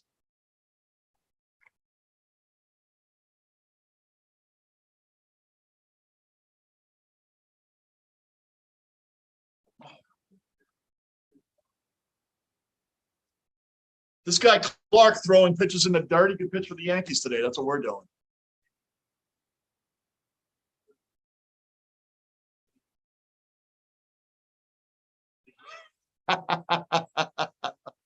Right, Frank. Pitched in the dirt and outside. That's all we need. Right. Yeah, Jeff, Michael, man. Hicks is useless, man. He just look at him. Hicks has really done not much for the Yankees. And he's another guy the Yankees just hold on to. Remember when Hicks came around, they said this guy's going to be similar to Bernie Williams? I've never seen that. I've never seen anything close to that. He's a Bernie Williams type. When he first came out, that's what we were sold, that he's a Bernie Williams type. I don't see that at all. When I see Aaron Hicks, I don't think Bernie Williams. What is going on out here? Come on.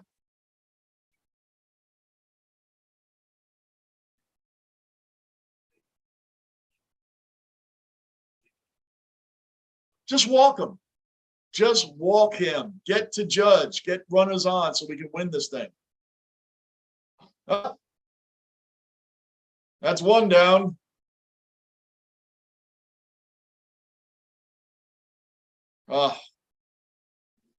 This is insane. Insane, guys. If you're new in the room, hit the subscribe button, bell notice, and the like button. Please help this stream to keep going and help this channel to keep building towards 1,000 subs. And guys in the room, tell people, come on in, join Johnny Basement and everybody. We're all one big happy family. I don't know about happy right now, but we're one just sports chatting crew in here. Let's go, DJ. Now we got our real hitters up.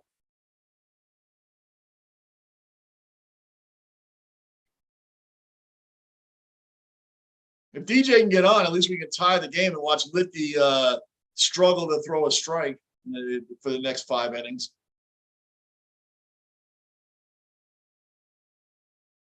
Did he really go around? He did.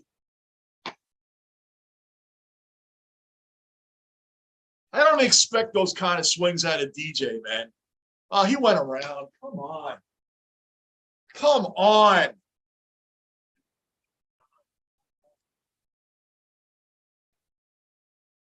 DJ, man, you don't expect to see DJ swinging the garbage like that.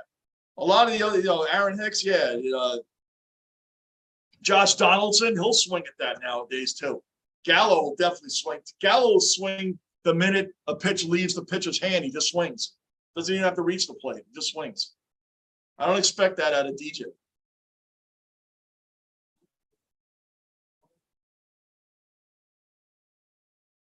Think about that. The Yankees are looking for their 70th win today. 70th. And the Royals are looking for their 40th win. Their 40th win. And the way it looks, they might just get it. I can't believe that. I've said that too many times. Let's go. Come on.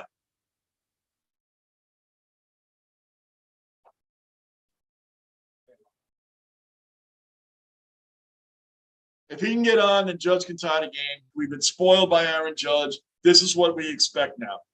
He has made us expect him to hit big home runs, which he has done time and time again. Oh, I can barely sit still, man. This is insane.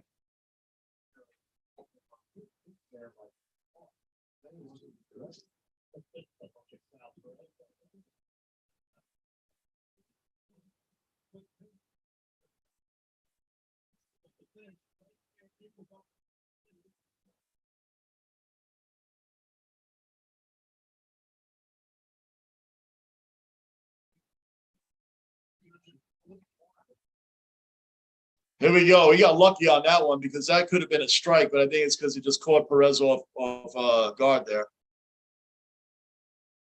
DJ is just missing these pitches, man. He's just missing them. Because that ball just dropped right in the middle of the plate. Pretty much. He should have hit that one. Let's go.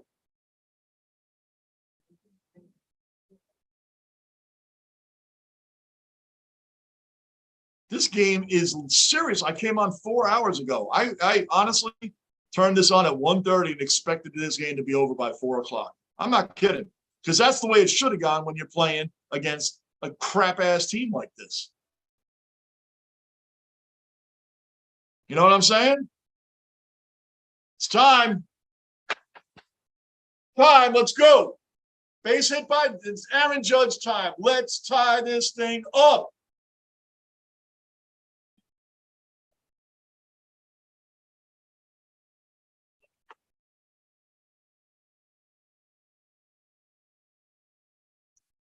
That's working the plate. That's working the count. That's a real hitter right there. That's a real hitter right there. Yep. That Lockport, you're right. That is a DJ hit right there. That's a DJ hit. Let's go, Aaron. Come on. You can't sit down for this. Knocking my water over. Chairs are going everywhere. Let's go. Come on.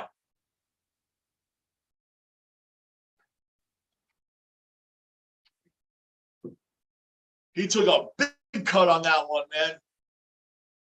That slider broke at the last minute, but oh, it just broke under his back. Come on, because that was going opposite field had he squared off on that one. Come on.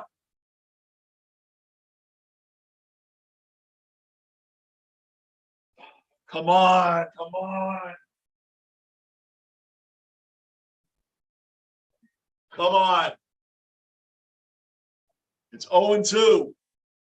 And guys, don't, I mean, even if he strikes out, even if he doesn't do it, we got Rizzo coming up next. He already hit a 3-run bomb today. Rizzo's no slouch at doing this either. So we got our two best opportunities right now to tie the game up. From Judge, it's our greatest opportunity, and Rizzo right behind him can do it as well. So we're in a good position with our batters.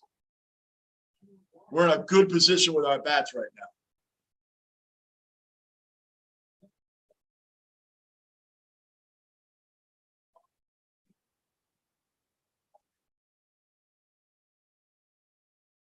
Yeah, take the walk and bring it to Rizzo. I mean, whatever, and he can win it.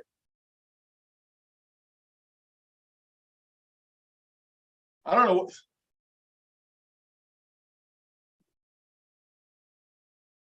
It's 2-2 now. This guy's probably going to dance, but you know what? That's the thing about this part of the order for the Yankees. You can't just dance around Judge. You got Rizzo coming up next. I guess it's a pick your poison, and you would go with Rizzo because Judge is just MVP, unconscious, ridiculous this year. But getting Rizzo's no gift. It's no gift behind Judge.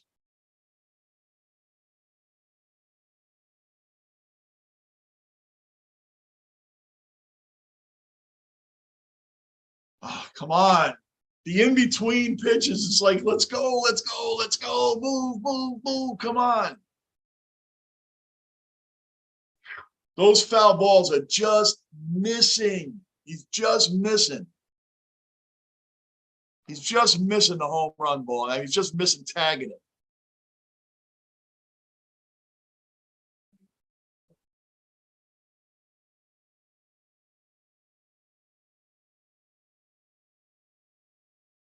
Nah, he ain't swinging at that, dude. Nice try, Clark. He's going to walk him now. It's 3-2. He's not throwing him anything to hit. There's no way he's throwing him anything to hit. Full count. He's not, I'm telling you. But like I said, you walk Judge, you got Rizzo to deal with. I mean, there's no gift coming up next.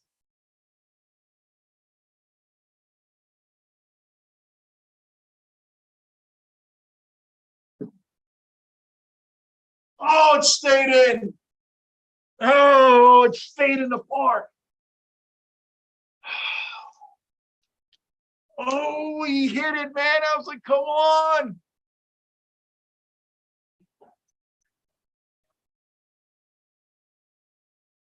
Oh, I thought that was gone, man. I wanted it to be gone. Come on. Oh, man. Well, Rizzo can still do it. Rizzo can still do it. We know it. He already did it this game. He hit the 3-run bomb. It gave us the lead then. Get the tie game now. Get the tie game now. You know that pitch is like, what the hell, man? You're going from DJ to Judge to Rizzo. That's bad.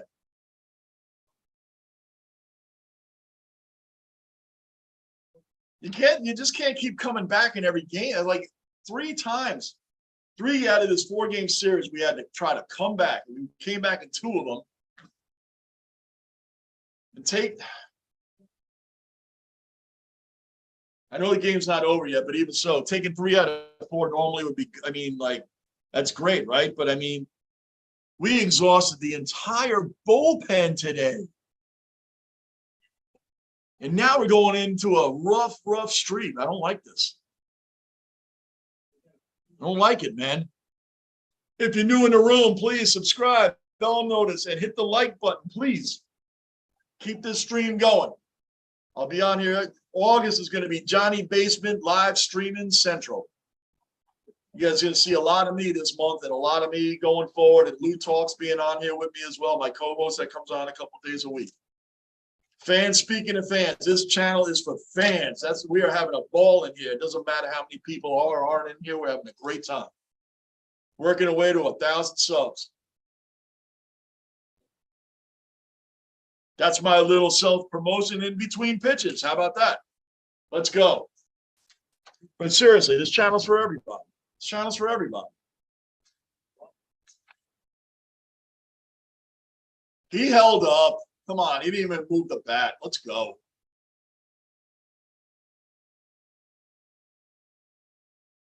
Come on. Come on.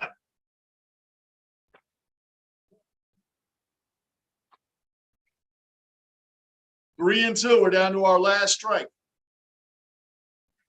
Down to our final strike. Let's go.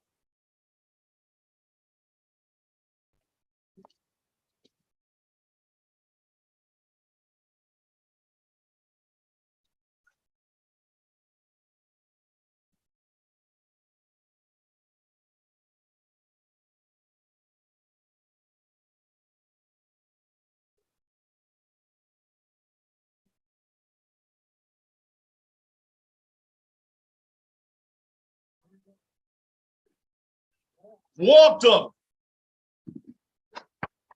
Let's go. 3-run bomb. Gleyber Torres, 3-run bomb. Let's do it. Let's do it.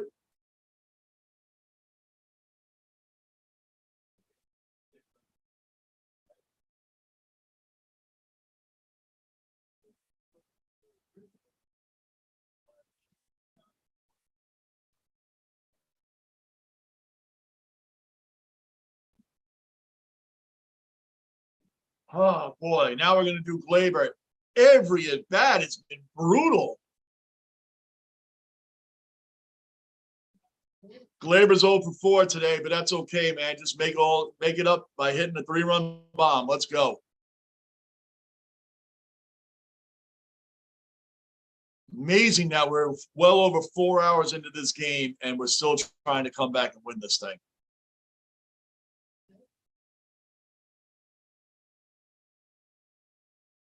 All right, Gleyber, let's do it. 0 for 4. Let's make it 1 for 5. 3-run bomb. We need it. End it. We have no more pitching. Litke's the last guy. We definitely don't want to have him come out again. We don't want to be here anymore. We want the game-winning home run. Let's go.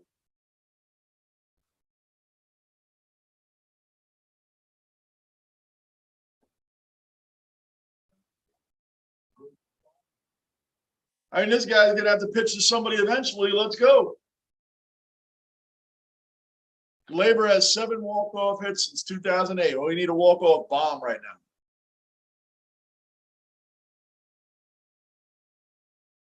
now.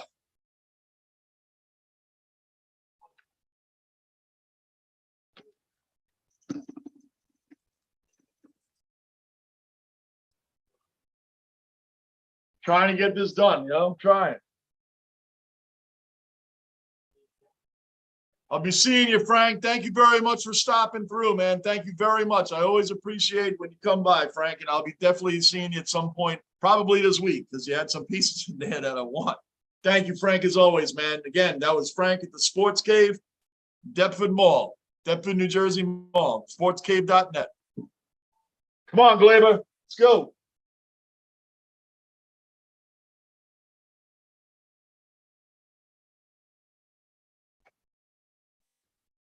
That's it. That's it. That's it. Guys, pathetic. Mikhailov, you popped in right when the game ended. The Yankees lost 8-6 to the dump. The Yankees, I'll put it this way, Mikhailov, the Yankees were going for their 70th win of the season. 70th. And instead, the Royals got their 40th win of the season. Yep. Guys, I appreciate each and every one of you stopping in. Michaela, if you chopped in right before you had to go to work, well, you can go to work knowing that the Yankees just lost now 8-6 after 4-hour extravaganza playing a last place team. So I appreciate you guys. I appreciate everybody stopping through here. If you're new in the room here, please hit the subscribe button, the bell notice, and the like button. We're working our way toward 1,000 subscribers, and you guys have helped me along this far. This channel is for fans. You guys are making it great for me to come on here. I'll be back on here tomorrow. I just haven't decided if I'm doing Yankees Mariners or Monday Night Raw after that great SummerSlam. We'll see tomorrow for sure. Yeah, Rick, we still managed to take 3 out of 4. I know. You know how we are, though, man. It was a terrible series. You've been with him every day since Thursday. This has been a very stressful series, Rick. You know it has, man. You know it has. And it's still in the end. We took 3 out of 4, which is great. I mean, it's great overall to take 3 out of 4. But man, had Kansas City been a real team, we would have taken 1 out of 4, right? I mean, but whatever. Who cares? We got 3 out of 4. I will be back on tomorrow night, guys. I'll put it up in the post. I may start with the Yankees and switch back and forth a little bit. Tomorrow's going to be an interesting night.